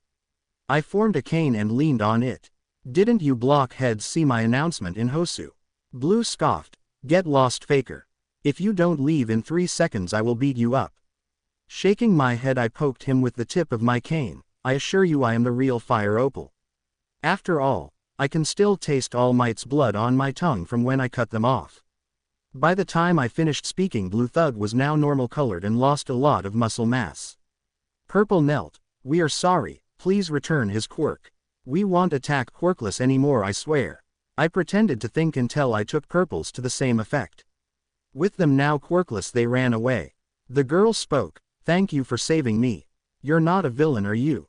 I smiled at her. No, I am kinda a vigilante, but I target both sides for breaking the law. Now why did they say you were quirkless, my dear? I take her hand and teleport away to an abandoned building. Don't worry, I won't hurt you. Just don't want police or heroes to attack during our chat. With a smile from her I created 2 simple chairs and a table with different sodas on it. She sat down and took a grape soda. I am currently planning on starting a business like my father's. I note the venom in her voice as she says father. He has a dojo where he teaches people with quirks martial arts. He only taught me because I'm his daughter. I want my own dojo for quirkless kids to defend themselves. I nodded. That is a good cause. I will help you, but first may I taste your blood. One of my quirks lets me see if someone is truly quirkless or just dormant. She eagerly stuck her arm out for me. I couldn't help but laugh as she did it. I'm sorry. Most don't trust me this easily. She rubbed the back of her head. I trust you cause you gave my brother a mutation quirk so he had 4 arms and a supreme understanding of all the martial arts. I smile. Oh, you're Blaine Ichigo's sister. She nodded. Yes, I am Lily Ichigo. I looked her over for the first time. Her hair was green, snow-white skin, hazel eyes, and she was slightly more muscular than an average female. With a nod I bite her arm and drink her blood to find she did have a dormant quirk, one that I can use. Wow, your quirk is dormant and for a good reason. You can duplicate yourself without any big drawbacks. You can control each clone as it's a hive mind and change their appearance. You'll just get a headache with too many clones or using it too long. She literally jumped up and dances when I finish telling her that. I let her dance when she suddenly stops. Wait, it's dormant, does that mean it may never activate? I shook my head and motioned for her to sit back down. Once she sat down I removed my fire opal disguise. She gasped when she saw my real face. You're Izuku Midoriya. You're in Ua. How are you Fire Opal? I laughed softly. My girlfriend reacted the same way when she learned. She is Emeralda. Now I can activate it, remove its drawback, add the ability to use the person you're copying's quirk, and make your body much stronger to handle it. You'll just have to help me get rid of false heroes. I grab an orange soda from Mexico that I enjoy and drink some of it as I let her think. After a few minutes she sighed. Though it feels like I am making a deal with the devil, I agree. What must you do to boost my body and such? I smile. I can do it two ways. The painless way if through my vampire quirk and only stops you from disobeying me. The inability to disobey is only so you can't just take the boosted quirks then turn me in. The painful way takes longer, hurts like hell, but you keep complete free will. Unfortunately your quirk will be very weak until you train it for a few months and the headache drawback can't be removed. She thought for a bit. I want your trust so I will go painless. Just don't treat me like the brutes tried to. I shake my head. I can't believe you think I am like Manetta. Lily tilts her head confused. Who is Manetta? I tell her he is a -1 grape-headed pervert. She apologizes and says she's ready for the painless way. I bite her on the neck and give her the quirks and such needed. Welcome to the family, Mischief Maker. Ready to meet the rest of the family. She nodded before I teleported us home into a tied-up Miriko. Ah, you caught the bunny hero. Good job, girls. I bite Mirko, adding her to the family, but no gems appear on her. Momo tilted her head. Hun, why doesn't she have gems? I smirk. She and Lily will be our spies, and Lily will also train Quirkless and RX Quirkless to fight. Dad, get her a dojo please. Hopefully her dad's to put salt in his wounds. Oh yeah. Lily, only use your ability to create clones. Don't copy quirks or change looks, okay? She nodded. As you wish, master. Did you do the same to Miriko as you did me? I nodded. Yes, but all I did was add a telepathy quirk that lets her tell us stuff. Now let's talk about your girl's mission. I untie Miriko and smirk as she knows she's mine. Apparently a second briding makes them know instantly. Mischief Maker, you will be the doing a lot of the work, but let's make them think we found ancient magic. Miriko, I want you to be's close to second on the scene hero-wise. Now you for an onyx slut will rob from stores that hate quirkless and have anti-quirkless rules. Now to make them think it's magic. I will form a mirror of unknown materials, and when you stand in front of it or another of the girls, make a clone in the chosen one's image and quirks. When heroes show up, do it to them and have the clones fight them, but better. Miriko, I want you to destroy the mirror after the store is mostly looted. Lily, that's your signal for the clones to vanish. They all nodded. After a minute Miriko asked a good question. What if someone else damages the mirror before I can? Will we still follow the plan? I nodded as I slowly created a mirror out of lots of sugar glass. This glass is usually used in scene where stuntmen go through windows or get hit with bottles because it's very fragile. When I finish it looks ancient and made of metal. If this gets shot or hit just enough it'll turn to dust. Once that happens you leave and put the loot in donations for quirkless shelters throughout the world. Oh yeah, Lily, you can also teleport and create clothing. Mom, you tell Onyx Slut the plan and get going when you girls want to. If she has a shift, move her to Miriko's part so both can try. They all nod and get ready. Miriko head to work after I cut her up some since some people saw her get taken. I also give her a quirk to lie to anyone and get away with it. Even living lie detectors. After a bit Momo kisses me. You and Dad have to get takeout for supper. Us girls will eat out when we are done if it's okay to steal from a restaurant that hates quirkless. I smirk and nod. Raid as many as possible before the mirror breaks.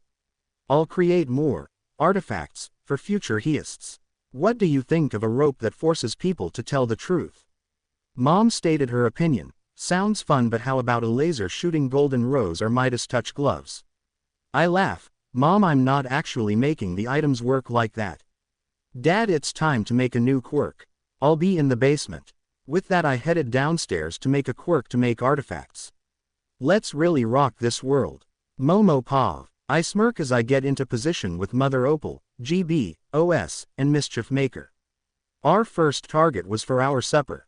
The way we planned it, we would get food, hit the few stores on the street which are anti-quirkless, kill Best Genist, and maybe a few other fakes.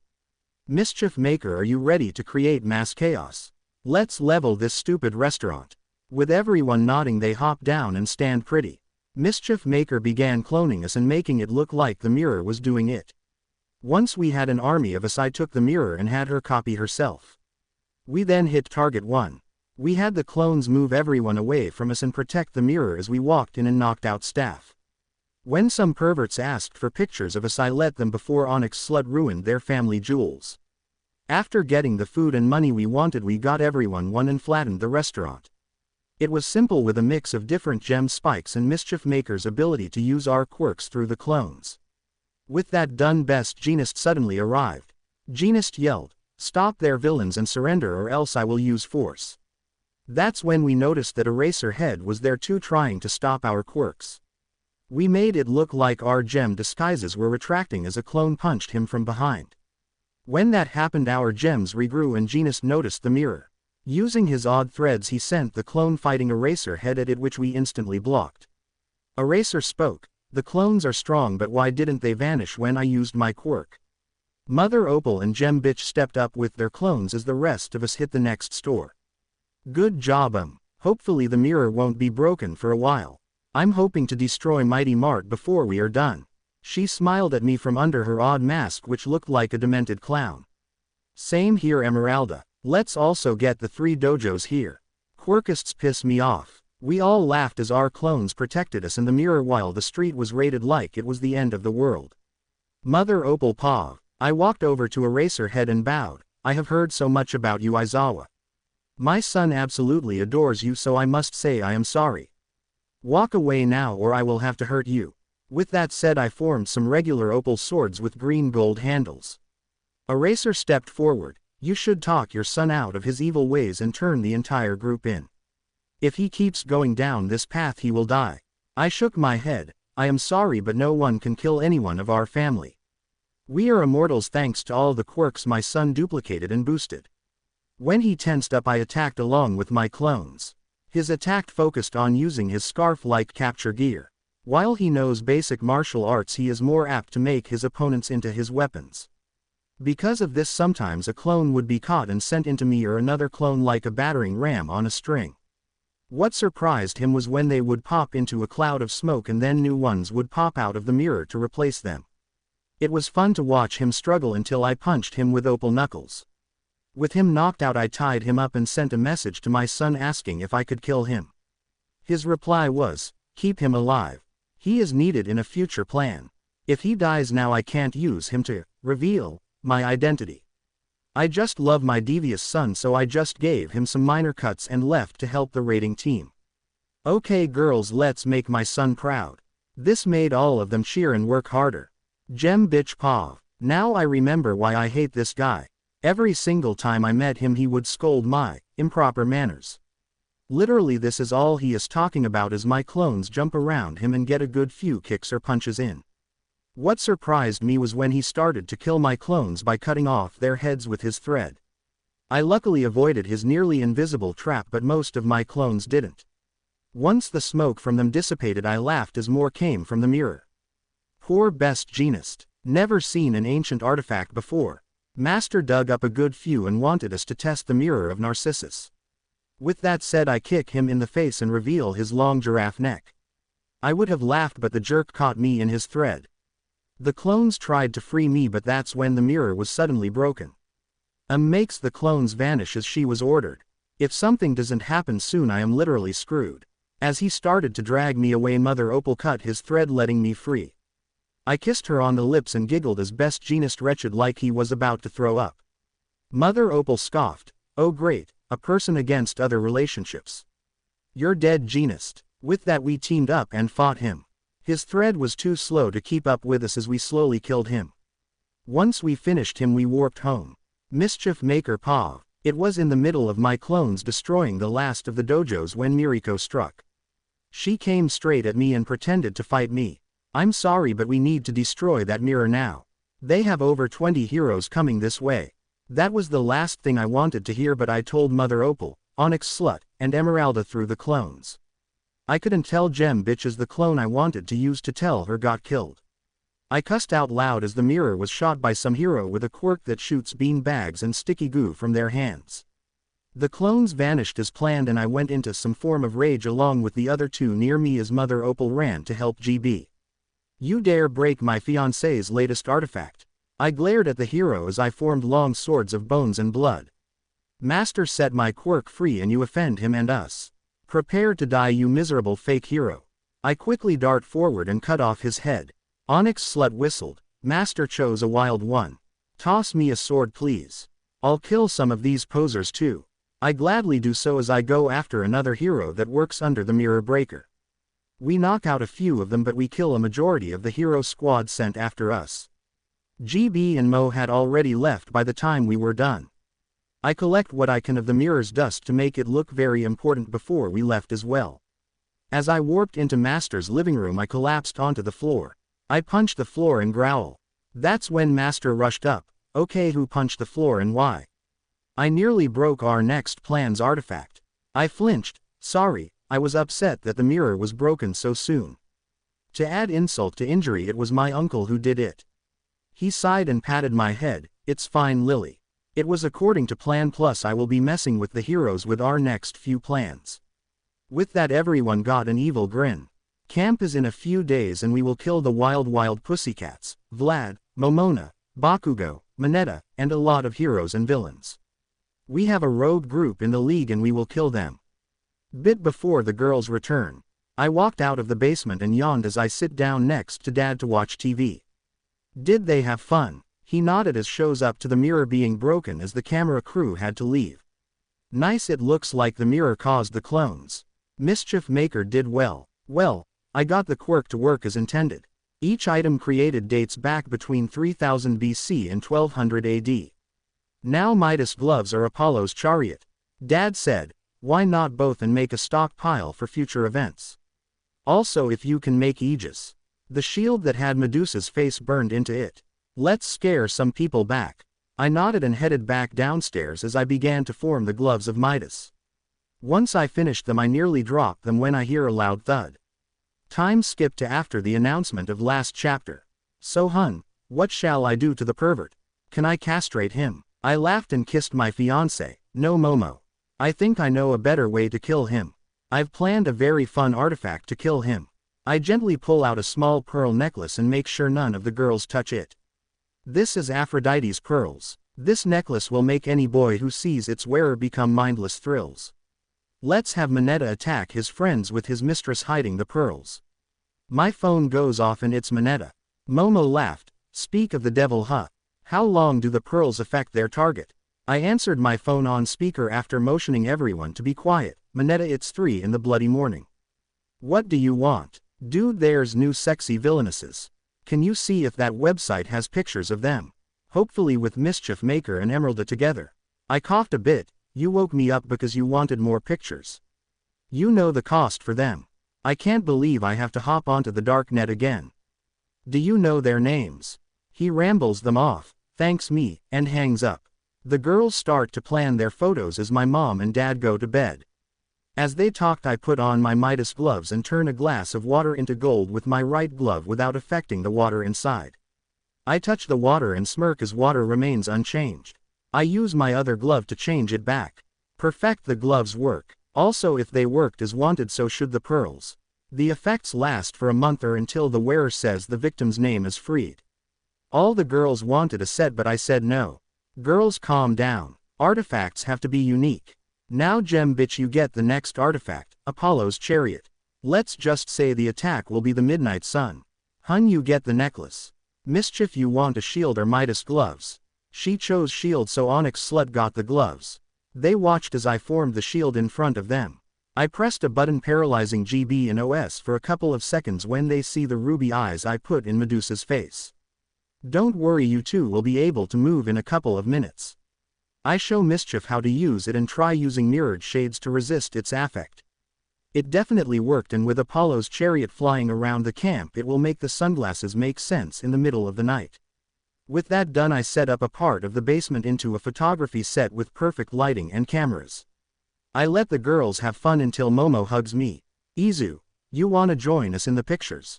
I'm sure if you actually set up a website lots of girls will want to see your body. This made me blush at the idea as I finished the chariot. I'm not sure that is a good idea, plus the site is a lie to make that Grappist our biggest scapegoat. Eventually all 4 of the girls talk me into it, and after removing all of my scars from years of bullying and putting on my disguise, let them take pictures. It did go a bit further, but not gonna tell that here. Morning came and there was a rapid knocking on the door. I got dressed in shorts and a simple shirt and answered it. Midoriya, what's up? I sighed and closed the door behind me as I walked out. Manetta, it's 8 AM and I just woke up. Be glad I have a program running on my PC to find stuff like that. It'll text me when it finds something. I motion Manetta to follow me as I head to the nearby IHOP. Yeah, sorry Midoriya, I couldn't wait. I'll pay for breakfast and the pics. I nodded and walked in. I saw Earl and walked over. Hey wolf boy, get me a drink of AB. Earl laughed. Yo Fang, how's it been? I smiled. Been fine, finally adjusted to my quirk. The day you met me was the day after it manifested. I'm Midoriya Izuku, by the way. Earl introduced himself and I introduced him to Manetta. We talked and had fun making jokes about what's going on with the world. That's when Earl said something. Oh yeah, I think my quirk evolved. I can now become a cat as well. I pretend to think before looking at him. Maybe your quirk is if you eat animal fur you can become them. He shrugged, saying he'd test it as we eat breakfast, and my phone goes off. It's Momo saying the pictures are ready. Hey Manetta, the program found the girl you were looking for. Let's go see the full file. See you later Earl. I give him the animal fur website address and I head home with Manetta bouncing and trying to race me. Once I get home, Momo walked out and tossed an envelope at me. I can't believe you. How could you? I hug her. Hun, breath and let me explain please. Your hormones are going crazy from the vampire bride transformation. Now what happened and what's in that envelope? Momo pretended to calm down. Does that villainess turn you on more than me? Not only Emeralda but the other broads with her. Momo cried on my shoulder as I saw Manetta take the envelope and run without paying me. Once he was gone, Momo and I laughed softly. We quickly went inside after pretending to talk for a while. Next time you're planning theatrics, warn me in text. She nodded as she kissed me. So did he pay you? I shook my head. I will pretend to forget about it until the camp event. I will reveal who I am, have you make him your thrall, and have his own classmates kill him. She kisses me again. Can you make a bikini to wear as I plunder the camp? Before I answer, the other girls want one too. I sigh and look at all of them. After a couple of minutes they each have a bikini made of their respective gems, but Mischief Maker's is made of black metal and strips of green gold. I remove all birthmarks, scars, and other identifying marks from where they are exposed as my dad walks in. I knew you were a ladies' man son, but Gem bitch is my bride. I sigh. Sorry dad. They wanted to take pictures to make Manetta look like a mole for sexy centerfold worthy pictures and want bikinis to go with their sunglasses for when we do Operation Midnight Sun. He laughs, saying that he was joking, and says I can have her. This makes her happy as I feel her quirk become a part of my collection. After that we test all the previous artifacts I made. Some were simple with just flight, lasers, lightning, fire, and I made a few more dangerous ones. There was one that lets people become different aliens. I based it off an old TV show and made multiple show-based ones as a way to really mess with the heroes. Mischief asked for another mirror and I shook my head, not right now. After the camp and a few others, shall we need it again? She nodded and we all went to bed since tomorrow Momo and I have to go to camp. I woke up and grabbed my phone to answer it. Please tell me there's a reason you're calling me at midnight. This woke up Momo and Lily as they were in the room next to mine. I wanted to call and apologize for stealing the pics. Look, I snuck over and put the money in the mailbox for you. I hope Momo calmed down after you explained. I growled, acting mad. Nope, she doesn't believe me since I got you to act less perverted for a bit. You owe me a lot. I hung up and checked the mail, finding a really heavy envelope. It was easily a few $100,000 in cash, but how did he get it? I headed inside to see my dad and Momo on the couch. What's in that envelope, son? I tossed the envelope to Dad and he raised his eyebrows in shock. I think Manetta has a big secret. I'll have Lily check it out later. If his family is secretly rich or he has underground connections, we might need to keep him. We will need a new scapegoat. That's when I heard Lily rush by me and leave. I was going to give her a new quirk, but okay. I sigh, making powder leave my hand and follow her current path backwards. Hun, you're an idiot. I look at Momo as she did the same thing but on my steps. Oh, I forgot brides share my quirks. I need more sleep. I'm going to beat the crap out of Manetta later. I headed back to bed and dozed off for the next 6 hours. When I woke up, I grabbed my bag and headed to school with Momo. Momo and I were there first and on different sides of the classroom, with her acting in at me. I smelled Hagakure before I saw her walk in. She was in casual clothes and of course invisible to the naked eye. I had a way to see her but didn't feel like using it. She and Momo talked for a while before she walked over to me. Ouch, what did you do to Yaoyorozu? I've never seen her so mad. I sighed and acted the part. I did a favor for someone and she found it. She is mad for what I was doing. Before you ask, I can't who or what it was. I swore on my fangs and I am not filing them for a month. Hagakure tilted her head. She was wearing a headband, and sighed, can I get a hint or something? Maybe I can help you out. I simply shook my head and acted worried as I rubbed my arm. She walked away and more of the class walked in, with Manetta giving me a really wide berth as I ignored him. After Aizawa walked in, we were all ushered to a bus labeled as a normal high school. I hid my anger as we started riding to the camp. After a few hours we stopped at a cliff. I stood next to my dad, softly chatting with him as Momo scoffed and walked by me. Damn, how bad did you piss of Momo? She is regaining her coloring with how mad she is. I shook my head as the wild pussycats introduced themselves. I signaled for Momo to get ready to forgive, as I had a feeling that the cliff we are on is about to vanish. As it dissolved, I pushed my dad onto the bus, dashed grabbing Momo, and gripped the edge of the ground that wasn't affected before I pull us up. Are you guys stupid or just reckless? After forming a blood shield, I surfed down on it and collected everyone and relaxed after everyone at worst had a few scrapes. Soon after, Momo and my dad surfed down with Momo, apologizing for being mad. I'm sorry I was so mad, Izu. I understand it was just a favor, but why that jerk? I just tapped my fangs and she sighed, you and your oath on your fangs. After that we had gotten to camp, we ate and I began to twitch a bit as I searched for a pouch of blood, not to find any.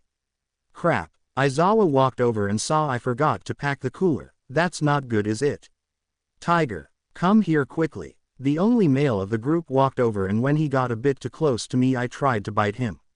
His pliabody quirk let him dodge me. What he didn't expect, and neither did I, was that I could bend my body crazily, breaking my bones until I could bite him. I drank for longer than 10 seconds and pulled away. Once I was done I pretended to freak out. Ow. What the fuck did I do this time? My entire body feels like I was put in a taffy puller. Momo rushed over and sighed as she saw the empty cooler. Hun, I told you to pack it. Oh crap, I didn't. I'm so sorry. You went into bloodlust cause I was mad at you. She hugged me and gently carried me to my bed, where she covered me. My dad walked over and explained that I was upset that Momo was upset with me that I wouldn't eat. They bought it and had to figure out a way for them to feed us vampires.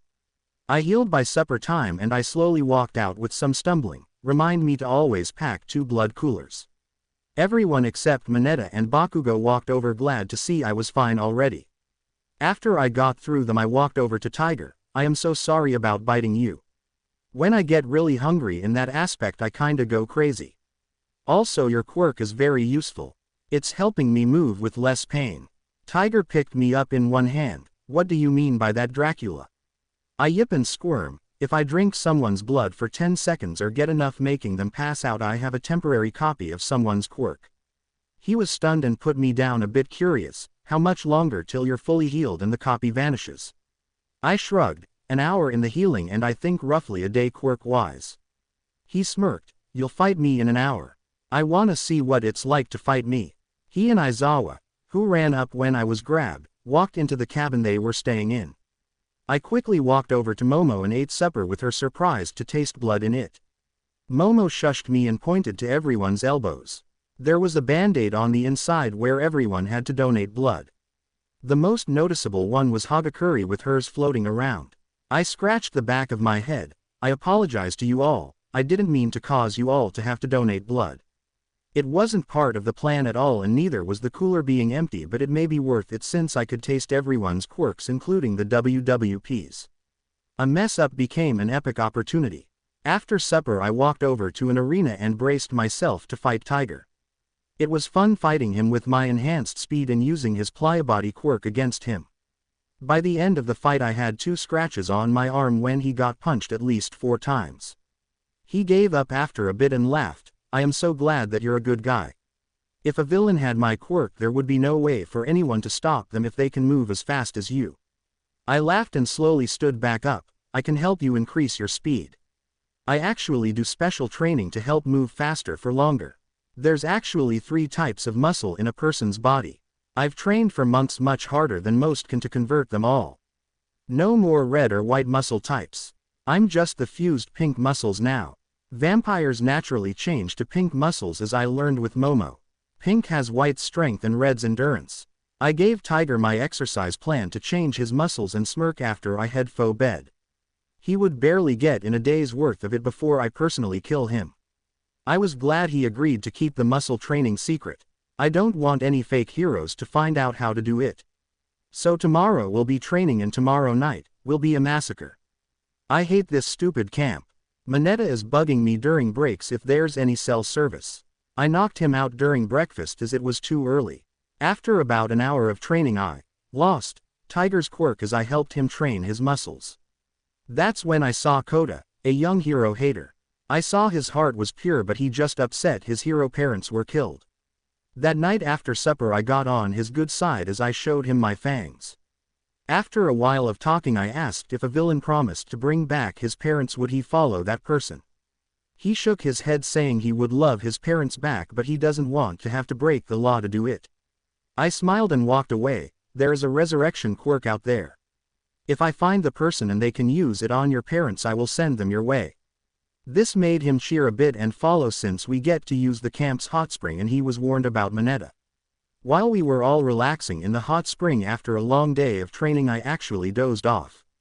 While this happened Manetta climbed the wall, got hit by Kota, and then got tied up by Zero. By the time I woke up everyone else was leaving and I was thirsty.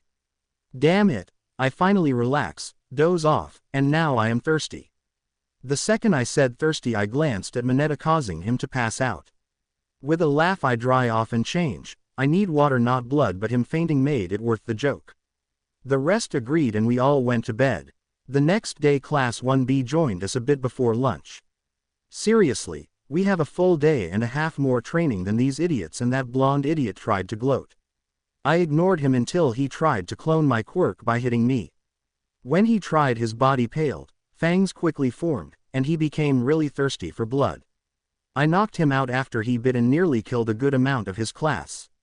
We had him tied up, put in a form of a jail cell, and I smirked secretly. After lunch I asked Aizawa if I can call my mom and see how she is going. I told him I've never been gone this long and I didn't want her to have a panic attack. He allowed it and I called her. Hey mom, how are you doing? If someone is listening son, say you got hurt a bit.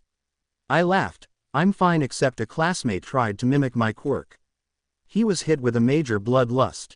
Okay, I will make it simple. Manetta is worthless. Lily found out he just stole money from his parents and they are not happy. Also, do you need all the girls for the party? I'm glad you're okay mom. Yes, I will tell Momo you said hi. Don't forget your show is on tonight at 7. I don't need you to forget and not understand next week. She laughed. I'll also pack the light bow. This will be fun. I said bye and hung up. Aizawa told me to get back to training and I did. That night there was a challenge of courage. We had Class 1B start as the scarers. I smirked as I was teamed up with Momo and we both were ready to have a lot of fun once the attack started. That's when blue fire coated the forest in an area. It was too soon for our attack and we knew who it was. I rushed to Dabi and growled at him, "What are you doing here? I never called for you." Dabi looked confused. "Shigaraki told us that we were. He said that you wanted us to kidnap Bakugo and Manetta." I sighed. Should have known that he was the traitor.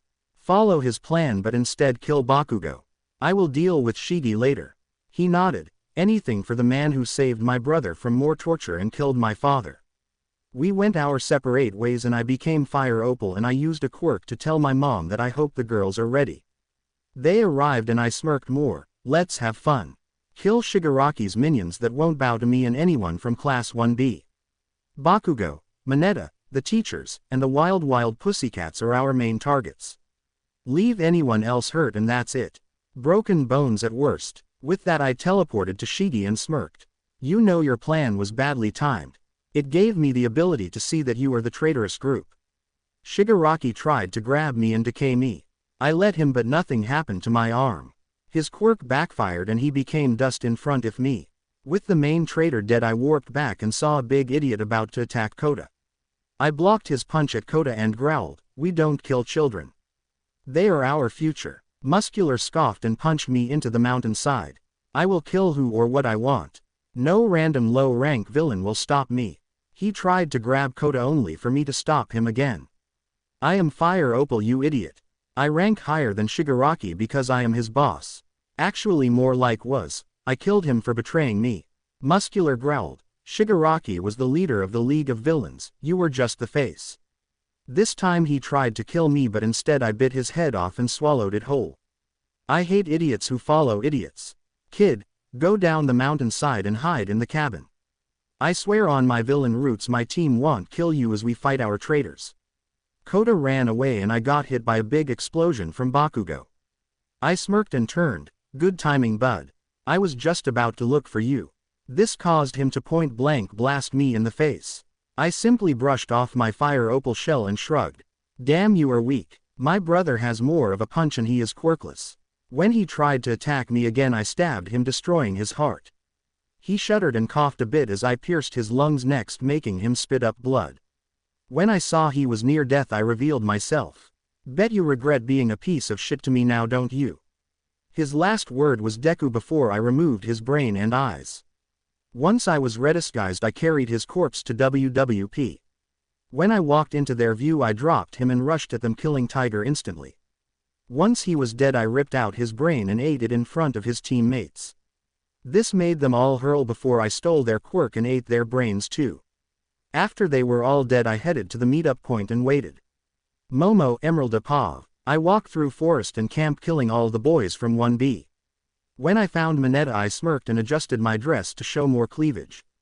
Hello there. You're the boy who wanted to see me naked, right? Even though he was about to die he nodded furiously. I slowly walked over to him and bit his neck as I made him a simple drone. Once he was changed I filled his pockets with pictures of us girls signed with, "To our perverted spy." With him as a simple drone and no vampire powers I had him attack his classmates, and if he gets caught he is to bite his tongue and die. He goes off to do his job and I find Vlad, the teacher of 1B. Hello Vladdy, wanna give me a detention? I kinda felt sick saying it but it definitely flustered the bloodbender. As he tried to make his brain register what I said I kicked his head off. After I cleaned his blood off my heels I walked to the main cabin just in time to see Manetta die from him biting his tongue while trapped in Aizawa's scarf. Damn it, the stupid fucking midget didn't even get a single person. I screamed before I ran away as Aizawa tried to grab me. After a bit I got away from him as I ran by where Izuku killed the wild pussycats. I licked my lips at all the blood but kept going as I ended up at the meeting point. All the traitors' team was there and some people from our class were about to come our way. Izuku, his dad, and I changed to our normal, high school looks and had them beat us up a bit. By the time Todoroki, Shoji, Kurashima, Uraraka, and Sue got to us we looked close to death and burned like crazy. The girls pretended to try to drag us away but easily dropped us and ran as Todoroki tried to burn them. When I woke up after passing out the three of us were in a hospital room covered in bandages. When the detective and his friends came in, he asked the usual questions. What do you remember? Do you have any ideas why they would want you? Can you think of anything that can help us find them? We lied and got away with it easily. We were randomly attacked while we went through a small game between us and 1B. Some guy with hands wanted us during the USJ incident, so maybe he tried to kidnap us. No officer, sorry. Can you get us some blood, please? We are close to going into bloodlust. When the police left, our classmates that weren't too hurt came in and pretty much asked us the same questions as the nurse gave us our blood. We answered and tried to stay as polite as possible while we had to hit some more clingy people. Is everyone okay? We were kinda attacked right off the bat and didn't see anyone else. Uraraka growled. Manetta was the stupid mole. He tried to kill Aizawa before he killed himself. He had pictures of the villainesses that work with Fire Opal. Shoji formed a mouth on one of his arms. Bakugo was killed by Fire Opal, and so were the wild pussycats. He ate their brains. Izuku pretended to be about to hurl, though I know he ate them. With that, everyone left after some catching up. Apparently we slept a few days after the camp incident. We quickly healed after drinking all of the blood. We left later and headed home where we planned to relax. When we arrived at Izuku's home, we all headed to the living room, watched TV, and chatted about what we did during the attack. Apparently Lily saw what Manetta did. He tried to stab Aizawa only for Izuku's shield book's effect to stop him. After a long evening of joking, we all headed to our respective homes and went to sleep. Wonder where we will strike next. By the time I got home and headed to the basement, there was a collection of multiple relics I did not create. After moving some, I find a sleeping Lily under a big blanket. I gently shook her awake and carried her to my room, where I laid her down on my bed. Get some sleep, I will look over your relics, okay? She nodded and dozed back off as I went down to check. The first few were just silly creations. A bottomless carpet bag which can hold infinite items tagged as Mary Popping Bag. Then my favorite of the silly stuff was something called Gaff Stink Bombs. I kinda wish I warped to the middle of nowhere before popping one. Even tomato juice couldn't remove the smell until it faded a week later. I only know this as I warped the room a week in time. I packed them in a bag for later and winced a bit as I looked at my leg. It hasn't fully healed, but I could still walk on it. Unfortunately Momo also had an injury like this, should have had the idiots hold back a bit. The main reason was Dobby's fire. It turns all it touches to ash, and he used it on us. Dad was only messed up from Spinner, a stupid lizard, and some magnetic quirk person, so he is already fully healed. After messing with some funny relics, like a bottomless bottle of seltzer, which is a bubbly fluid that comes out as a thick foam, I head upstairs for supper. After supper I smirk as I set up another plan using the sillier relics. After supper I called in the girls after getting some ice packs on my burned leg and Momo's arm. Okay girls, your new job is to cause mayhem around an Inua. Please be careful where you use the stick bombs. It takes a week for the smell to fully vanish. Miriko, your job is to fight them again. Destroy any relic but the carpet bag and the stink bomb canister. I like them and they can definitely be reused. I adjust the ice pack before continuing. Now I don't want you to kill anyone. When someone asks how you got in, toss them this. I hand MT. Lady Manetta's school ID. Now should you see All Might. Sharpie all over his face. Gag present Mike. Airhorn Aizawa often, and force lunch rush to eat fish-flavored candy. Just make the attack horrible for them. Momo began to get up, but I pulled her back onto the couch. You are not going this time. Let them have some fun, okay? She nodded. Fine, but I better be able to rip out some people's hearts next time. I agreed, and I kinda wish I didn't. Lily huffed. You basically bend over backwards for her, and all I got was a, I'll check, on my relics. I'm a bride too. Midnight nodded. Yeah, I've not had any fun with you, and honestly Manetta was not worth this youth. You still need to make up for that. Same here. I may have started your dad's, but I'm yours now, MT. Lady stated as Miriko covered her face with her ears, muttering something similar. I groaned as the five bickered with Momo, claiming she's higher ranked cause she was the first and my fiancé in the legal sense. I slowly stood and got myself a drink as they argued. After a few seconds I hiss at them, shut it. Any louder and the neighbors will think I am a womanizer and a pimp. Then when the cops come they will do a big test and our villain sides will be revealed. That shut them up before they started arguing via telepathy. Unfortunately, I heard every single, mentally shouted, high-pitched insult. I mentally screamed in rage, scaring them before I headed to bed. After a couple of hours they all walked into my room. I'm sitting in my chair and gaming on my PC, but I pause it when they come in. What do you all want? I explained Momo was my head bride because I love her. What else do you want? Midnight walked over and sat on my bed. First off, you need to treat us all equally and make up for us becoming your brides. You sealed the deal with Momo but not us. Unsurprisingly, the rest agreed, but Momo agreed too, which surprised me. I'm not going to screw all of you. I only love Momo, and the rest of you are proving your worth before I remove your leashes. Lily sat on my desk, making sure not to sit on my mouse or keyboard. That's what your deal with me was, but MT. Lady was your dad's. You wanted Miriko even if just as a spy, and Midnight, well, she's a hag. Hey, I sighed as I sat back in my seat. Her points were valid except the hag bit, that was harsh. Momo sat on my lap. How about they earn some time with you? Each mission is a little game where they gain points. They get to join us after they get all the points. She then whispered in my ear, it might make them work harder and speed up our plans. I nodded, fine, but they must earn 100 points.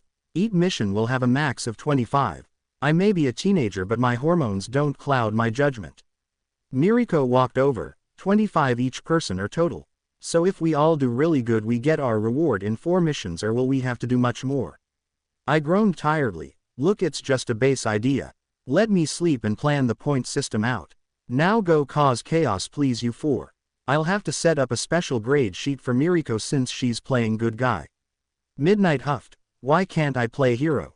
I have to teach some classes today. I began to slam my head into my desk, breaking it after a few hits.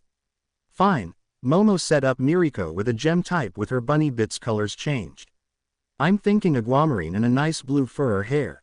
Now that that's settled, please get out and use the sillier relics. I need some sleep. They left and I dozed off. When I wake up later, there better be a news bulletin about Ua being terrorized.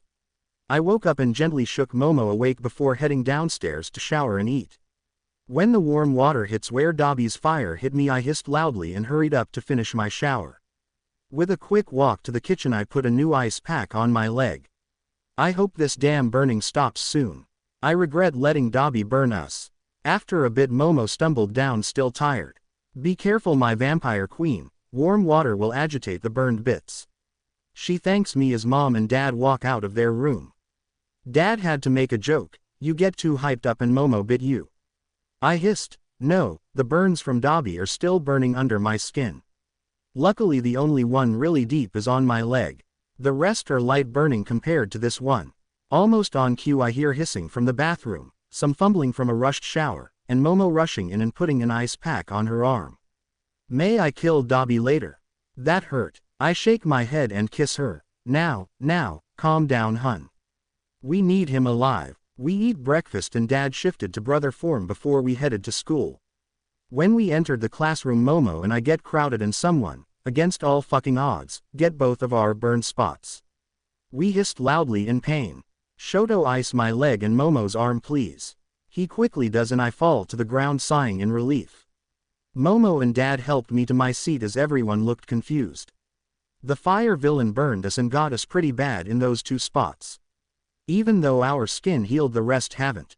The shocking idiot apologizes and I wave him off as I sit back in my seat. Aizawa walked in and looked at the ice on Momo and I. Okay, problem child, why do you and your girlfriend have ice on you? Momo explained and he instantly paled. I am sorry, I thought you both were fully healed. Momo and I both say at the same time, so did we. Class resumes as normal with a notice that this afternoon there will be training, but since there's no B-1 we will be against the support class so they can help understand our quirks for better gear. I thought for a second and raised my hand. Aizawa nodded for me to ask. Think they can get a hold of silver, holy water, rose water, holy ground, and blessed crosses? I was reading old legends of vampires and they mentioned those items. He shrugged and left the room to talk to Power Loader. That's when Iida looked at me. Aren't those items that hurt vampires?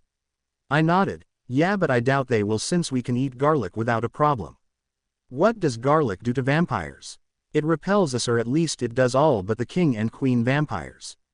After a bit of us doing talking about quirk training, everyone did as I motioned Shoto over. When he got close to me I asked, "Remember dinner a while ago? You asked to be a vampire." He nodded as he re-iced my leg. "I can do it, but it might hurt you some, and you just be very careful. You will have mine, Momo, and a few other brides' quirks." I said the last bit quietly and he nods.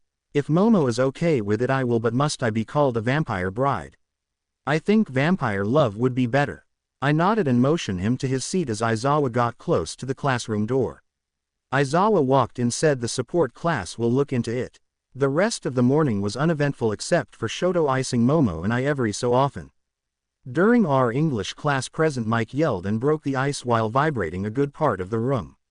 The resounding hiss made him actually crap himself, curse my vampire-enhanced senses. It made us three gag loudly as we caught a whiff of it. When Present Mike returned after cleaning himself, he apologized to us and talked at a more normal tone. Midnight walked in a bit later and wrinkled her nose as Present Mike left. "What's the horrible smell?" Present Mike whispered in her ear, making her gag slightly. After he left we had to read poetry, with her always choosing me to read the raunchier bits. I gave her a glare after the third time and she quit. We switched to another poem said toward vampires. I smirked and slightly motioned to Momo and my dad. I then telepathically told Midnight not to react to it like us. "They don't know you're a vampire bride." At first we just fidgeted in our seats, which got us odd looks. As they kept reading it, Dad and I flung ourselves out the window with Momo following us soon after. We landed in a nearby tree and stayed there a bit mad. Heroes ran from all over the school to outside near the window and into the classroom. Aizawa saw us in the tree first. "Why are you three in that tree? Are you why the window broke?" I slowly climbed down, being careful with my leg. Midnight had us read a poem said to repel vampires. At first it just made me uncomfortable, but as they kept reading it began to hurt. It was worse than the burn from that blue fire quirk dude. Dad and Momo nodded as well. We wanted everyone to think we had limits, so our reveal hits much harder. Midnight apologized, saying she forgot about the vampire bit. The bell rang for lunch and we all ate, with us three drinking an extra pouch of blood. Shoto kinda cornered me after lunch. "Are you okay? How bad did that hurt you?" I chuckled. "It didn't, I just want the others to think I have limits and weaknesses. Then when they try to fight back after we reveal ourselves, their safety precautions will be worthless." He smirked. "You are devious." I nodded and poked his nose, "And I know you love that about me and Momo." I left him stunned for a bit before we got ready for battle practice. We started to battle the support class. They tossed different things of dirt at me when I was fighting someone with a gas quirk. Using some mind reading I knew which one was from a graveyard and another from a church. I grabbed the grave soil and it made my attacks much stronger until the holy ground splattered in the ground and hits the burned spot on my leg. The scream of pain I let out made everyone freeze around me. The scream had over 10 different tones, as if there were 10 demons screaming. As I screamed I cut off my leg and hopped away from the holy ground. Once I grew a new leg I checked and sighed relaxed as the burn was gone. Momo of course ran over to help me hobble away from it, so I cut off her arm right above the burn to heal her of it. Was that last clump the holy ground? If so, it made the burn hurt a whole lot more. What was this one? I show the clump of grave dirt in my hand. The student told me and I looked a bit stunned. "So holy ground hurts but grave dirt makes us stronger. May I have a glass vial or something similar?" They tried to hand me a vial of holy ground and I hissed at them, "Keep that away from us." Momo was in her own fight at this time and had to flee due to a blessed cross. That's of course when the girls decided to strike. Mischief Maker became a clone of me in fire opal disguise and laughed. "So you do have weaknesses, vampire twins. Good to know." She knocked out the two Momo and I were just up against, grabbed the soil, caught the cross, and cornered us. She surrounded us in a circle of the soil and walked away laughing, leaving my dad to fight. We pretended there was a barrier around us and using some quirks make our hands flatten as if there was one. The chaos they caused using the stupid prank relics was beautiful. Within a few minutes they made the entire school look like a fraternity from ancient movies. Hit it. Spray paint, toilet paper, slime, eggs, and a bunch of other things. By the time it was over, Momo and I dug a bit down through concrete and made a perfect circle hole due to the soil's barrier. When the attack was over, Shoto found us and laughed. "Digging to America," I growled. "Just get the holy soil circle away from us. It's keeping us trapped and I hate it." I knew others could hear me, so I kept up the act. He used a water gun he found to get a good section of it away. When I touched it, I screamed in pain and cut off my visibly smoking hand. "That burns. Holy crap, that burns." A new hand formed, but I kept the burning one away from me. The support student apologized and said it was a mix of holy water and rose water. After a little bit they removed a good amount of soil. I became a bat and flew through the gap. Momo mimicked me and I had to look for a blood packet. I was furious and very thirsty. As I was drinking, the idiot support class person blasted me with two separate blasters, one just rosewater and the other holy water. I screamed again and removed the back of my gym outfit as my skin visibly smoked. Before the idiot could say anything, I grabbed him by his throat and lifted him up.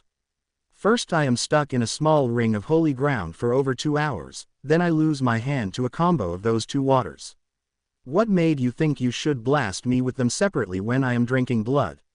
My eyes were no longer green but pure black with red pupils, and it true KY scared him. It took Momo and Dad to stop me from killing him. I wanted so badly to remove the idiot from the gene pool, but I listened as Momo sang a calming song. I dropped him and leaned against Momo before I passed out to seem weaker. According to Momo, we were excused home and they would try to figure out tech or simple ways to avoid our weaknesses. I woke up at home and congratulated the girls as they showed me pictures of what all they did. Momo graded them as I told her about Shoto wanting to join us. "Go ahead, but if I start drooling ice cubes I will hurt you." I groaned as I got up and headed to school with Momo and my dad. I'm so tempted to have Eraser reveal us already. I'm sick of all our dumb classmates. I admit I might add Shoji and Kaminari to the collection, but I think Kaminari is too pure and into Bakugo. His smile dimmed since I killed him. Momo agreed and we decided to plan it for next month right after we get our provisional hero licenses. As we walked I began to plan our theatrics and decided, actually let's do it tomorrow. I have a very theatrical way to do it. I told them the idea and they both smirked. Let's get Shoto in on it and prove what happened as the real story. I nodded and planned that bit out as we got to school and did our morning classes. During lunch I went onto the roof and sat in a corner as I waited for the day to be over. After a couple of minutes I realized I wasn't leaning on the railing but an invisible wall. I checked and hissed when I realized holy ground was under the railing. "Everyone in now. Something is wrong here." They didn't listen until someone dressed up as Fire Opal revealed himself and laughed. Everyone fled downstairs and I tried to follow only to bounce backwards since there was holy ground there too. The fake destroyed the cameras and formed a dome of opals around the two of us. I got ready to fight before he removed his mask. He was me but slightly older. "I will make this short. I am you from another timeline. In my timeline there was no all for one. The banks were never robbed, and now it's your turn to travel through time." I began to laugh and shook my head. "Very funny prank, whoever you are. Change back to normal and end this charade." He sighed and showed me a scar that was on his side from when Bakugo attacked me when I was 6. The scar is very unique and hard to mimic. "I am you. Look, Bakugo gave us this when we were 6. Now only you or him would know that, and he used his quirk to heat up a metal object and pushed it there." I sat down stunned as he handed me a book that looked centuries old but was an average notebook. "This is what I call the loop book. The first 2 played as a hero but the third gave up and we have looped as villains since. Now I changed yours for much better results. I created All for One, All Might, and caused the bank jobs. You know the ones you followed and killed Endeavor." I quickly read the booklet and hid it in a pocket dimension for later. "Okay, you're me, but why are you here now? Why not tell me sooner?" He laughed. "We set a rule to wait for either the accidental time incident or when we plan fake or real time travel." I sat down and sighed as the dome started to crack. "Go to my home and explain this to Mom. I'll meet you there soon, but first bust me up some." He formed his mask and beat me up. He used holy water and blessed crystals to pin me to the wall.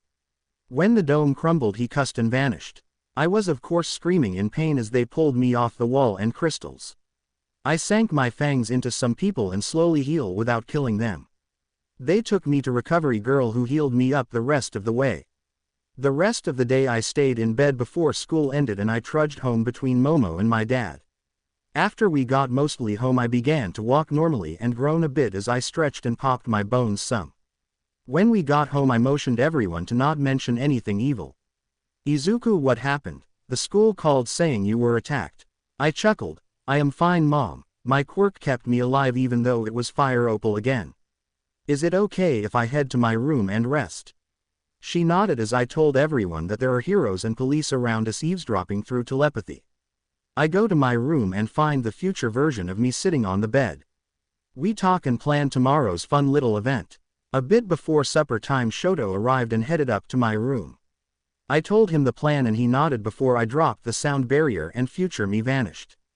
I pretended to be just waking up from a nap and Shoto talks me into making him a vampire lover like Momo.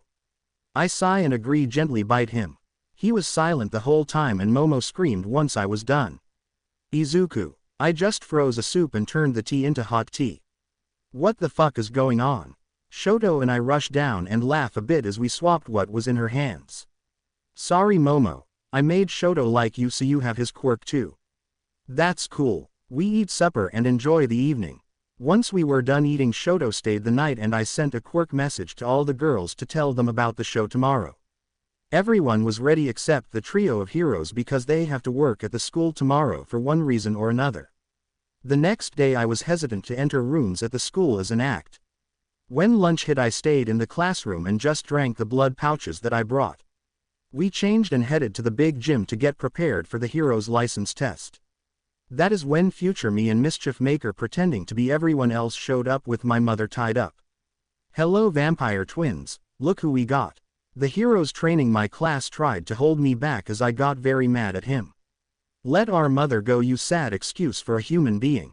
He laughed and looked at me, who said I was a human. With that Shoto, Momo, Dad, and I hissed at him and charged at him. Of course this was the plan. Emeralda, Steins Gate now. The clone tossed out 4 small objects which formed into a real-time travel portal where we were sent back in time and they threw my mother in after us. To make the next 5,000 years simple, we created the legend of vampires and werewolves, made tons of money, saw movies of the past as they were originally released, and trained our quirks. Soon we got back to when we were gated through time. Once the past me was sent through we dropped down from the skylight looking much stronger. Finally you arrived, I hoped you'd show up sooner. I groaned and stretched, you must excuse our memory, it has been 5,000 years after all. Your time is up. Past me.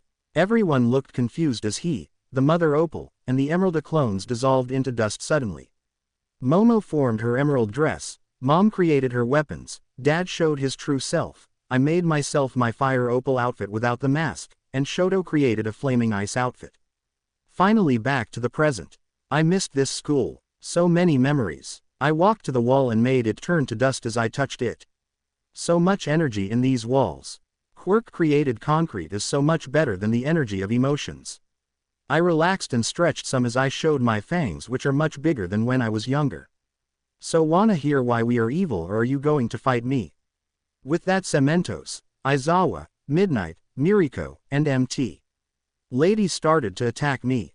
I simply struck Aizawa and Cementos away as I bit the women and they began to form their villain outfits and looks.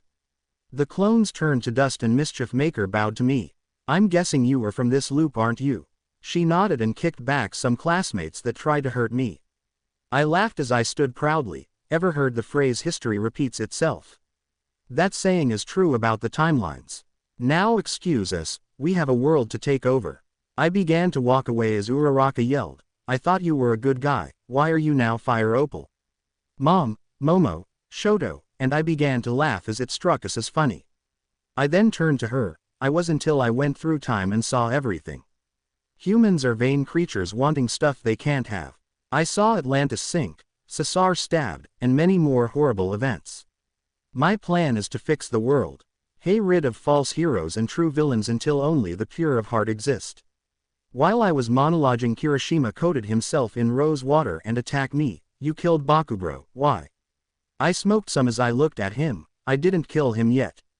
You saw the one who did dissolve. Now let go, you're burning me.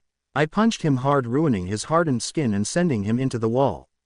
We left laughing as I destroyed everything in our way. Finally done playing hero, time to have some real fun. I was walking through the castle I have lived in for the last few centuries. I love this place, but we do need to modernize it later. Some video games and such would be nice in here. Momo nodded. True, but the bleak nature of this place is very homey with all the centuries we have been here. I chuckled. Very true, but let's make a game room and maybe a room just for us. It has been a few centuries.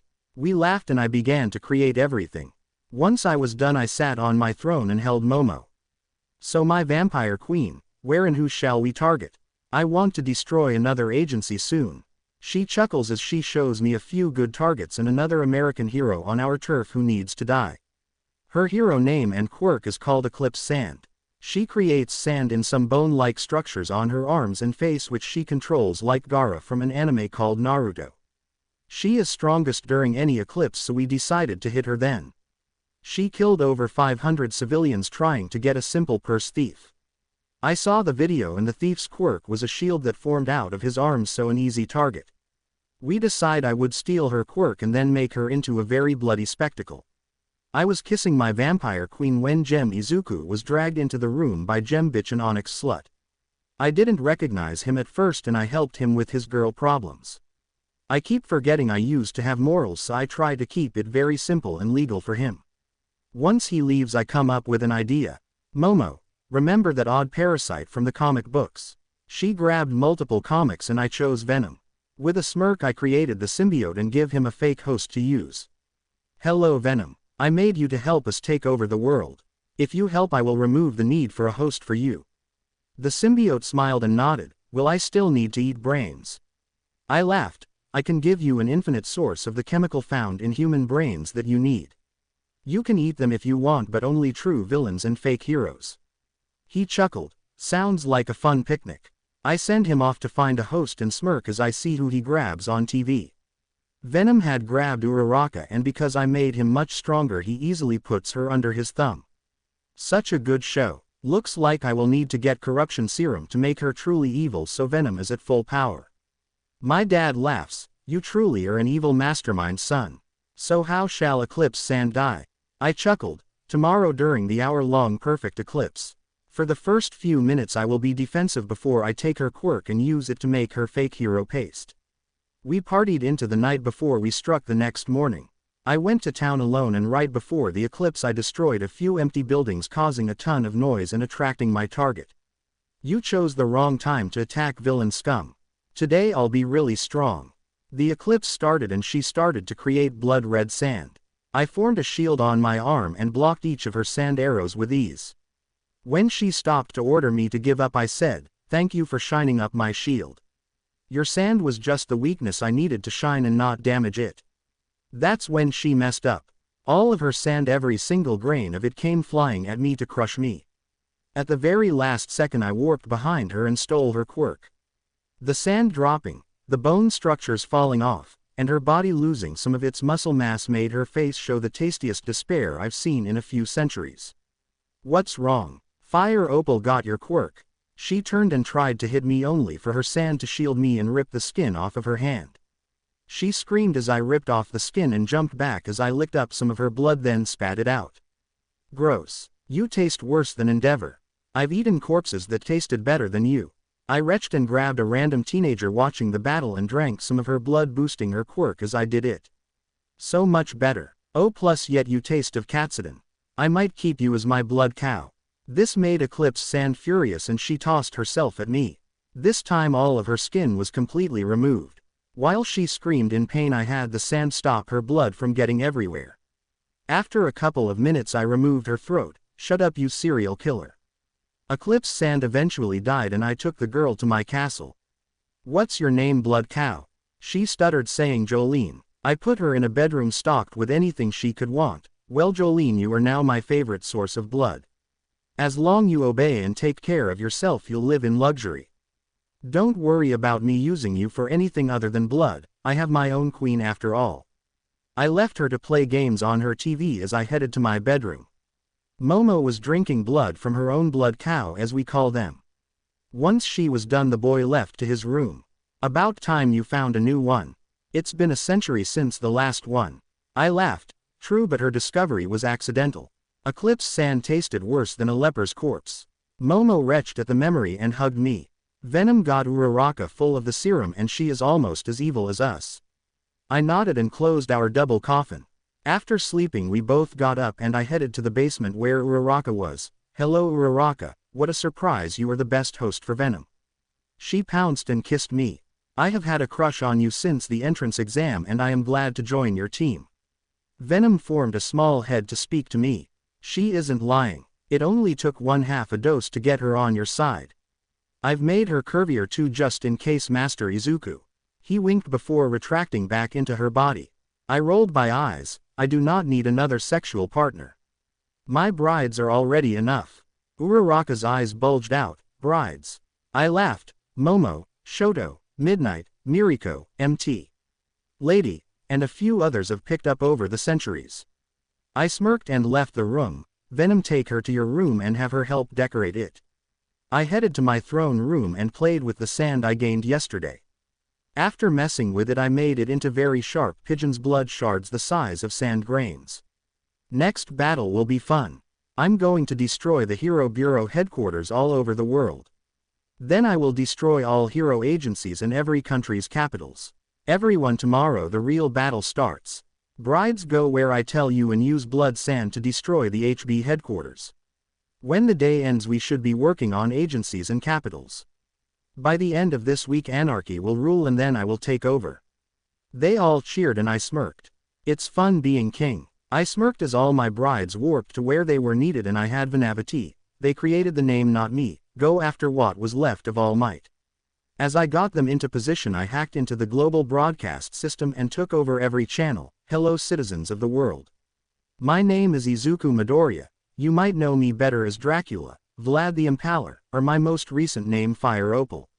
When it hits midnight in Japan I will start my global attack and destroy every hero board base, every hero agency, and every capital. To avoid this, surrender to me and I will spare you all from some of my wrath as the hero board must go. I paused for a bit and watched using multiple quirks how everyone is freaking out and the people in charge of the TV channels trying to stop me. You can give up trying to stop my broadcast. I am using my quirks to do this, not any machines. Now you have till midnight in Japan to surrender. If you surrender I will make a few simple laws. True villains will be drained of their blood and killed, false heroes will lose their heads, and true heroes shall be allowed to keep working. To prove how serious I am, my newest follower Vanavati shall kill All Might. He is one of the biggest fake hero out there. I smirked as people looked greatly confused at this statement. All Might is a false hero for arresting people who are only villains because they looked evil, made people give up on their dreams, killing villains that were trying to change their lives, and arresting a late bloomer who couldn't control his quirk when it suddenly manifested after nearly dying. This made everyone freak out, hoping that what I said wasn't true. I smirked as I showed them recordings of everything I said. Everyone was stunned seeing All Might attack an ex-villain wearing a quirk-blocking necklace, arresting mutant-type quirks who were just helping fix stuff, him telling me to give up on my dream, and then him calling the cops after I bit him and apologized like crazy. To add more nails to his coffin I showed them each time he or another hero attacked people for appearance, their quirk suddenly manifesting due to stress, and a lot more. Their outrage of being lied to made the air smell so much better. Now for the part one promised, All Might's death. I showed All Might sitting on his couch watching this, then looking at where a camera could be if I wasn't using a quirk. When he stood up Vanavati cut off his head then ate it. With the quick kill over I swapped back to my face. You all have 8 hours till Japan hits midnight. Surrender or else. I ended the hijacking of TV and kept watching people riot and do the work for me. Momo kissed me. Looks like the world is your Fangs now, my king. I nodded and began to frown as each and every country said, we do not bow to terrorists' demands. I growled and sent one simple message over all the channels, since you all want surrender, let the rain begin. When I said that, all my brides began destroying the hero board stations, killing all the members inside. People who were there for an appointment, falsely accused villains, and true heroes were spared from the wrath, but everyone else was killed. They kept spreading out their blood sand, destroying more and more stuff. Momo and I decided to walk into the nearby town square and taunt the heroes there. After we arrived, I turned on an old radio and began to dance with Momo. While we danced, we killed worthless heroes by either kicking off their heads, stabbing them in their hearts, or draining them of blood. We did this for a little bit before Aizawa walked up to us. We stopped and greeted him. "Hello Aizawa, sorry about the time loop thing. I'm glad that you're a true hero. Growing up I looked up to you because you basically fought like a quirkless person." He sighed. "Why are you destroying the world then?" Momo sighed. "Not the world, just those who are quirk elitists and false heroes. We give quirks to the quirkless, protect those who can't protect themselves, and more." I walked over and held out my hand. "Join us Aizawa and your eyes will never hurt again. You will be able to sleep all you want. Plus I will save Ms. Joke and your cats from any harm. Just shake my hand and accept my deal." He glared at me. "If I accept, you must stop the attack before you destroy any more capitals and give them one more chance to surrender." I smiled. "I swear on my fangs, the starters of my new life, to stop my attacks if you agree." He shook my hand and my nails dug into his hand slightly. Ms. Joke, Aizawa's 10 cats, and all their possessions appeared behind him. With his blood and mine creating a blood oath, the attack stopped with only one capital being destroyed. I smirk and Aizawa suddenly forms cat ears and a tail. "Since we made a deal, I'll give you some extra for it." With that I walked away and created a house for Aizawa on a nearby empty lot. It looked simple, but there was a lot more to it. They were teleported in along with his stuff and cats. They both quickly became a couple as Aizawa knew I wasn't one to break my word. With a quick broadcast I sent my message. "I made a deal with a hero I believe to be a true hero. I will give you all one more chance to surrender. You have till midnight in Japan in 3 days. After that I will resume my assault." Using my quirk I eavesdropped on many meetings about what everyone should do. No one wanted any more damage to happen, but they didn't want to surrender.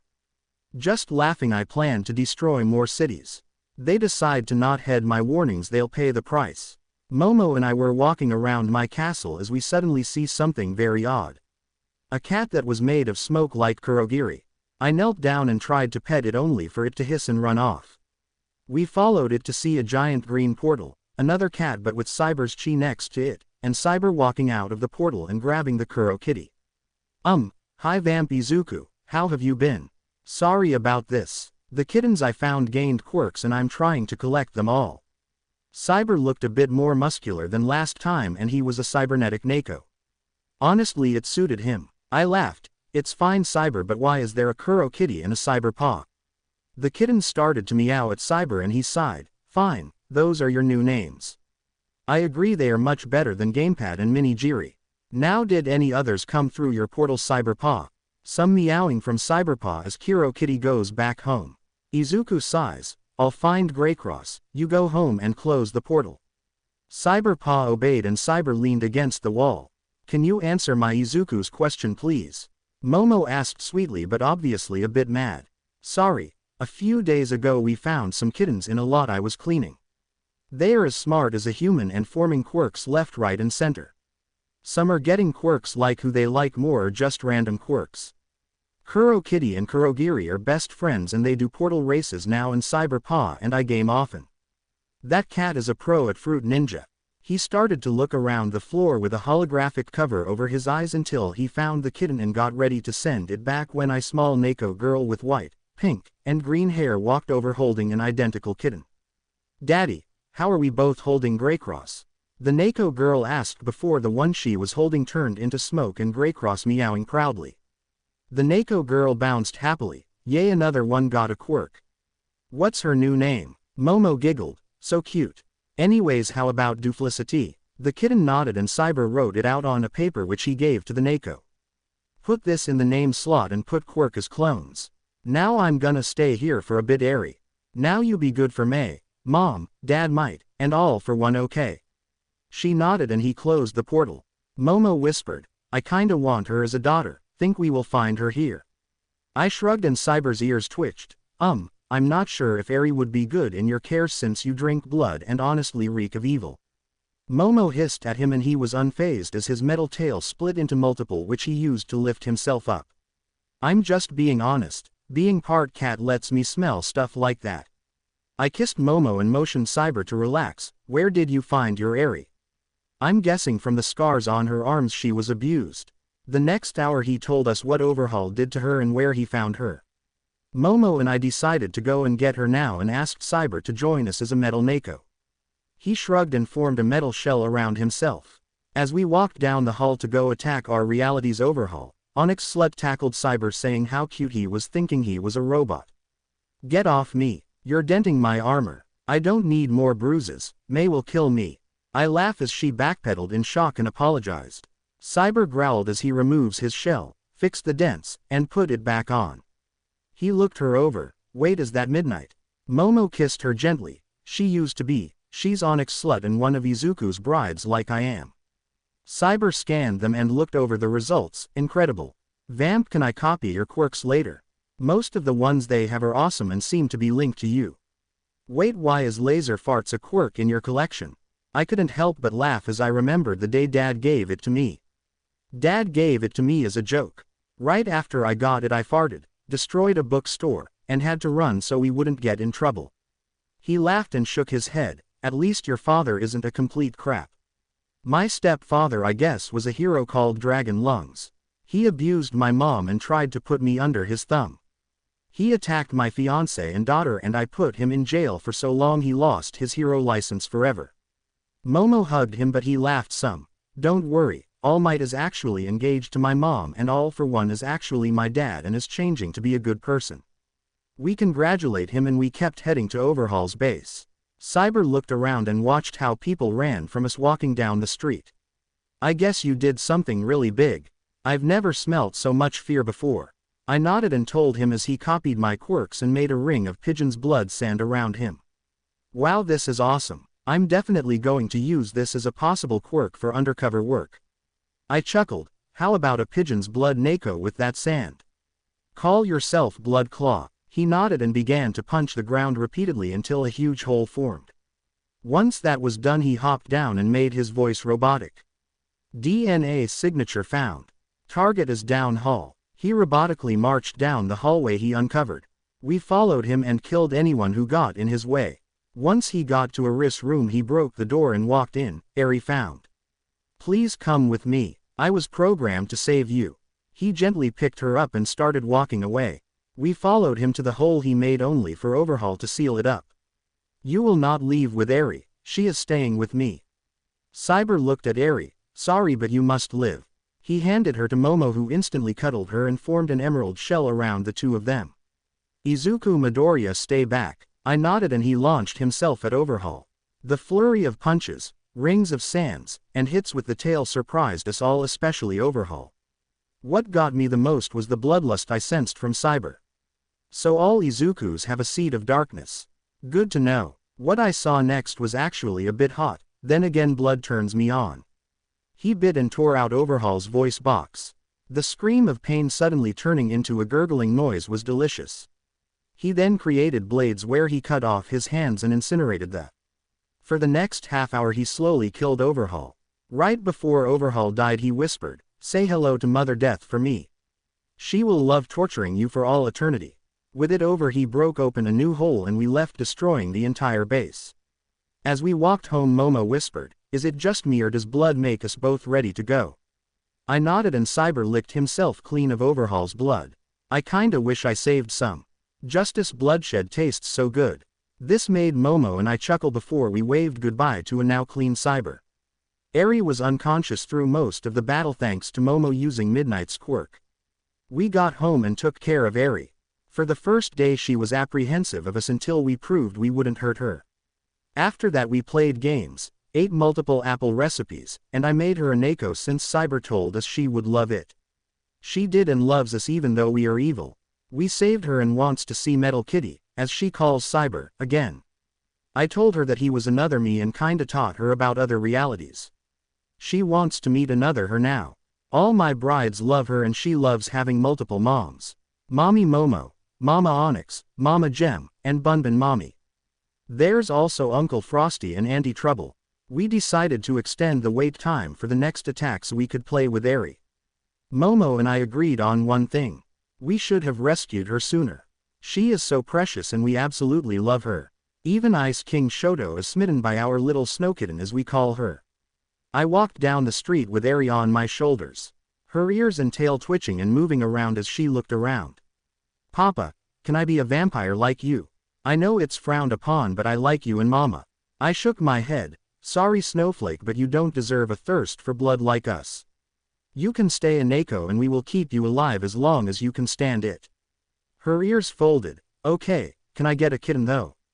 I chuckled. You are a kitten but sure. I'll see if I can find the quirk kittens in this reality like Cyber or Mecha Kitty as you called him did in his world. She cheered happily then hissed when we both realized a ring of false heroes around me.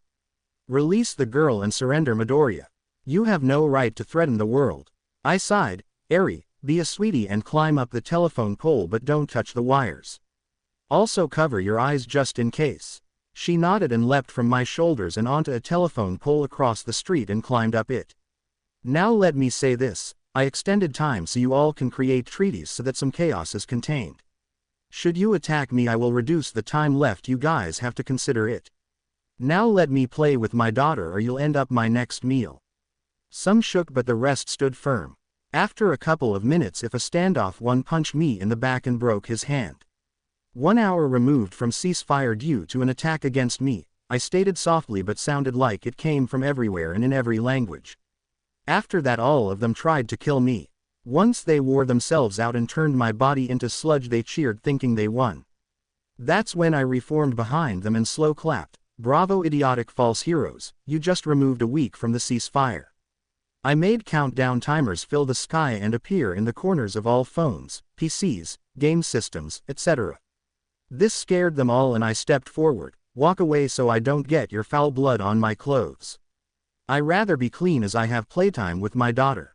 That's when I suddenly heard hissing and a woman yelling. I turned to see a female false hero trying to take my daughter off the pole. My anger spiked and the countdown clocks changed to 2 days. For attacking my daughter you all have 2 days to surrender or else I will continue the blood rain. With that I marched over to the female hero and threw her at the other heroes. Momo came flying down the road and made sure Eri was okay as she heard me yelling. Once she was sure Eri was safe I backed away and shielded Eri. When Eri got a simple cut Momo went ballistic on the rose bush that gave it to her. Mama Momo Pav. I was furious. Someone tried to hurt my snowball. Who did it? Who tried to attack my daughter? With only the female having claw marks that were still bleeding I grabbed her by her neck. So you dared to hurt my snowflake? My princess who we saved from an abusive guardian. Why would you try to hurt her? The fake heroine spit in my face. Screw you vamp bitch. I wiped her spit off my face and extended my nails. Apologize to Eri or I'll really slowly kill you. Another spit and I sighed. You fake heroes never listen. I pinned her to the wall and formed emerald cuffs to keep her there. With her secured I killed the other false heroes quickly by cutting off their heads and removing their hearts which I put in blocks of ice for supper. With supper grabbed I walked over to the bound idiot. Now should I start with your face, arms, or legs? I traced her body with my long nails as I planned out how to kill her. That's when I smelt something off. She had plastic surgery done which is illegal to have as a hero beyond a facelift and to repair ruined faces. She had a ton done that she smelled like rubber and plastic. Lip injections, breast implants, butt implants, had fat implants on her hips, and who knows what else. The sexy hero, Captain Fantasia. More like Captain Plastic Barbie. I slowly formed a very jagged emerald knife and put it to her face. I know where I am going to start on you. Her begging for her life made it so much better as I began to remove her outfit by cutting along the seams of her outfit. Once she was nude I began to cut off her tits. I barely cut off a fourth of either one before her breast forms popped out. They were still clear and brand new. So that's why you took a month vacation. You got new fucking tits. Captain Plastic was crying as I began to cut off and out the rest of her beauty enhancements. By the time I was done she looked like a stick figure. With a smirk I took a picture of her with her plastic parts and uploaded it. The caption read, "Why I hate fake beauty heroes." I burned the mess I made and sent a message saying names of the false heroes I killed. After cleaning myself up I headed over to Izu and Eri. Sorry about that Eri, no one gets to hurt my daughter. She nodded and told me she wanted to be a strong vampire like us. I shook my head. Eri, we eat other people to live. We don't want you to have to do the same as us. She pouted, but I wanna be strong like you too. Izuku sighs, how about we have a strong true hero train you some? Lightly for now and eventually you can do our training okay. You'll be one of the few humans with pink muscles only. We waited for a bit before she nodded and hugged us both. I picked her up and started to walk home with Izu carrying supper for us and our brides. Are human hearts tasty? I chuckled, depends on the human's health.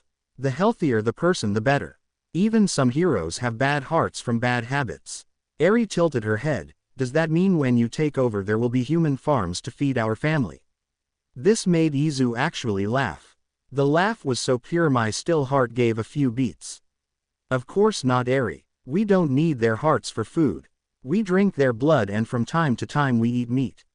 Hearts are a perfect mix of both.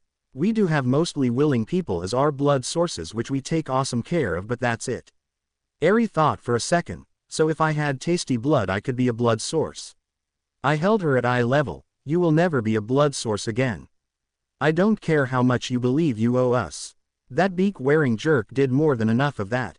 You are our daughter which is way better than being a blood source. Izu instantly said the same but said that if she so much as bleeds because someone pushes her he will kill them. We arrived at home and sent Eri off to play with her aunts and uncles, as she calls them. Everyone here loves her and she loves being near Shoto. Makes sense since he is very warm with his quirk. As I made both our blood sources and our vampires meals Izu ran off for something. By supper time he wasn't back yet and I was worried. I was washing dishes with Onyx Slut when Eri screamed in joy. We both ran to see what was going on when we saw Eri surrounded by lots of kittens. Izu was panting and flying to get. How the fuck is the kitten walking on the ceiling? I just cleaned up there.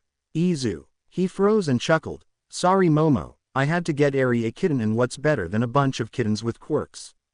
They will gain quirks of those they like. Remember Kuro Kitty and Cyberpaw?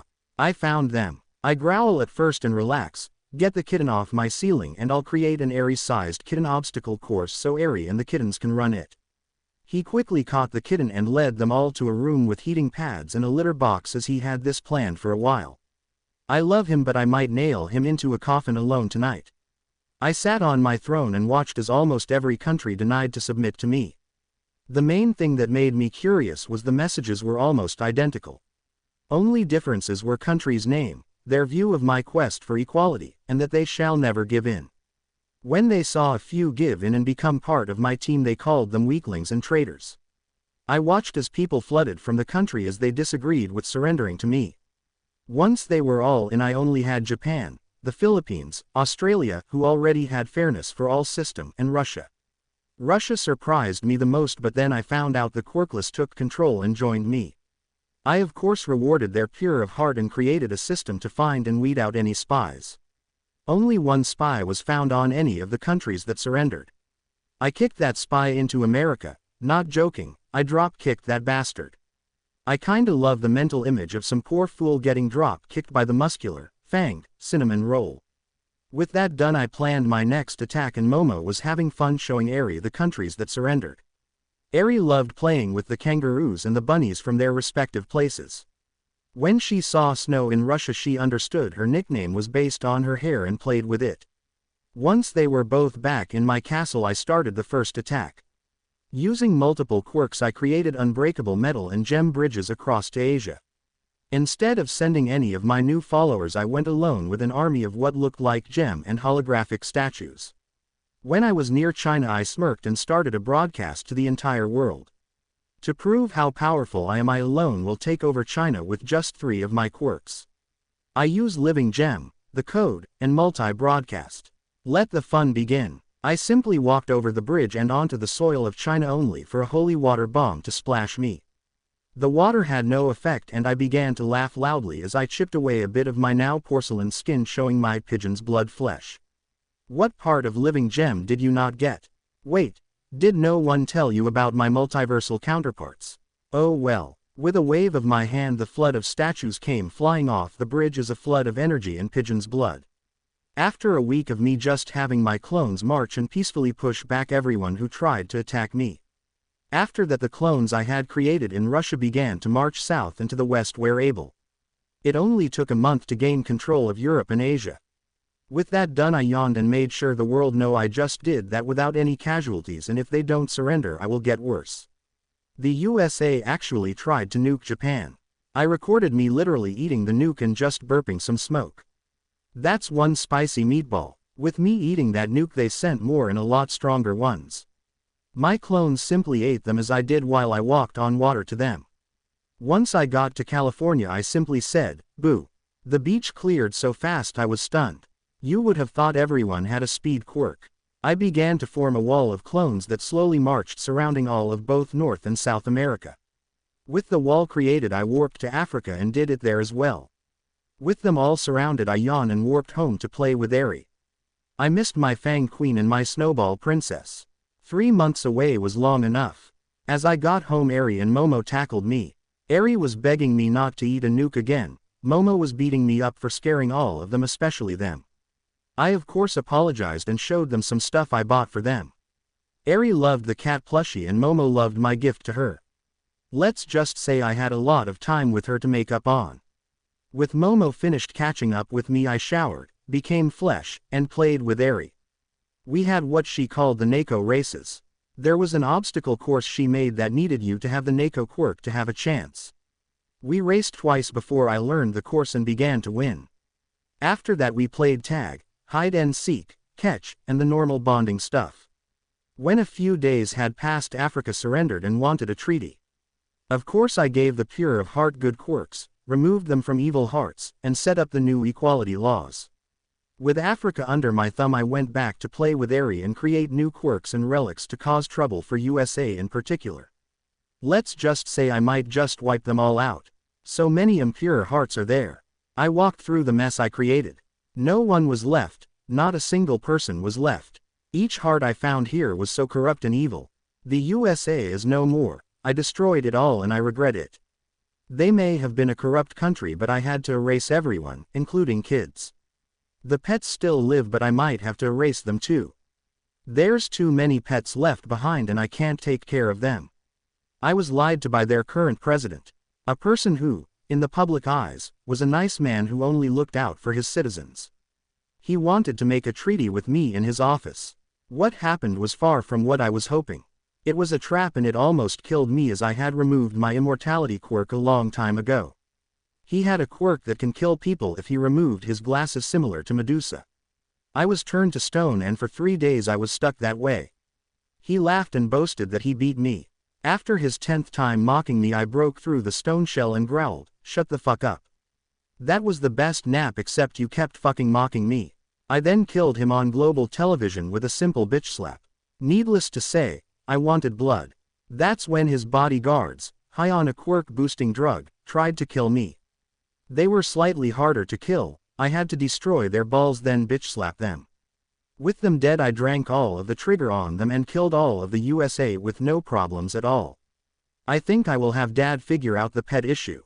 I feel sick. Momo Pav. I saw Izuku stumble into the castle and I instantly brought him to the medical room.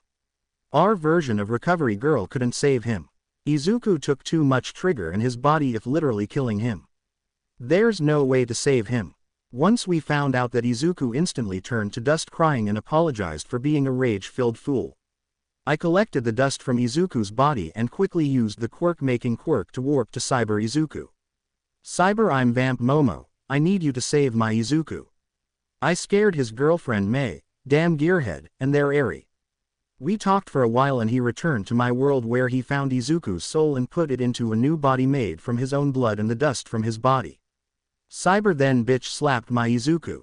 "Keep your ass away from Trigger. I can't save you next time. I don't want to lose another person." He then warped home sad. With Cyber gone, I slapped my love and then literally beat his ass. "You will recreate immortality and keep it. I don't want to lose you again." He promised and we went to bed with me tying him down. "You are not free of your punishment, bud." Izuku Pav. Wow, me going Trigger happy really made Momo mad. I'm so glad we had Onyx slut knock Eri out for the entire night. While I love Momo, I must never make her mad again. The next day I had trouble sitting and had to drink a lot of extra fluids. I hope you learned your lesson, Izuku. Sorry I was dragged into it, Shoto said as he gave me more food. I nodded and ate my food. No more trigger. Or any other booster. I'm even afraid to touch Viagra now. All my brides laughed at the joke and we had a nice day. I set up a bunch of laws for it all to be good for quirkless and the quirked. Momo created lots of shelters for abused people. Shoto made some amusement parks for kids and adults. Eri wanted to do something, so we created a lot of pet shelters in the USA with people from all over the world working in them. My goal is done and I think the world is now a much better place. All false heroes are now in jail, the falsely imprisoned people are released, and now only pure hearts have quirks. I think we will have fun raising Eri and the kids I will have with Momo. The end. I hope you guys enjoyed this video and make sure to like and please hype this video. Now we will see you in the next video.